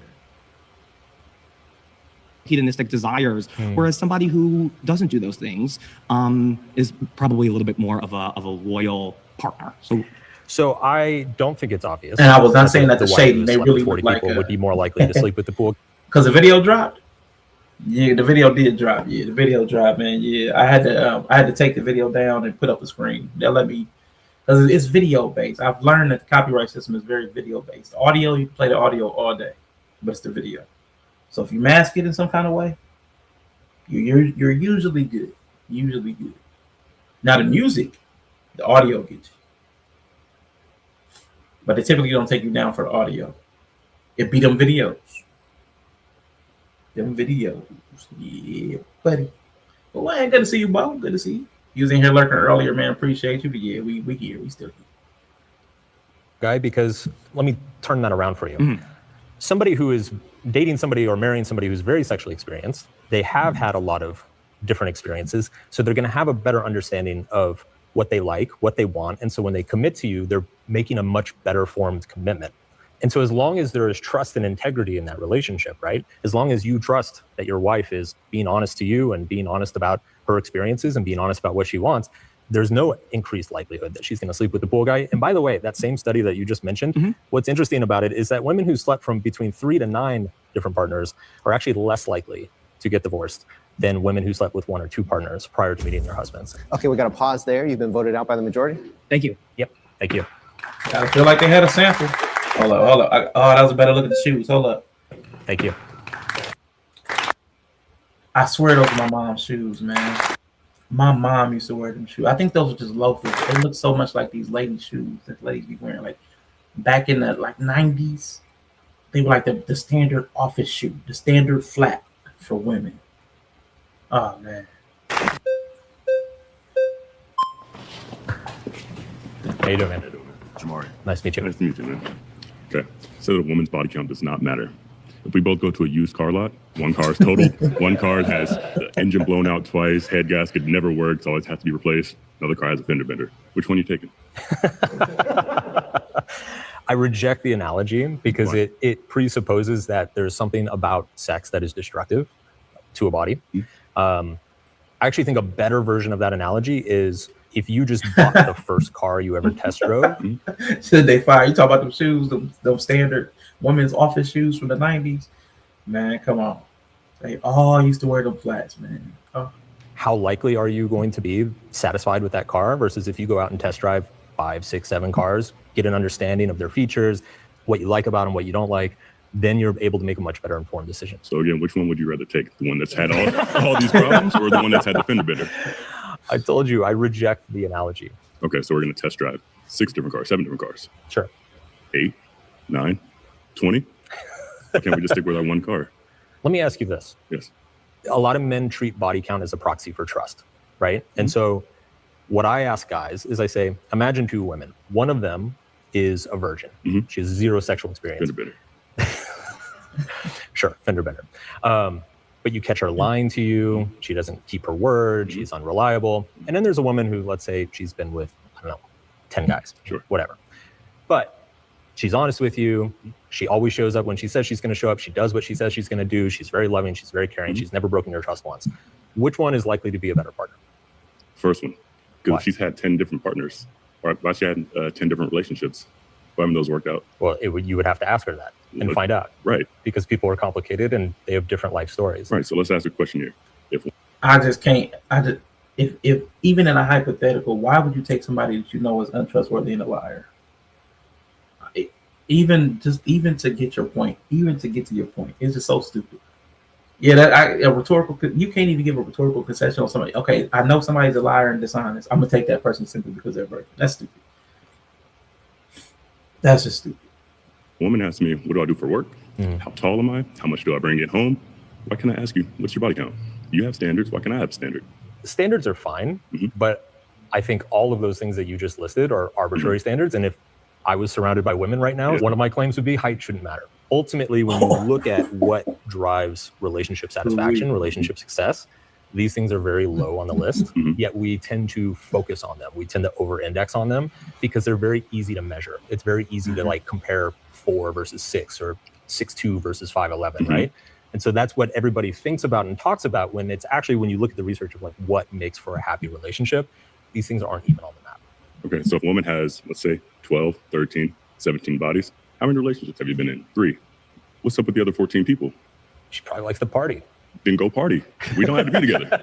But you can. Or maybe she used to like the party, but now she's ready to settle down. Not with me. Go. If you can decide who you open your legs for, you can't decide who gets down on one knee for you. Can I ask why not with you? If everybody's had a turn and nobody's enjoyed it, why do I want to get you now? I know we got pause there. You've been voted out by the majority. There's a rationale to that I can't really argue, but it also presupposes that person was ready to settle down before and nobody else wanted them. But his point, it's his stance. Everybody's allowed to have these crazy stances. What's your body count? Yeah, man, these people crazy. Good.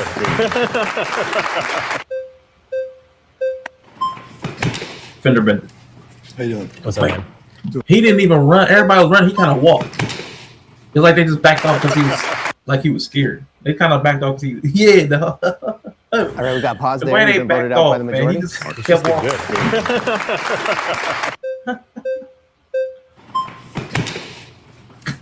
How you doing? What's up, man? Doing well. My name's Glenn. Nice to meet you. I'm going to concede with you. Body count doesn't matter to the way that people think about it. Okay. There's no dickometer in front of the top of a woman's vagina that tells you how many thrusts per minute that she's had, right? So let's talk about. There is. I mean, I haven't seen one. We agree on that. Okay, cool. But let's talk about what a sexual risk does talk about. Every time you have sex, you're putting yourself in a very risky situation, right? A woman is getting penetrated. A man is having his way with her. So if a woman has a high body count, it does speak to the level of risk that she's willing to put herself in. And that could be questionable to be like, oh, but she's willing to put herself in risky situations. Now, can we also, as shout out to Bree, this is only for Bree's sake, because Bree will point this out. Like, can the men acknowledge the fact that just sleeping with one of y'all, you're saying it's risky just to be with one of y'all? What does that say about you? That just being with one of you is risky from a man's mouth. Like that's a little, we got to do better, guys. We got to do better. Situations like this, what other risky situations that she might be able to put our relationship in? If this is a behavior pattern, that's where I would say body count matters. Most of the people are talking about, well, whether their body count matters because like they want to have make sure she's pair bondable, whatever. Right. A virgin will cheat on you just as quick as a woman that had 1,000 bodies. I'm with you there. 100% true. But when it comes to the behavior pattern, the characteristics, that speaks more to why body count could matter and should be factored in the decision. If you're going to be willing to take risks, I'm not trying to take some of these risks with you. I think you and I are actually pretty close on this. I agree with you that personality and character. A lot of it is ego. A lot of times when most people are talking about it, there's ego, but there is also like credit, like a credit score. There is something to people's decision making. Some people do like somebody who had like multiple repos on a car. You want to get them a car loan? No. Like there is something about decision making, but then a lot of times there is ego. Like there's two sides to this. There is a valid basis for the question sometimes, like a question's history. How have you moved and behaved in relationships? That's valid. But a lot of times that's not what people are caring about. Absolutely. Yeah, absolutely. So, I mean, both exist. Both, and that's why it's a really hard conversation because both are true. There are people who are just too insecure for that conversation. And there are people who I guess insecure on either side. There are people who are insecure about the way they've moved in the past, and they can't have that conversation. Because I mean, some people, like you said, have been very risky with their behavior, men and women. Like that's a conversation, men and women. A lot of people go around uncovered, like, unprotected, a lot of unprotected sex. Yeah, man, yeah, absolutely. And that's why the disease rates are so high right now. Because men and women around here just risky. Men and women around here are risky. Man, because somebody has a high body count doesn't mean it was all risky. And just because it was a low body count doesn't mean it was without risk. So it's really the one question is almost useless. The sole question is almost useless. But people are trying to get to a level of trust and comfort. They're trying to get to a good place, but they're doing it a bad way. Their traits is ultimately what matters. But my argument is that there's much better ways to find out if somebody's a risk-taking person than asking them for their body count. Yeah, you're never going to find out a woman's body count, right? Well, and it's also just arbitrary. I mean, take her to a fucking theme park and see how many roller coasters she goes on. Like, there's other ways to figure see this if she out. gets on the carousel. If she chooses the carousel first, right? No, I'm with you on that because I would say, you know what? Observe what she can observe. Her behavior. How does she treat you? Does she treat you better than anyone else has ever tried? 100% agree with you.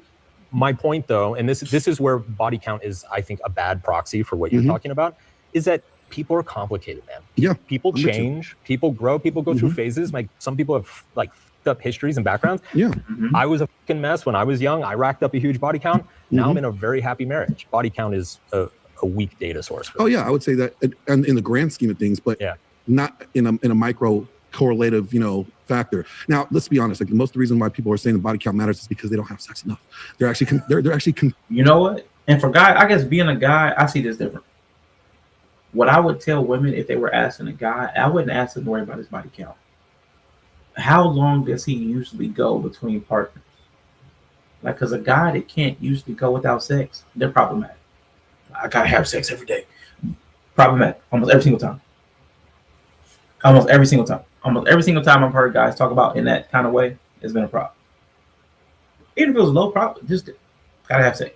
Like, so like that's when they start getting that pressure. Like, even if you're married in a relationship, like, even though when a lady had cancer and was going through chemotherapy, she felt like she needed to make sure he was taken care of sexually. And it's like, can you not go a day without sex? Like, just a day? It's one? And the people that can't go, that's where it gets me worried. Because then they'll start finding any way to satisfy the itch. That's what. But again, I've just heard too many words. I'm sure it's not everybody, but I've heard so many problematic people, and they're always around. The frequency is the problem.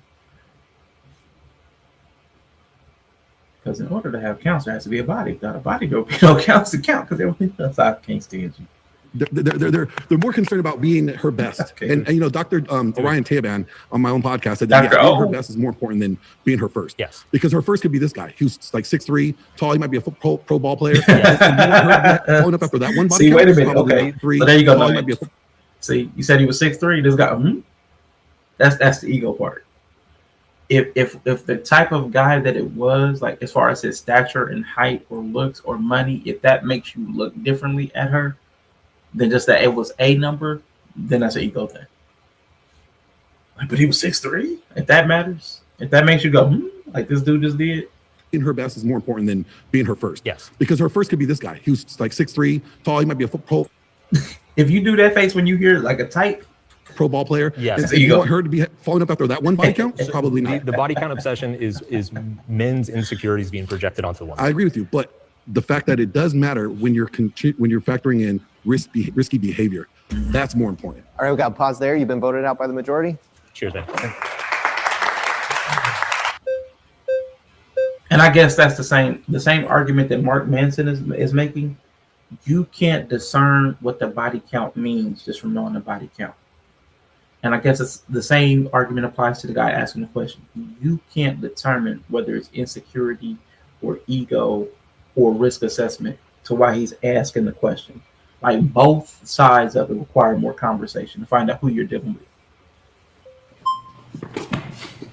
All right. How you doing, man? Ross. So a woman's body count doesn't matter. That's the claim. I would argue that it's a blanket statement. Like, I would argue that most men want a beautiful balance between experience and exclusivity. Mm-hmm. Say for like the city boys in the club, they want a girl with a high body count because they don't want an inexperienced, horrible lay. Yeah. And people or men, they want a woman that no one's had because they don't want the homies talking about, oh, I had her too. And also, like Glenn said, I think that patterns matter too.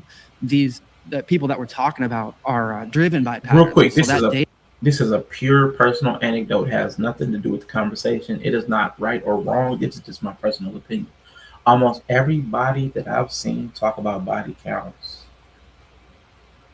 would probably be better off procuring sex first. I've seen so many people talk about body counts that can't count. Like it's like it was the fresh and fit. They literally have to throw money at women to get women and talk about body counts. If you have to pay to lay and can't get anybody to stay, I really don't want to hear you question anybody about the body counts. When you're on sugar baby websites in your 20s and 30s, paying women just to be around you, I really don't want to hear you talk about body counts. That's the problem I have with like depression fit people, like those types. They're worried about body counts, but they can't access women without having money. And the money they have is by fleecing dudes, by pretending they have high body counts. Like that annoys me so much. Because one guy said he had like 1,000 women. It was the biggest lie. It was the funniest lie. But at the same time, he's talking about he had 1,000 women. He was on the sugar baby website because that's the only way he could get with it. And it's like, don't worry about body counts. Just don't even worry about it because you're not looking to get married. You're just looking to find people in Miami to party with. Like let's be honest. That's the problem I have with the internet because they're not looking for a wife.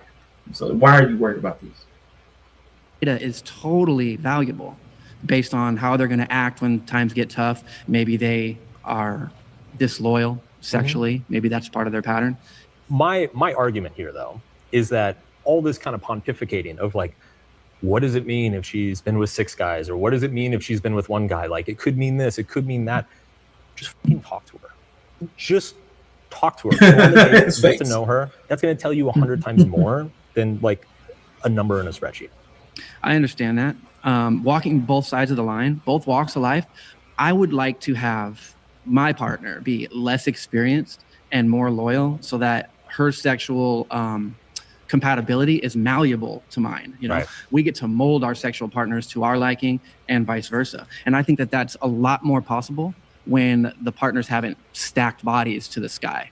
What I'm arguing against is kind of this social judgment, all this like viral content of shaming women for body counts and all this stuff. It's like, that works for you, that's great, but that doesn't necessarily mean that that's going to work for every man out there, or every woman who's been with so many guys should be shamed for it. So I hate that argument too. Like that's the other side. Oh my God, everything doesn't have to apply to everybody for it to be generally useful. Like God damn. Who cares? Okay, pause. You've been voted out by the Somebody majority. cares. Somebody across the table from you cares. That's why he's across the table, because he cares. Like, I hate with the dismissiveness. Appreciate it.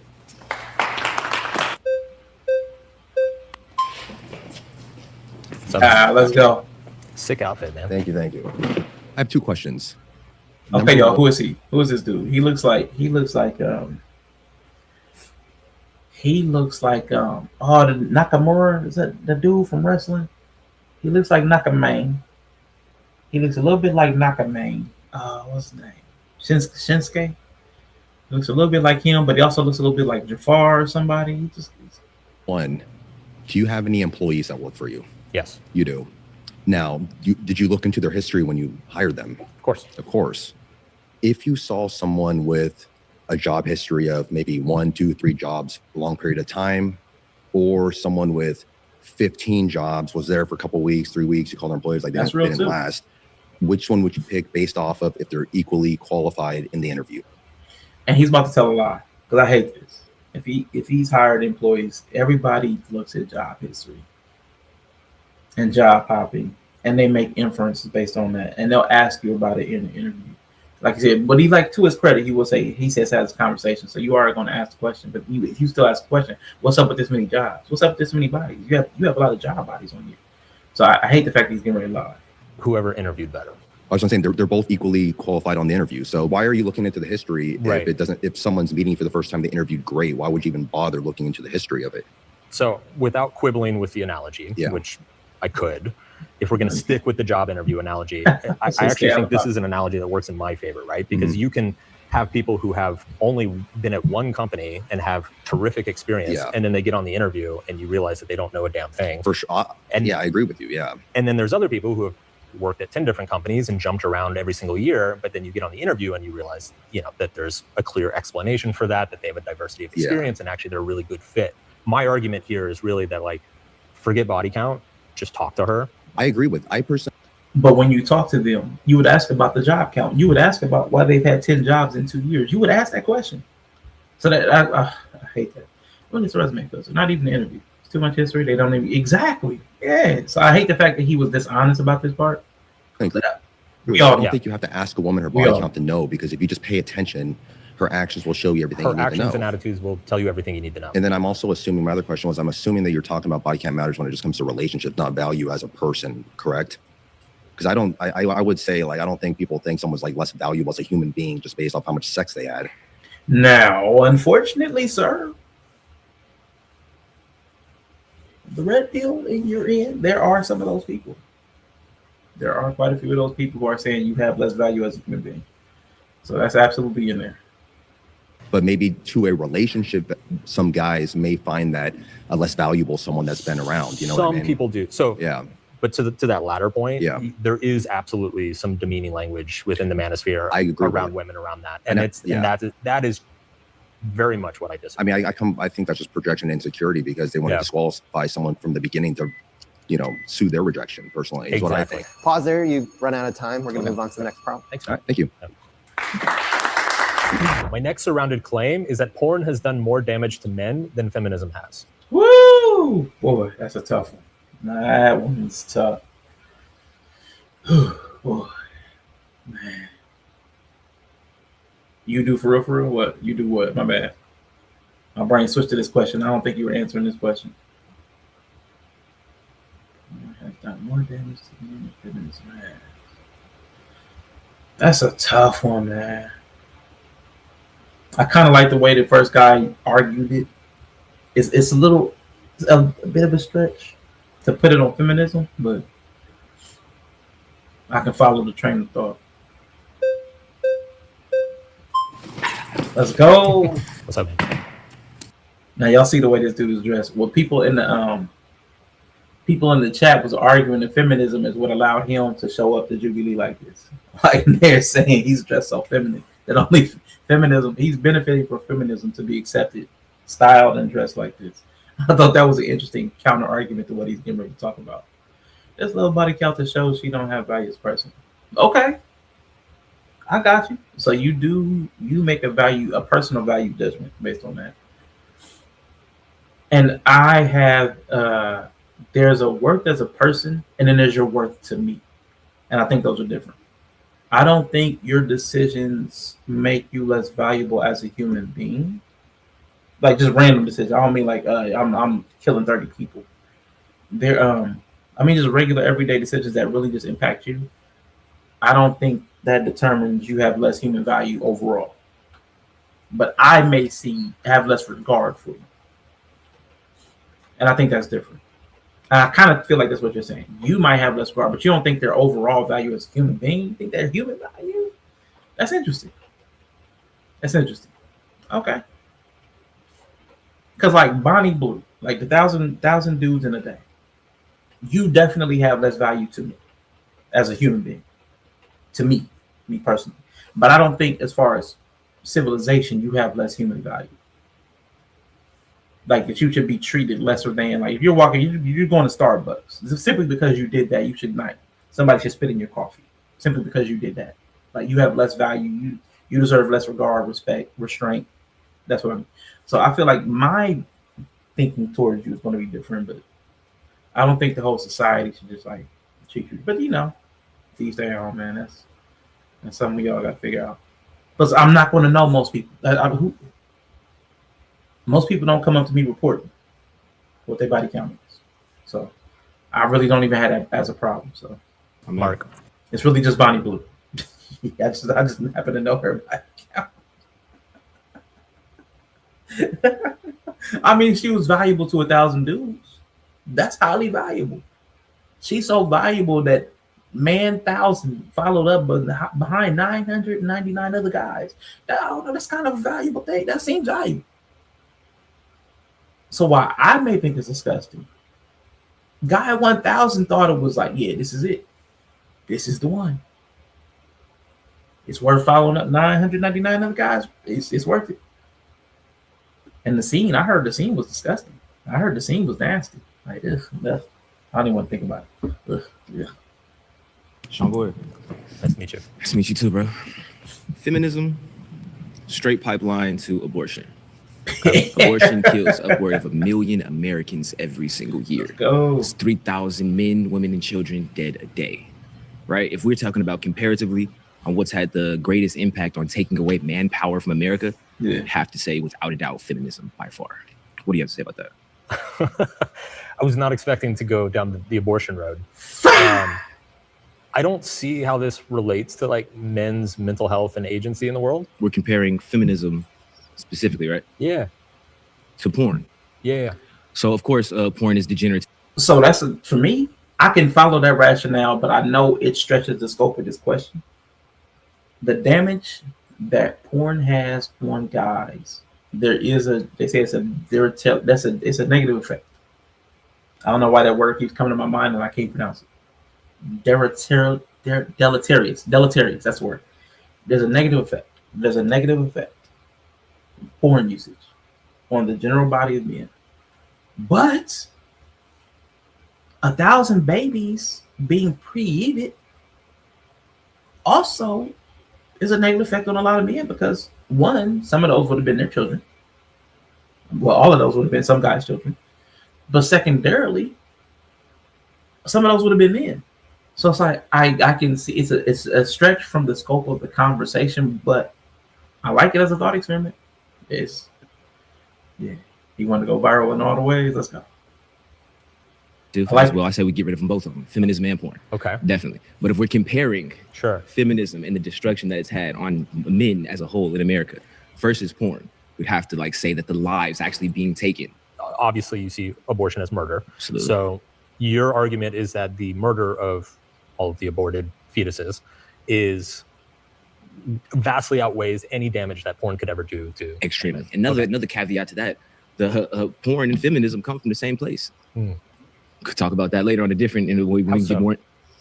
The same destruction of the nuclear family. Okay. Was because porn has been around for thousands of years. Let's say the people who own OF right now. Okay. Let's say that the most profound ability to make the America's daughters prostitutes from the young age all the way to the high age, right? On a vast majority, what they say, 35 to 40% of women right now, over 18 going up into 45, are on OnlyFans right now. That would be a crazy stat if it was true. That would be a crazy stat. Not true. Absolutely ridiculous. But yes, definitely. I actually have the actual numbers from OnlyFans themselves. Please give me that. Yeah. So there are 3.7 million total creators on OnlyFans, 1.1 million in the US. About 90% are women, and only 70% are doing adult material. So that equates to about 700,000 women. Now, what I'd like to know is how many were in the sex work industry, period. Because OnlyFans is a very limited scope, as opposed to all types of pornography and other types of sex work. I'd like to know that stat. If it's 700,000 just for OF, I'd like to know what all the other websites and other types of media. I'd love to know. Doing adult material in the US, which is roughly 3% of women between 18 and 40. It's still a lot. You would say that's more destructive than feminism. Because see, if there's 3% of women between 18 and 40 on OF, imagine how many are in sex work. I mean, 3%. That's a high number just on one website. Then you got to think on just all website, that has to be at least 5 times that on all the cam sites, this site, that site. Then you up to 15%, just that quick. And that's a very conservative estimate because there's a whole bunch of websites out there. Oh, tons of stuff. That's a lot. But it's also possible that there's an overlap. The people who are on OF are also on these other websites. So I can't do that. I can't do that, man. Because how they can say porn is destructive to men, but women can order a rose off DoorDash and it's just okay. Absolutely. Hey, that's a question. There are 700,000 female receptionists. Ooh, wow. Oh, wow. That's crazy. When feminism gave you the sexual liberation movement to even empower women to believe that you get some type of... There are more OF doing sexual content than there are female cashiers. That's hard to believe. That's really hard to believe. I almost see a female cashier everywhere I go. That's really hard to believe. That's got to be a higher number. You might have missed a zero. That's got to be a higher number. But you know, it's true. He hit me with the Kurt Angle. It's true. It's true. I think porn is more destructive for men than feminism is. Explain. So the average male currently first got access to porn when he was 11 years old. By 18, 90% of men are using it regularly or have used it regularly in the past. Men who use porn regularly, you see worse metrics across the board. More likely to be depressed, more likely to have body dysmorphia, more likely to have erectile dysfunction, more likely to commit suicide, more likely to have poor relationships. This is ubiquitous. It's available literally for every young man on the entire planet. I mean, one thing that I would probably agree with you guys is that feminism, there's some good and there's some bad, especially the last 10 years. Especially the feminism that promoted high body counts being okay and not mattering, right? Well, so the same effects of the mental depression and all the other degenerative. We're back to the body counts, are we? Because it's extremely important. I'm not going to get at the last one to be able to see what about the Manophere's advice is making. Now, here's where I wish dude would have taken it. How can you say body counts don't matter and then say porn has done more damage? Like, that's where my mind would have gone. Like, body counts don't matter, but then you come back and say porn is damaging men. So how can body counts not matter for women, but then porn and the observation of the body counts of women damages men? I would need you to make that make sense. I'm sure it's three of them to work where I do. You like is not okay with that, but it's kind of almost obvious. All right, we got to pause there. You've been voted out. Appreciate you.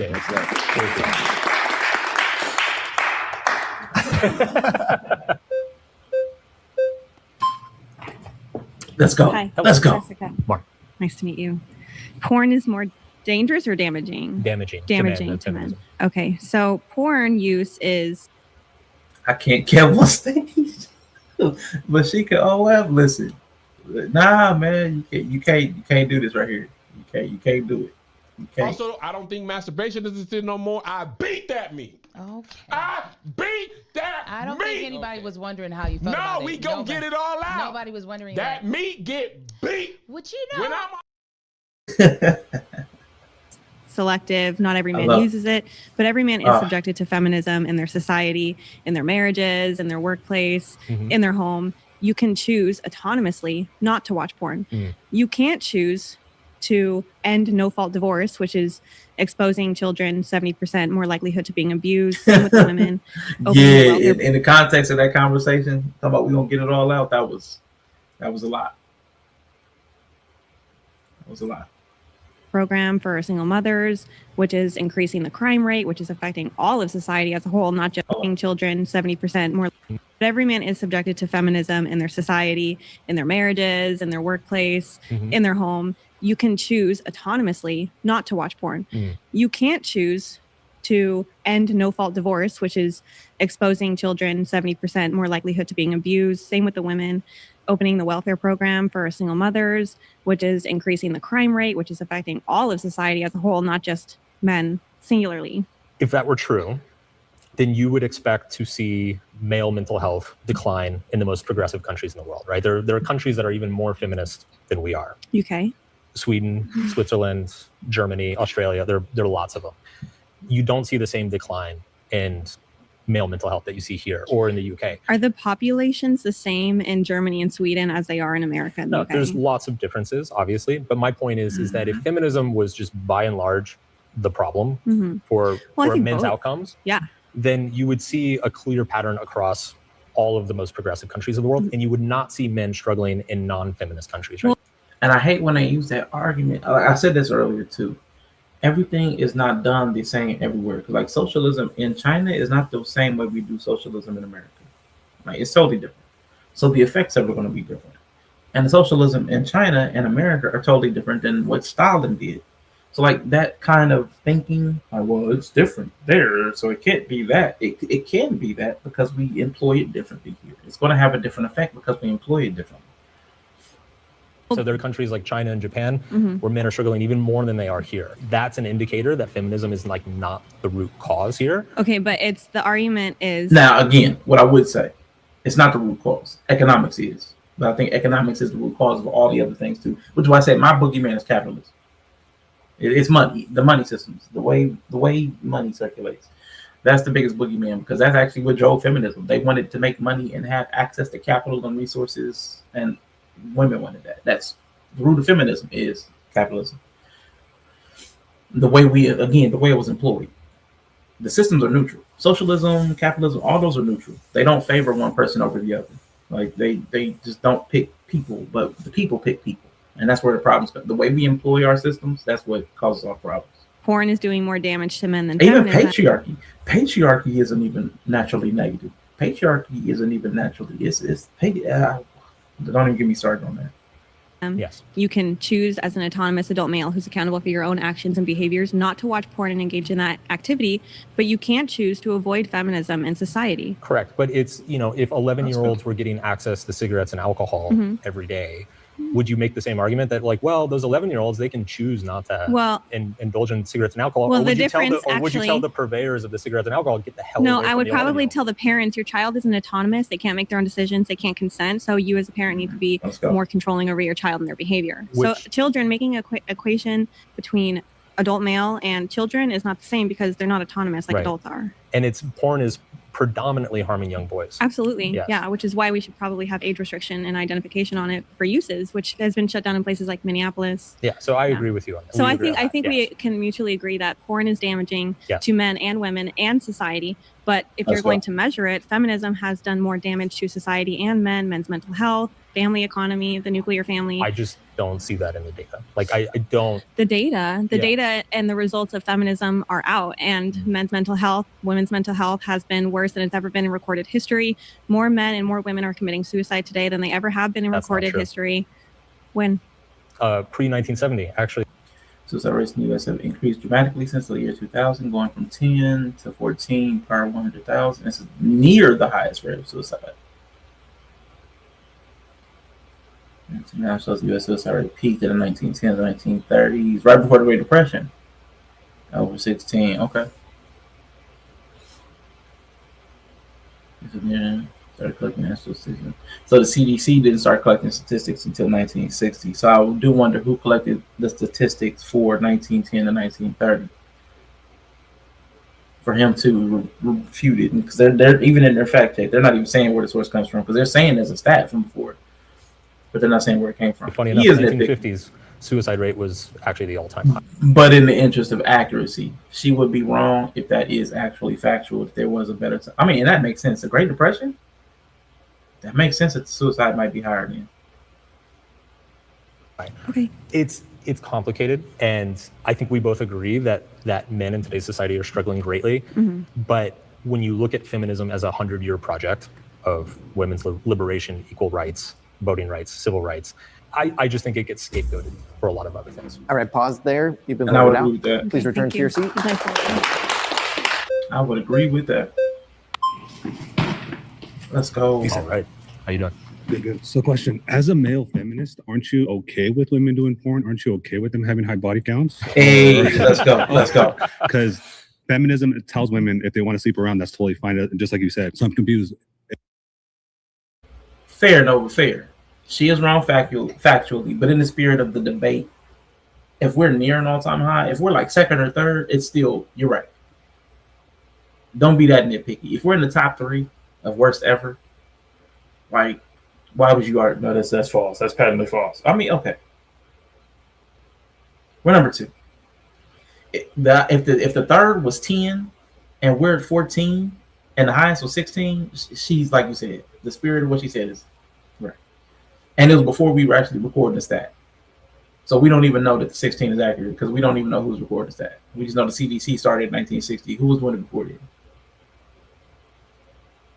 If porn is more destructive and feminism pushes that they're allowed to do that, I get there are some feminists, I'm not sure if you are one who's anti-porn, maybe you're just pro-sexuality but anti-porn, but how can you explain that to me? I'm generally sex positive. People should be free to explore their sexuality as they see fit, I think, including women. I don't think that they should be demeaned or degraded for exploring that sexuality. I get that. Wouldn't you then be okay with women doing pornography then? I am okay with women doing pornography. My issue is the ubiquity and the access that men have to it, particularly young men and young boys. The ease of which a 14-year-old boy can So again, here we go with it. a little bit of hypocrisy. This is ideological hypocrisy. Women can have ubiquitous access to create porn. Men cannot have ubiquitous access to consume porn. Women could produce as much as they want. He has no problems with that. But men cannot consume as much as they want because it's harmful. So it's weird that it's like saying, okay, there's no harm in somebody manufacturing drugs, but it's just a harm when people take it. So we have to make it illegal, or we have to put restrictions on people taking drugs, but no control measures on people producing drugs. And that's weird. That's a weird place to be.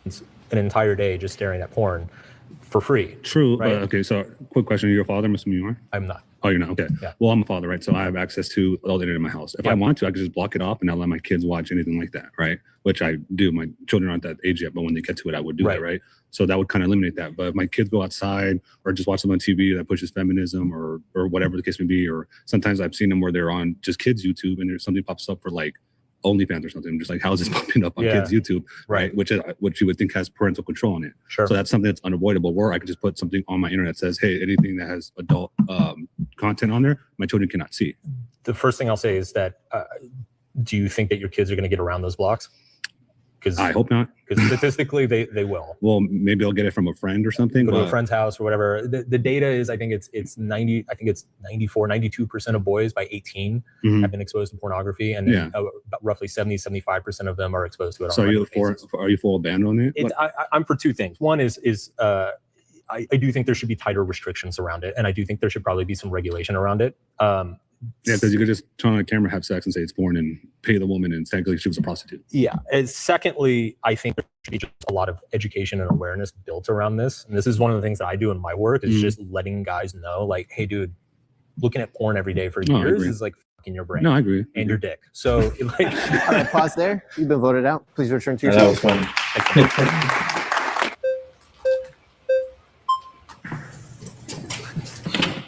Welcome back. Thank you so much. All right, so I think when we talk about feminism, we have to be very specific, because I agree with you that, Elizabeth Cady Stanton's Declaration of Sentiments did not create the porn problem that we have today. So big into first wave, and then even some of those elements of second wave feminism that secured rights and freedoms. I think that the problem is when you get to these third and fourth waves, we start to get this demoralization of men. We start to get this narrative that patriarchy is this thing, this overarching thing in society, and that men are the primary sources of everything that's wrong with our culture. And I think that you see a major withdrawal there. What's interesting, or maybe a little bit ironic about the claim, is that I think that we're kind of looking at two things that are feeding into each other. I think modern feminism, gender feminism, is by and large responsible or contributing to a lot of the loneliness and withdrawal that we see, which is causing that uptick in pornography, which you and I are in major agreement, totally unhelpful and detrimental to society and men in general.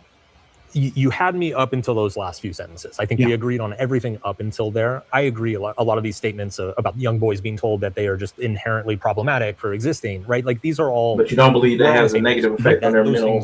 Just are terrible narratives to have in the culture. That said, I personally don't think they are widespread enough or ubiquitous enough to really point at them and say, that's the problem. Because when you look at the problems that have been affecting young men and boys, they go back decades. They go back to the 80s and 90s before any of this stuff started. So I think it's a little bit of a red herring. I think it's a lot of political talking points that get a lot of attention, right? It's like we hear about something crazy happening in an elementary school. Everybody gets riled up and freaked out. And we're like, that's the problem. And it's not. That's one school. It's a minority case. It's something that hasn't been ubiquitous for more than a few years. Whereas there are like real... I hate what he's doing, because now he's doing something that he kept trying to beat the other people. There is no one problem. There's no one thing. So when the guy points out a clear problem and they're related, he said, that's not the problem. We've never been talking about the problem, because all this entire show he's been saying it's nuanced. There's multiple factors. There's several things that play into this. And then when this guy makes a point, he's like, well, that's not the problem. Nobody said it was the problem. It's just a big problem. And it's a bigger problem than porn, because porn is probably coming from the outcomes of feminism, which he actually had a good point. Structural problems and issues that have been going on for decades that have been harming young porn men problem, not porn, that just but never porn get talked problem. about. And I feel like pornography is one of the larger ones. Yeah, so that's really interesting. I think that you made the point prior when you were talking about sort of the shift in the economy that we're seeing, kind of going from physical-based careers to more social-based careers, and that women on average tend to prefer those social-based careers, and that's tends to be where the economy is going. So I'm totally with you there. I think that's one of the major issues. I think the overprescription of methylphenidate medication, pathologizing male play behavior, fatherlessness, all of these things are contributing. But again, the problem is that the left controls the megaphones of society. So the left controls Hollywood. The left controls mainstream media. And the left is part of this cultural movement about patriarchy and toxic masculinity and the demoralization of young men at every twist and turn, starting in elementary schools, which are by and large dominated by women who are teachers, particularly left-leaning women who sort of propagate this narrative that men are these really, really dangerous pathologizing cretins of society. And what do? They withdraw. They say, okay, well, if I participate in society, I become evil. Maybe I'll just withdraw, and maybe I'll just hang out in my mother's basement. Maybe I'll watch porn, because if I don't want to be evil, well, at least I could be harmless. At least I could do nothing. So I think you and I are in agreement here a little bit, right? But I again, mostly, I think we agree on the problem. I don't think we agree on the explanation, which is, I would say, are all of those messages that young men are getting recently, is that actually causing the issue, or is it just messaging that's not helpful? And I would argue that it's... He's being so disingenuous. Because there's no one thing that's causing the issue. There's no one solve. There's no one solution. If you magic peel any one specific thing, it wouldn't solve everything. So I hate the fact that he's trying to make it one thing now. That's terrible. Just messaging that's not helpful. And to your point about the left having the megaphone, obviously that's changing the last few years. The fact that we're here right now is part of that changing. Yeah, independent media is doing a tremendous job in breaking down those barriers. And my fear with the Manosphere, the reason I'm here today, is because I want these issues to be brought up to the public consciousness in a way that is healthy and not attached to all sorts of toxic ideologies. Yeah, I mean, look, I agree with you there. I think that where I would push back heavily is that I think you're downplaying a little bit just how serious and pervasive these narratives are that's coming out of the third and fourth wave feminist movement, gender feminism, however you kind of want to call it. And when you have all of those cultural megaphones. And it's hard for me to watch him call feminism's rhetoric not helpful, but then call the Manosphere rhetoric harmful. Like, so one can actually do harm, one is just not helping. And that's tough. That's tough. In the ear of young men, telling them, you are the problem. Be more like a woman. Suppress those urges. Don't be aggressive. Don't go out and work hard. Don't bother tuning into those masculine urges. Those then get suppressed. And what happens when they get suppressed, they manifest in these really sort of crude and dangerous ways. And I think that's what you see, why the Manosphere even exists in the first place, right? I think that one could kind of understand the Manosphere as maybe a response to gender feminism or a backlash to gender feminism, which I think is obvious to predict, right? Of course, such a radical movement denigrating young men would produce sort of a sorry for booing you, brother. Backlash that is equally unhelpful. So I think that the main thing is we need to change the narrative in the culture, honoring what makes men men, not saying that men and women are interchangeable, that men need to be more like women, that men's sort of innate urges and desires around physical strength, around aggression, that those could actually be channeled in super helpful ways. I mean, the things we got to pause there. We're out of time. Of course. All right. Well, it was great, Mark. I really love your work and everything you do. Thank you.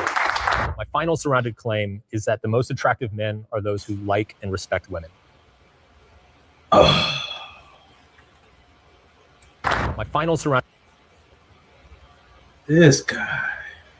Shh. I said close them doors. Ushers, close the doors. Oh, you motherfuckers. Okay. I mean, this is some shameful shit.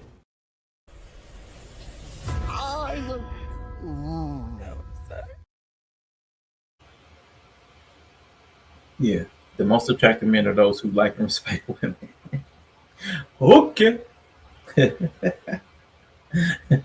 You got me. You got me. Okay, buddy. Yeah, okay. That dude is weird, but also decent. Yeah, he was decent. He was good about it. Yeah, this claim, though, boy. Woo.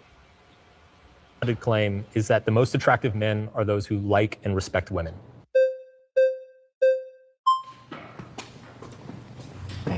Welcome back. Thank you. I think there are kind of two different hypothetical case studies that would show that this isn't the case. I actually wish what I'm about to say wasn't the case. Okay.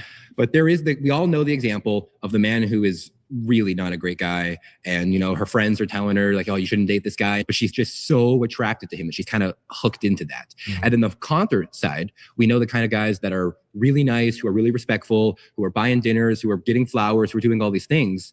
And they're just not that attractive. Right. And so no matter how respectful they are, no matter how good they are, no matter how kind of nice guy they are, Right. and it doesn't mean that there's a continuum of you have to be a bad boy, you have to be a nice guy. I think every good man should be both. You should be attractive, you should be strong, you should be like kind of masculine energy, and you should be a nice person. Right. But these are two different continuums. And so it's not being nice and being respectful and kind of being really polite to him is what makes you attractive. It's actually kind of irrelevant. Okay.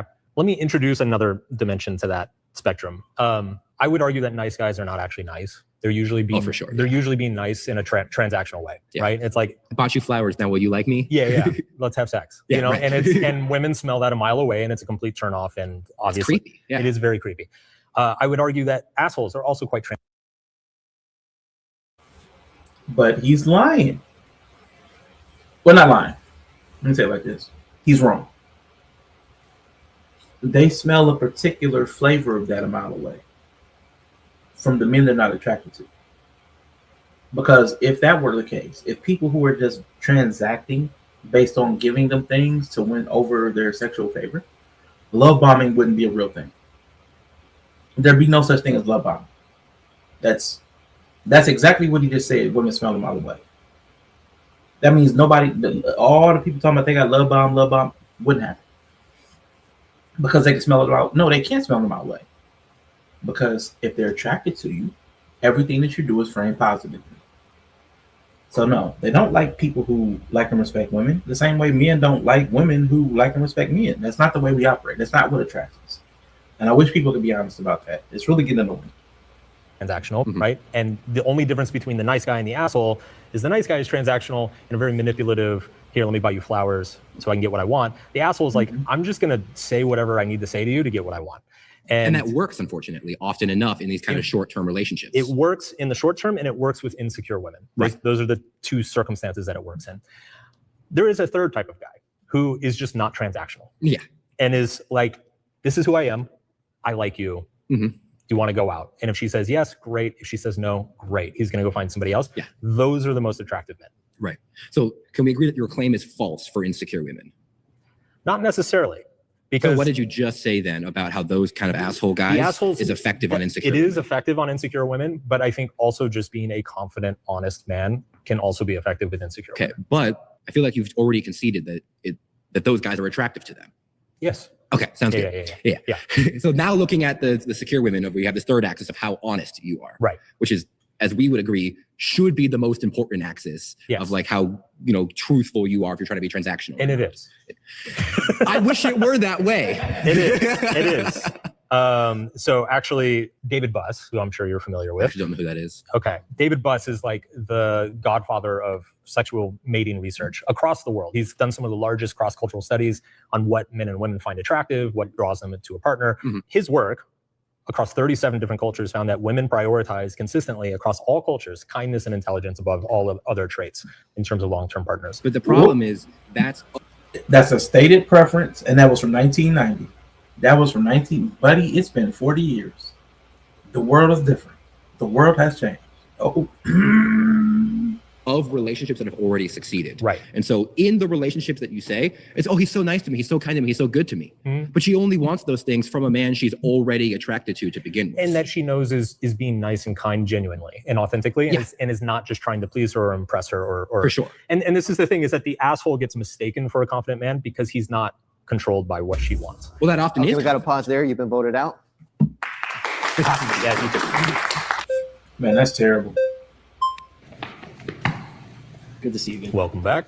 Okay, so are you implying men in the manosphere don't like or respect women? Is that your interpretation of the claim?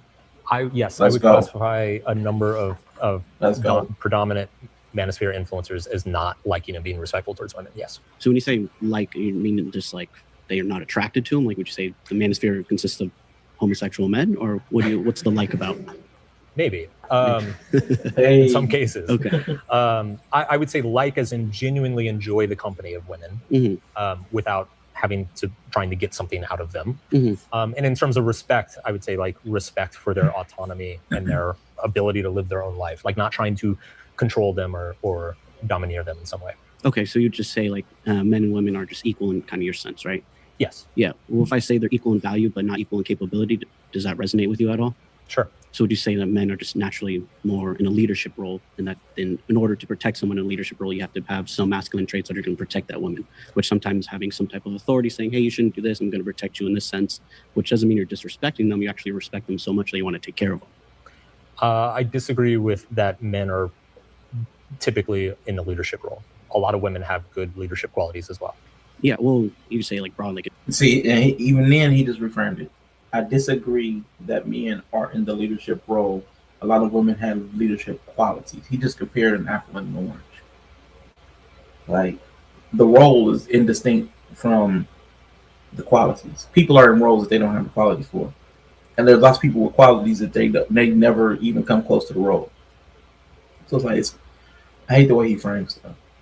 In different aspects of like business or stuff. I'm talking about just relationship wise. Women will lead in nurturing the children, and then men will lead in protecting and providing for that family. And in some relationships, it's vice versa. Mm-hmm. What would you say for the vast majority? So we had to speak in generalities, right? And generalities are usually men are in that leadership role, and that pertains to work the majority of the time, right? There's always going to be exceptions, but we don't harp on an exception. I would say the leadership roles, both people in the relationship take leadership roles in different aspects of the relationship.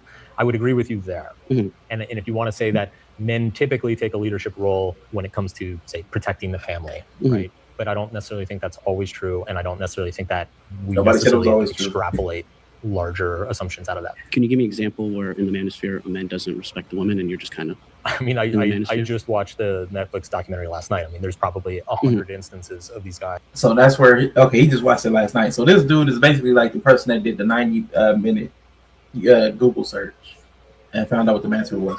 He watched the Manosphere documentary yesterday, and that's what that's crazy. That's sad. Calling women stupid, whores, worthless, saying you have to control them. If she breaks your trust, you ruin her life. That she's nothing without you, like all these sorts of things. And I would classify all of those as disrespect, fundamentally disrespectful. Okay. All right, we got to pause there. You've been voted out. Got it. Cool. Thank you.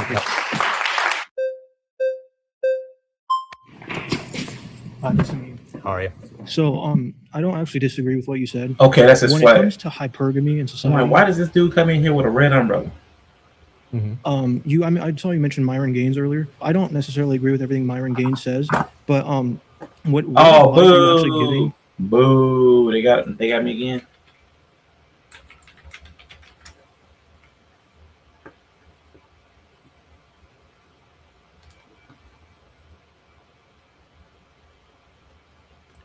Oh shoot!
On today's episode of Why I Hate My Husband, this weekend we went.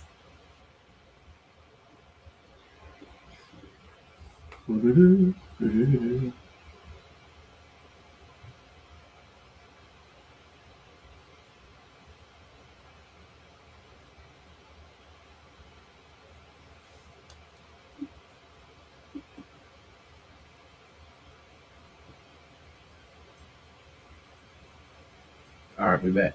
Okay, cool. That's crazy. All right, we back. Okay, cool. Got sniped. Got video stroked. Oh, that's crazy. I'm on YouTube reacting to something on YouTube, not monetized.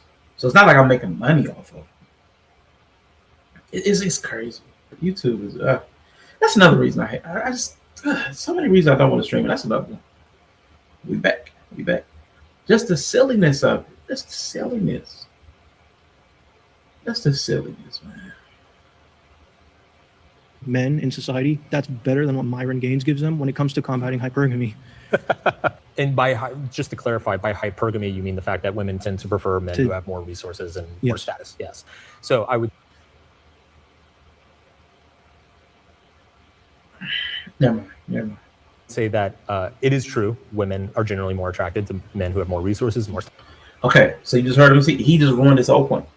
Women are more attracted to men that have more status and more resources.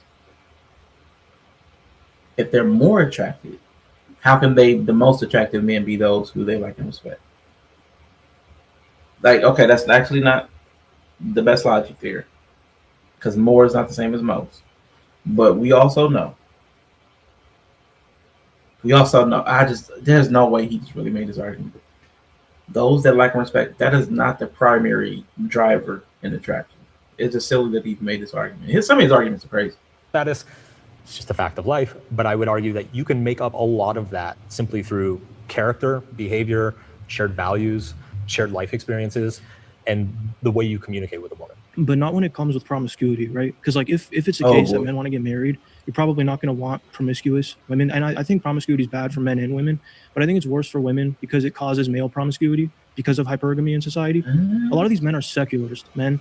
Okay, I'm not sure how he just made that string. It's worse for women because it causes male promiscuity. I ain't even gonna go back. Never mind, I was about to go back to try to understand that, but it's not even worth understanding. They don't follow any sort of ecclesiastical authority when it comes to the way that they govern relationships. That's why you see Myron Gaines giving out advice like 100 women or 50 women or whatever his advice is. And again, I don't agree prescriptively with a lot of what he says, but I don't know that secularists actually hand out better advice than that. I don't know. My advice to men, it has been and has always been, is that you got to get out there and meet lots of women face to face. Hypergamy is not an issue. Which actually does not discount what Myron said. If Myron says sleep with 100 women, and you're saying go out there and meet lots of women, you haven't actually said anything different. You haven't distinguished what you said from what Myron said well enough. Which is why what the guy said is true about the secular. You don't give good advice. The advice, at least the stuff from the Manosphere, the bad stuff is prescriptive enough that they can follow it with steps. But the stuff he gave is actually useless. Go out there and meet lots of women. What's the difference between that and what Myron said? Myron just said sleep with them. So you meet him. What are you meeting them for?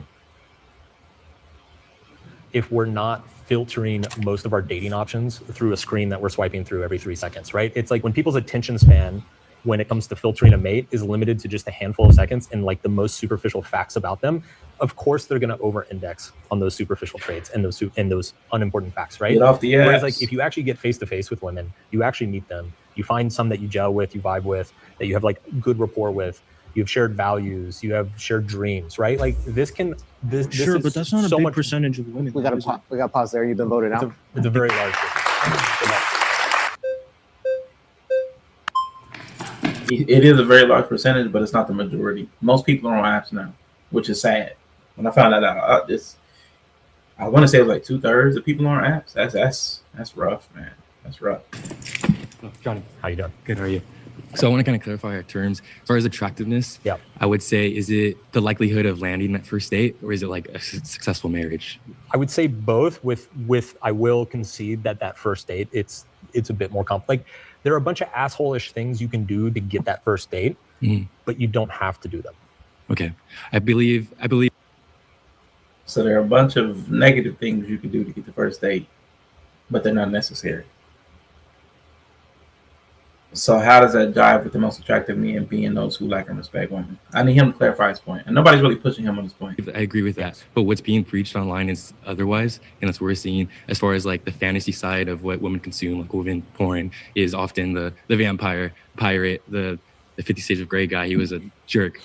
So we see that that's something we're gonna like put onto ourselves to get that date, and often it works. Being that jerk gets you that first date. And if you want to be the nice guy after that, I support that, and that's something you should do. Can I ask you maybe a somewhat personal question? Go for it.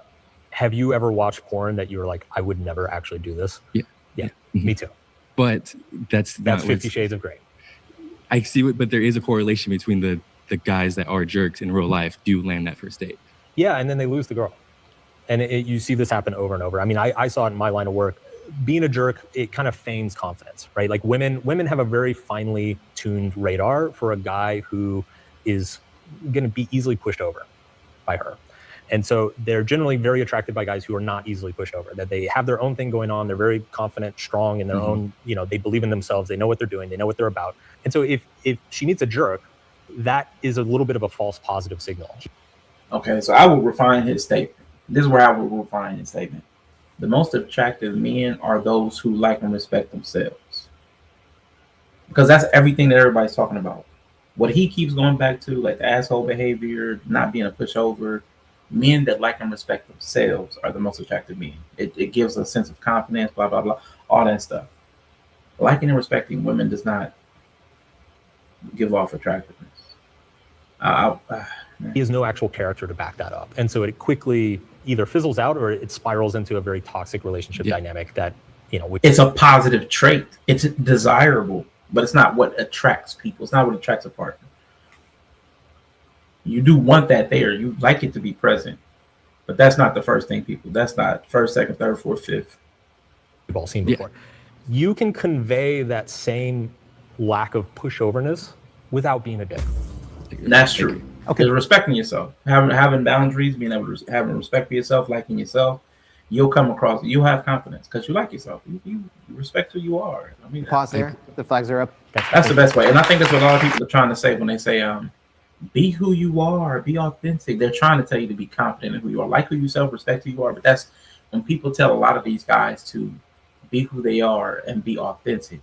They don't like and respect themselves authentically. That's not who they are. So they're actually giving them bad advice because they don't really understand that these guys don't like and respect themselves. You have to become somebody that you like and respect first. That way you don't have to do all the other stuff.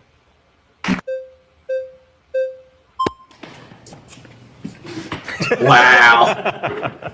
He slid the chair out for him. That's funny. Yeah. Andrew Tate, Coach Greg Adams, Alpharonomy. There's many men in the manosphere that are spreading a 100% positive message. Lies. I can't stand not one of these people. All of them are terrible people. Coach Greg Adams, terrible person. He was just mocking MTR's cancer outcomes. He was just mocking MTR like publicly. Like he's not a good person. What was the first thing he said? Fresh and fit. Terrible people. Alpharonomy, I don't even remember who that is. If that's Alpha Strategies, Alpha Strategy, there's one guy. I don't know if that's Alpharonomy. That person might be a decent human being, but them other two are bad. So the track record, he said two of those terrible people. Tate, terrible. Like, come on, man, we gotta be better than this. Women love jerks. That's 100%. You know that. I disagree. What I want to do is I want to go back and kind of round this all together. Men have suffered for years. When you think about the Gladiator, when you think about Thomas Edison, and the extremity that you need to focus in on something as a man to create these amazing things that we have in the world. Men have always been extreme. Men have always had a nuclear focus. We have the manosphere taking men away from pornography, taking men away. And I wish they would quit doing that too. It's the men build the world. There's 10% of the men that have the focus and the vision that and the clarity to make amazing things. They just don't have the manpower. They utilize the men that don't have the focus and apply somebody who can get men to focus to get their ends met. Like, but it's like the Elon, somebody that has a vision, the Tesla, the Edison, they have a vision and they are the brain trust. It's not every guy that can do that. You know what I'm saying? It's like, come on, man. Every guy is not singularly focused and doing something amazing. No.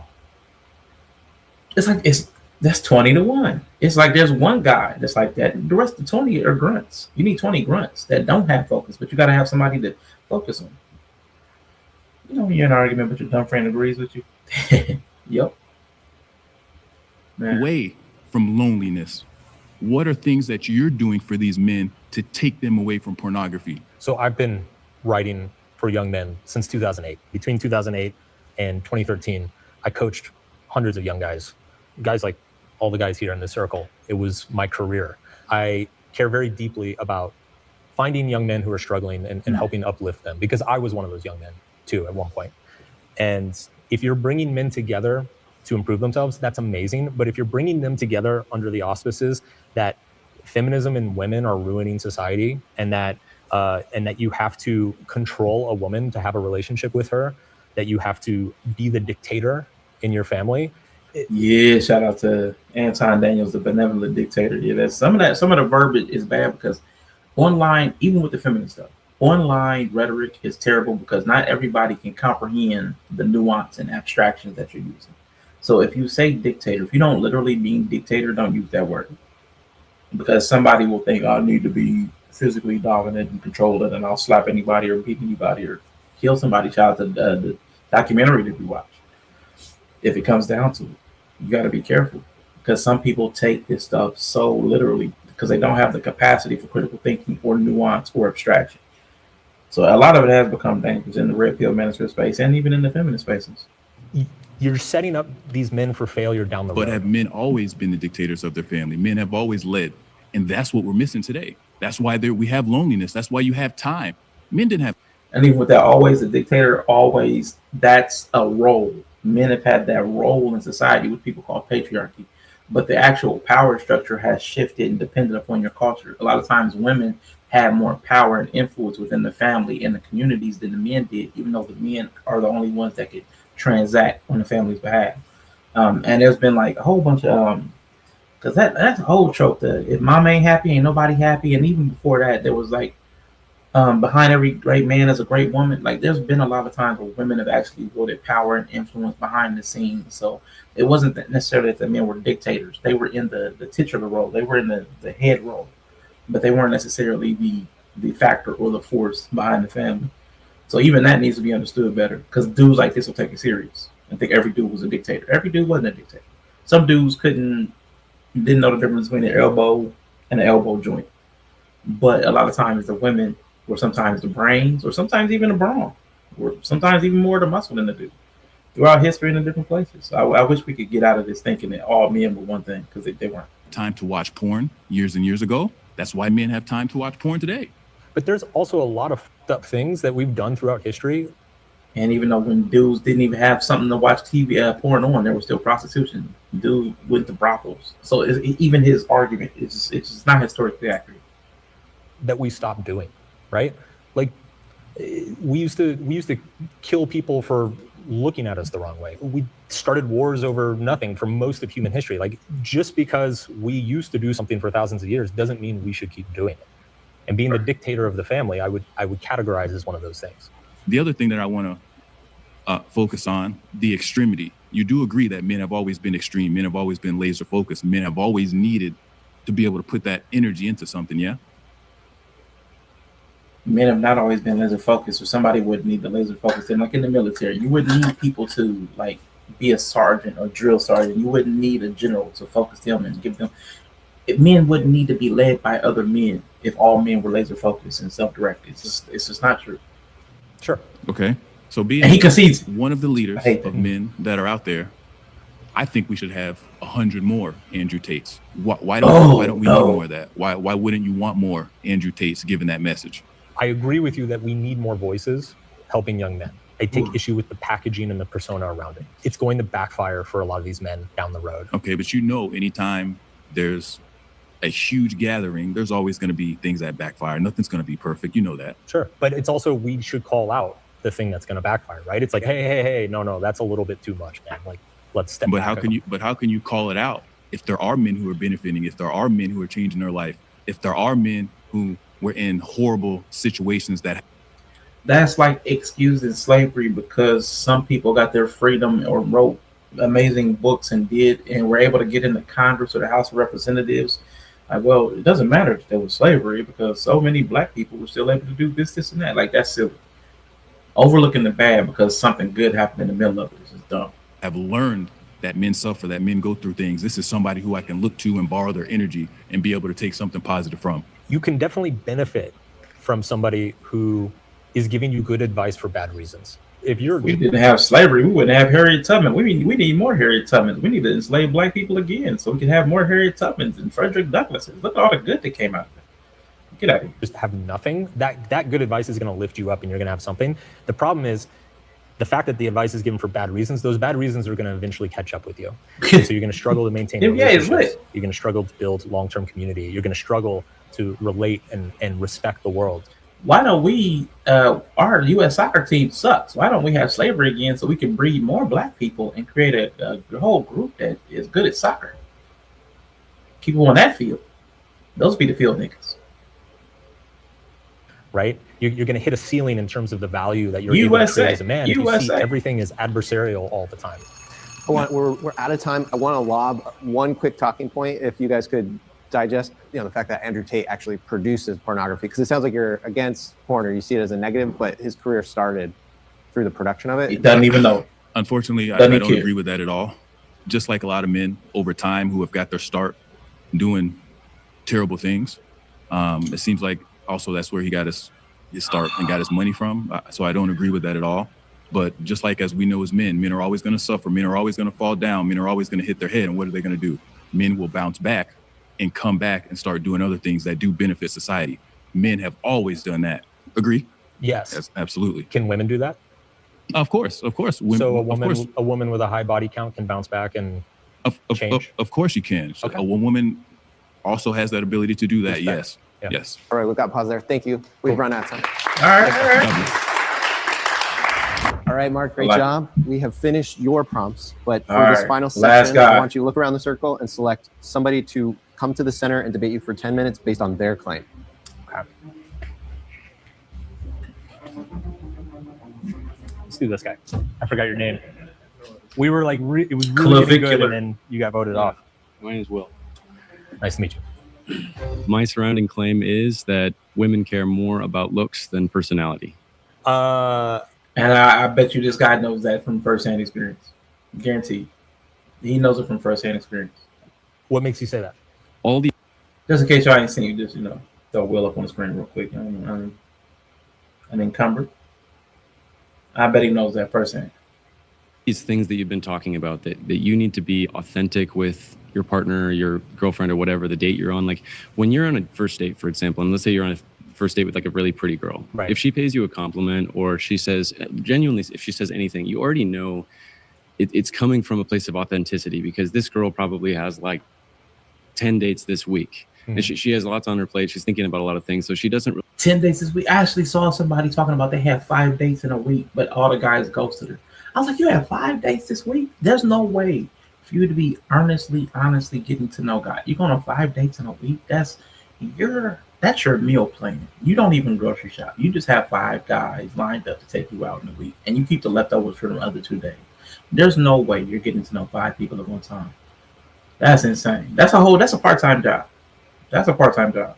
really have the energy or to put on like a facade, and I think that most people can sense that, and from what you're saying, women can really sense that if a guy is saying here's the flowers, here's the reservation, or whatever it is, and they feel like it's a transactional thing. Mhm. Because for a lot of guys it is. Like yes, most guys are not going on a date every single day. They're going on like one date a month with a girl they actually like. Yeah. They don't have options, and so that they when they're actually there, they're so stressed and they need things to go perfectly that they behave strangely. And I think that women can perceive that. Yes. So what you're describing is like you need to be this authentic guy that if a girl blows you off, you say, hey, no worries. Yeah. That guy is a guy with a lot of options, and the guy with a lot of options is usually just a really handsome guy. I mean, that's what it is. What would you say about examples of come on, Will. ugly dudes with smoking hot girls? It's such an interesting question. The exception. That's the exception. Let's quit acting like well, okay, depends on who's calling them ugly. Because women will call them ugly. All the guys they like are medium ugly. So that's different. That's going to be subjective. I mean, so now you're getting into SMV, like sexual market value stuff. So I believe that, I mean, obviously everyone has seen someone with status, there's famous actors with beautiful wives, or someone who's really rich. Every girl wants to go on the yacht party, and then, you see the guy that owns the yacht, he's not so handsome. So I would say that between these three things, your looks, how wealthy you are, what your status is, whether you're well known, like within the balance of those three traits, you'll get to a certain point where you're acceptable to.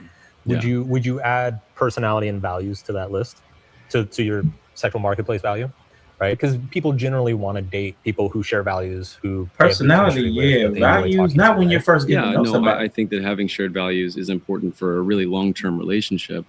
But I think that the reality. How old are you, by the way? 42. 42. I wish that I was born when you were born, because like I think when we're talking about long-term relationships nowadays, where the women that people in my age group are dating, they've been on dating apps, they've been on Instagram like their whole life, right? So they've been inundated with interest from men, like truly inundated. Like every single day, hundreds of men are requesting to have a date with them, or literally just like jump into bed with them right away. And I think that that's created this really warped sense of reality for a lot of and women. I would say even he is talking about a select group of people.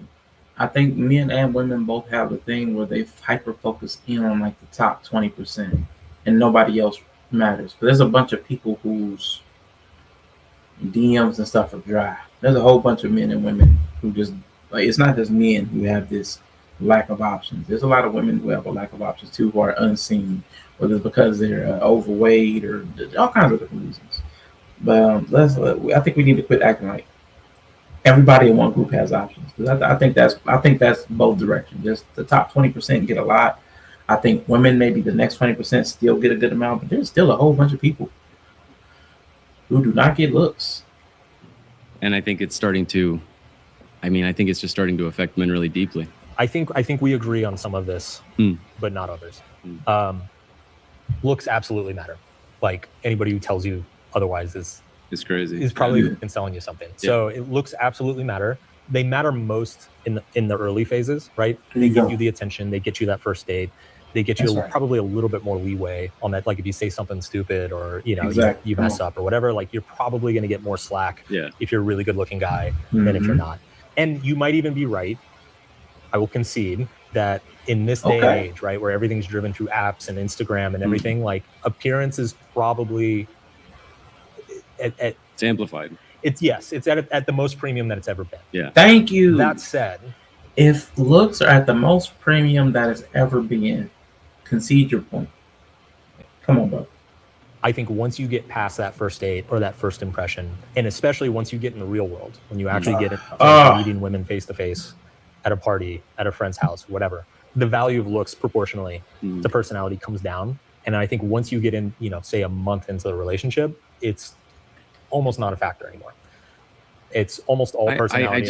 I couldn't disagree more, because I think a lot of the relationships I've seen of my peers that have made it, it's usually been, they've been together for 10 plus years, and both of them they've kind of let go of all of the facade and the vain things you're describing. Sure. Maybe they don't go to the gym every day like they used to, or they stopped caring that much about eating healthy. And I think the ones that have made it, I'm saying the man and the woman have kind of both let go of these things progressively, and they've descended, is what they say. Okay. And so they're I think in stomach line is descended is what's and I think maybe part of that is because they've both internally really committed, like, this is the relationship I'm going to be in the rest of my life. Why would I do all this BS? Yeah. But I think that a lot of times it's not so simple like that. You might only be 4 or 5 years into a relationship and you're like, this feels really good, but sometimes I'm not sure. And I think that if both partners at the end of the day, they feel like, this person I'm dating isn't just valuable to me, they could be valuable to other people as well. It discourages people from just kind of throwing things away or deciding that their life is better off in a different direction or whatever it might be.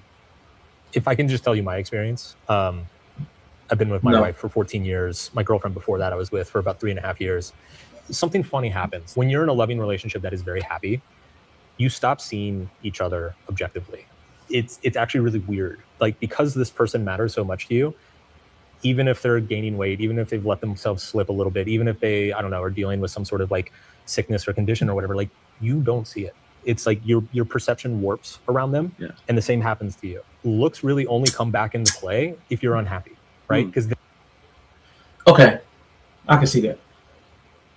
And that's when you start asking yourself, why am I still here? Why am I putting up with this?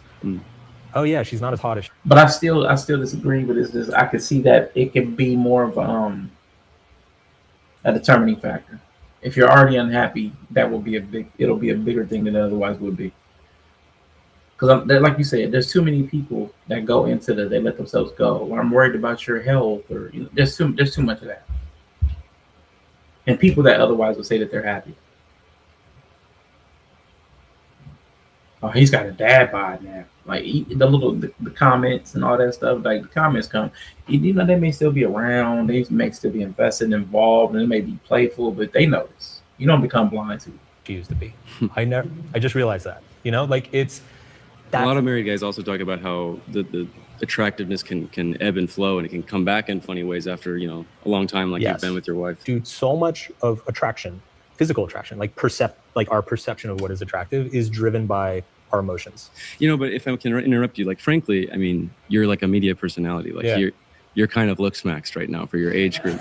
Like, thank you. Frankly, I mean, you don't seem like you haven't. I mean, you're like in good shape. Thanks, man. So then you would say that once you're to a certain level of intimacy and connection, that everything physical kind of just goes out the door. I wouldn't say everything, but I would say it becomes deprioritized a lot. I think we're getting a little. I think that my bigger message just for like young men that are in the early stages, because I mean, look, everyone would love to have a happy marriage and be on year 14, but I think that like most of these guys who are kind of in the red pill community, they want to talk about game and all this stuff. Like you need to be.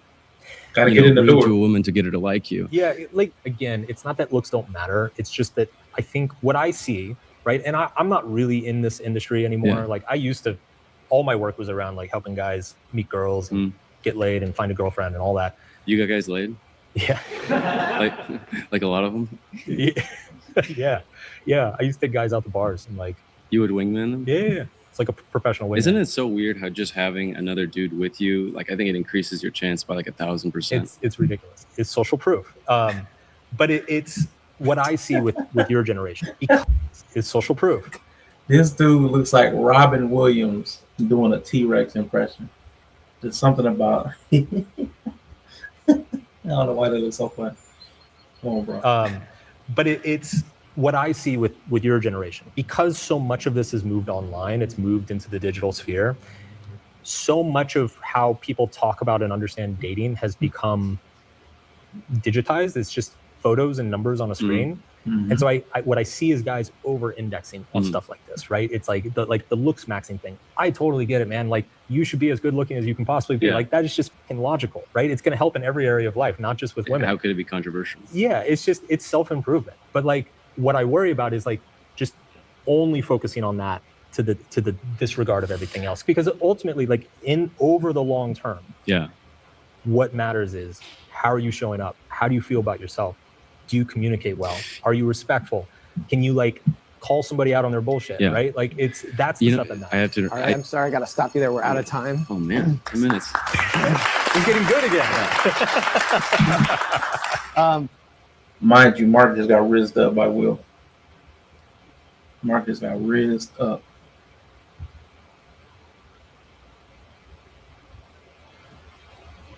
Okay, well, I wish I could go. I wish I knew exactly what he said. If I can just tell you my experience, I think once you get past that first stage, age group are dating, they've so I would say that between these three things, your looks, how wealthy you are, what your status is, whether you're well known, like all of the facade and the like the vain things.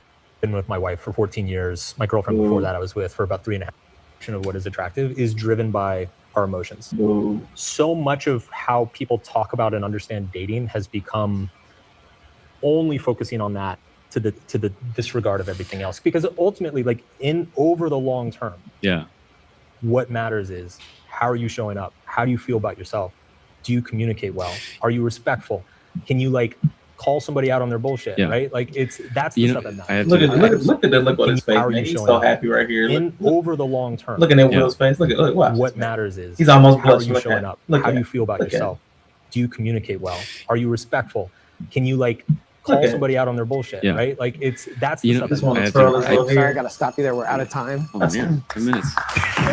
Look at it. It's getting good again. It's getting good again. Thank you, Will. Thank you, Mark. Let's give Mark a round of applause. Thank you, guys. He was so excited at the end. He's getting good again. It was getting good again. Stop you there. We're out of time. Oh man, 2 minutes. He's getting good again. Thank you, Will. Thank you, Mark. Let's give Mark a round of Got applause. his hands between his legs and patting his feet. Will had him so full of energy. Thank you, guys. If you think that Will mogged everybody in this room, let us know in the comments. Tune in Wednesday for a follow-up to this episode. And thank you so much for watching. We'll see you next time. All right. Well, that was cool, man. That was cool. All right. Well, listen. I seem to be freezing up a little bit, but it is what it is. Man, shout out to y'all for hanging with me, man. Appreciate y'all for kicking it with me on my Rashawn's last ride, man. I wanted to do just, I just felt like the men's needed a little attention. It's tough. The DV stuff, man, that was a hard watch. That was a hard watch. I can't understand it. I can't relate to that. I cannot relate to that at all. Man, so it's tough. And it's hard to hear so many people talk about that's what a man's supposed to do. That's what a man does. That's why I don't understand it. I don't know where they get those messages from. I know I hear certain things, but as far as beating women, I don't know where you get that message from. As far as that being a part of manhood, nobody clearly articulated where the messages came from. That everybody just acted like it's out in the ether. I don't know. I've been out in the ether for quite some time and never heard that message. So that was a hard listen. That was a hard watch. That was tough. So yeah, that one doesn't make sense. They do not. Okay, they might, but it'll come from Yellow. Because he says, I'm going to put them between the washer and the dryer. So I blame Yellow. It's not me. I disavow myself of any such violent rhetoric.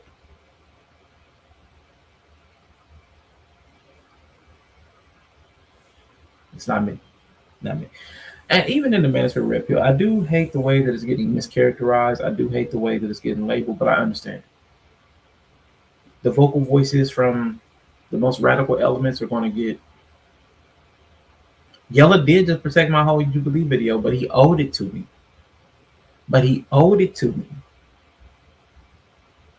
Because this is all his fault. This is his fault. Because we were taking down the red pill, me and Rico were taking down the red pill. I introduced the yellow pill concept, and he could have overrode the red pill with the yellow pill. And he didn't promote it. He decided to pivot to coffee. He decided to move from the yellow pill to coffee. And that's his fault. I gotta blame him. Yeah, absolutely. It's all his fault. And it's Bree's fault. It's Naya's fault. It's everybody's fault but mine. I mean, I'm obviously a victim. I'm a victim in all of this. But yeah, man, it's been a fun ride. But it's been, what, 5 years? 6 years? It feels like a good time to wrap it up. Wrap it up, B. Wrap it up. Wrap it up, B. I feel like it's a good time to wrap it up officially on the actual streaming stuff. But this is a good close. This is kind of where I started, the red pill. Started with the red pill, end with the red pill. I don't know where it's going next, but I don't like where it's at. I wish there was something I could do more of, but it's nothing I could do easy. You know what I'm saying? Nothing I can do within my confines and just, It might as well be. Is this it? Yeah, might as well be. I mean, there's no point to it anymore. I can't, like they're talking about with the Manophere and red pill, the worst people are getting all of the attention. They're getting all the attention. So they are going to become the representative of what it is. So now Manophere red pill, it's all going to be negative. It's all going to be negative associations. And I don't think that there's a way around that.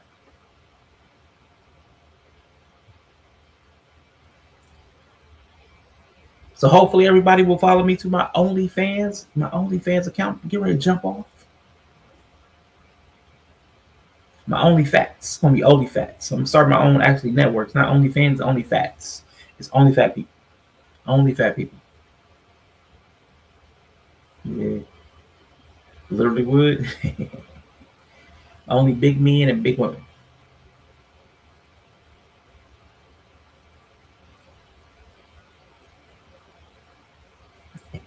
But now let me quit. Let me quit. I am going to miss doing this, and some days I'll be like, I really will miss doing this. But man, overall, man, might be time to move on. I think everybody feels it. That depends on what you're showing. Hey, it depends on what you paying. Hey, if you paying. If it's toenails, no sir. Nah, depends on what the money giving, what the money do, what that money do. But nah, give a little. I know y'all remember that. Hey.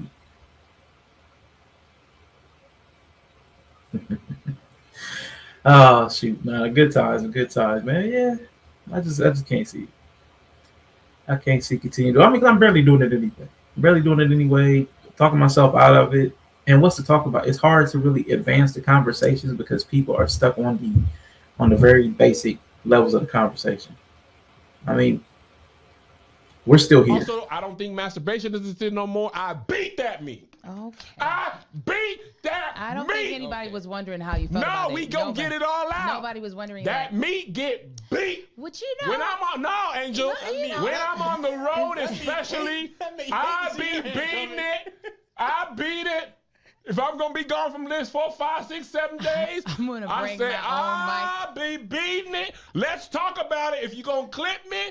Yeah, let's get it all on the table now. No, we don't want that on the table. There was some. I'd be beating it, and I know a lot of y'all do. When I return in 2 weeks. Now listen, I'll be here for Yella's wrestling stuff, and Yella will always probably hit the live. That's just how he is. He'll probably occasionally always hit the live, but for me, I don't know. I just can't see myself doing it too much. Can't see it. Can't see it. Can't see it. Can't see it. Can't do it. Can't do it. I can't do it, and I can't do it. I just can't do it, and I can't do it. Another time I can't do it, I can't do it. But anyway, get ready to roll out. I appreciate y'all. It's been real.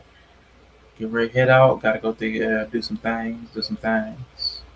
But my OnlyFans shit. Get that set up. So, what would be my last closing message? Okay. That's a good idea. Closing message. If I have my last message, I would thank you, Big Mom. Yeah, I can't say it. I wish that I could convey to everybody to really think about things. Now I know it's difficult. Everybody thinks that they're out of time, they're too busy. But we need people to actually consider what is going on in every aspect of life. And it's overwhelming. Trust me, I understand. There's too many areas of life where we need to rethink things, but we have gotten rid of all of the systems that used to govern our thought, that did the thinking for us. We're actually, even though they say it, we're actually stepping out of patriarchy. That is not the system that governs everybody's lives. Otherwise, there wouldn't be so much pervasiveness of even feminist rhetoric. It wouldn't be allowed because it went against the status quo. It would be abnormal. But now it's so normal that there are people that you can tell them that they're feminists simply because of the way that they think and what they value. They don't even call themselves feminists because they grew up in it. They grew up in an entire thought practice from their parents. Like literally their mom telling them, don't depend on no man, get a job, make your own money, blah, blah, blah. There's so many things that people do that they don't even realize have histories and backgrounds. Like we need to give more thought. Why do you say the things you say? Why do you believe the things you believe? Why do you live where you live? Like give thought to every aspect of your life. Start critically examining everything that you do and say. What does this word even mean? Why do I use it so much? Start thinking. The more we start thinking, the more we can start actually addressing so many things. And I do want people to think more because that's honestly what got me discouraged. There's so much thoughtlessness. There's so much thoughtlessness where people just don't think. They want other people to think for them. And it's like, I don't know if it's the AI. I don't know if it's Google. There's so much thoughtlessness. And it's just so disheartening. And I'm just tired. There's an overwhelming amount of people who are not thinking. They're not thinking for themselves. And to the conversations today, you can tell, like from whether it's Lori and the I have hope that he will change, or whether it's the men who that's just what a man does. But they never thought about it. They never thought about why they were doing what they were doing. Even when they were doing it, it had to be pointed out to them. That doesn't make any sense. Why are you not thinking about what you're doing? Why are you not thinking about how it impacts the people beneath you, around you? Like, why is this not a thought? But you can see through both videos today where people had given up thinking and they gave over to concepts that people gave to them, or whether it was ideologies that somebody told them was the right way. But think for yourself. Think for yourself will be my final message. Actually think for yourself. And if you don't honestly know how to think, because I do believe a lot of people don't know how to think, start learning to think. Find a school of thought. Start learning something, whether it's math, whether it's history, whether it's philosophy, whether it's rhetoric and logic. All of those are schools of thought that teach you ways to think. Once you learn a way to think, you can start adapting a way to think of your own. But you got to start somewhere. A lot of people think they're thinking, but they're feeling. Start thinking. If this, then this. This comes before this. This is related to this. Start thinking. Why does this happen? Where does it come from? Start thinking. Start thinking. We need to practice thinking. And then thinking more critically. Like that's so important. That's what's getting lost in society, because we have all of this because people can't think critically. If we could think critically, we could start to come to agreements. But so far, man, we're having problems where definitions are creeping. We don't even agree on what words mean because we're more ideological. So it's tough. But if I could get people to think more on every level of their life, it would be so much more meaningful. Oh, I would love it. Oh, even on the video game. Even on the video game. We have a mechanic. We have a game mechanic now where everybody that got on the battle bus could win. And instead of everybody just getting on the battle bus for those 2 minutes and emoting together in celebration that we all win, everybody shoots each other. And that's a metaphor for life. In the instances where there's a provision where we all could win, we don't take it. We fight each other, and we all end up losing because we're not thinking.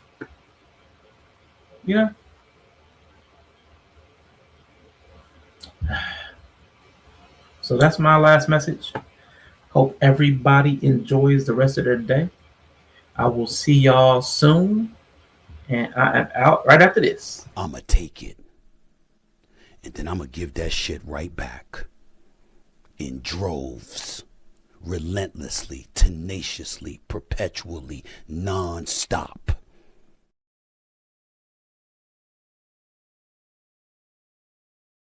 What's the point of being on all day when no one appreciates the breeze you made? What's the point of being on all day when no one can tolerate the noise you made? I'm just a fan.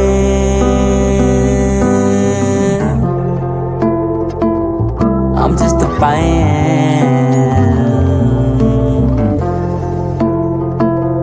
I'm just a fan. I'm just a fan. You know how to change my speed. You know how to pull my strings. I know how to cool you down, even when you're not around.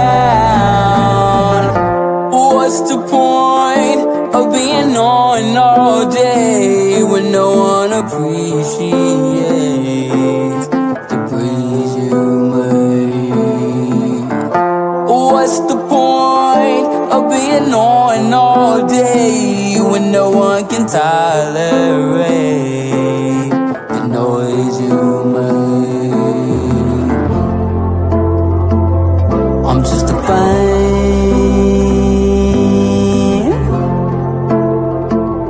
I'm just a fan.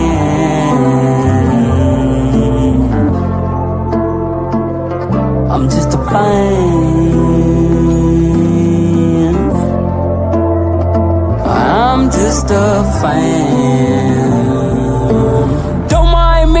just a fan on the wall. I won't tell a soul, even though I seen it all. You put me away every winter and fall, but when summertime rolls around, how cool you are. When summertime rolls around, how cool you are.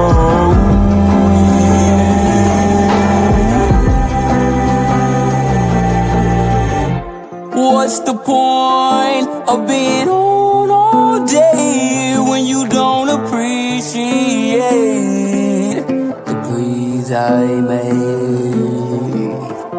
What's the point of being on all day when you can't tolerate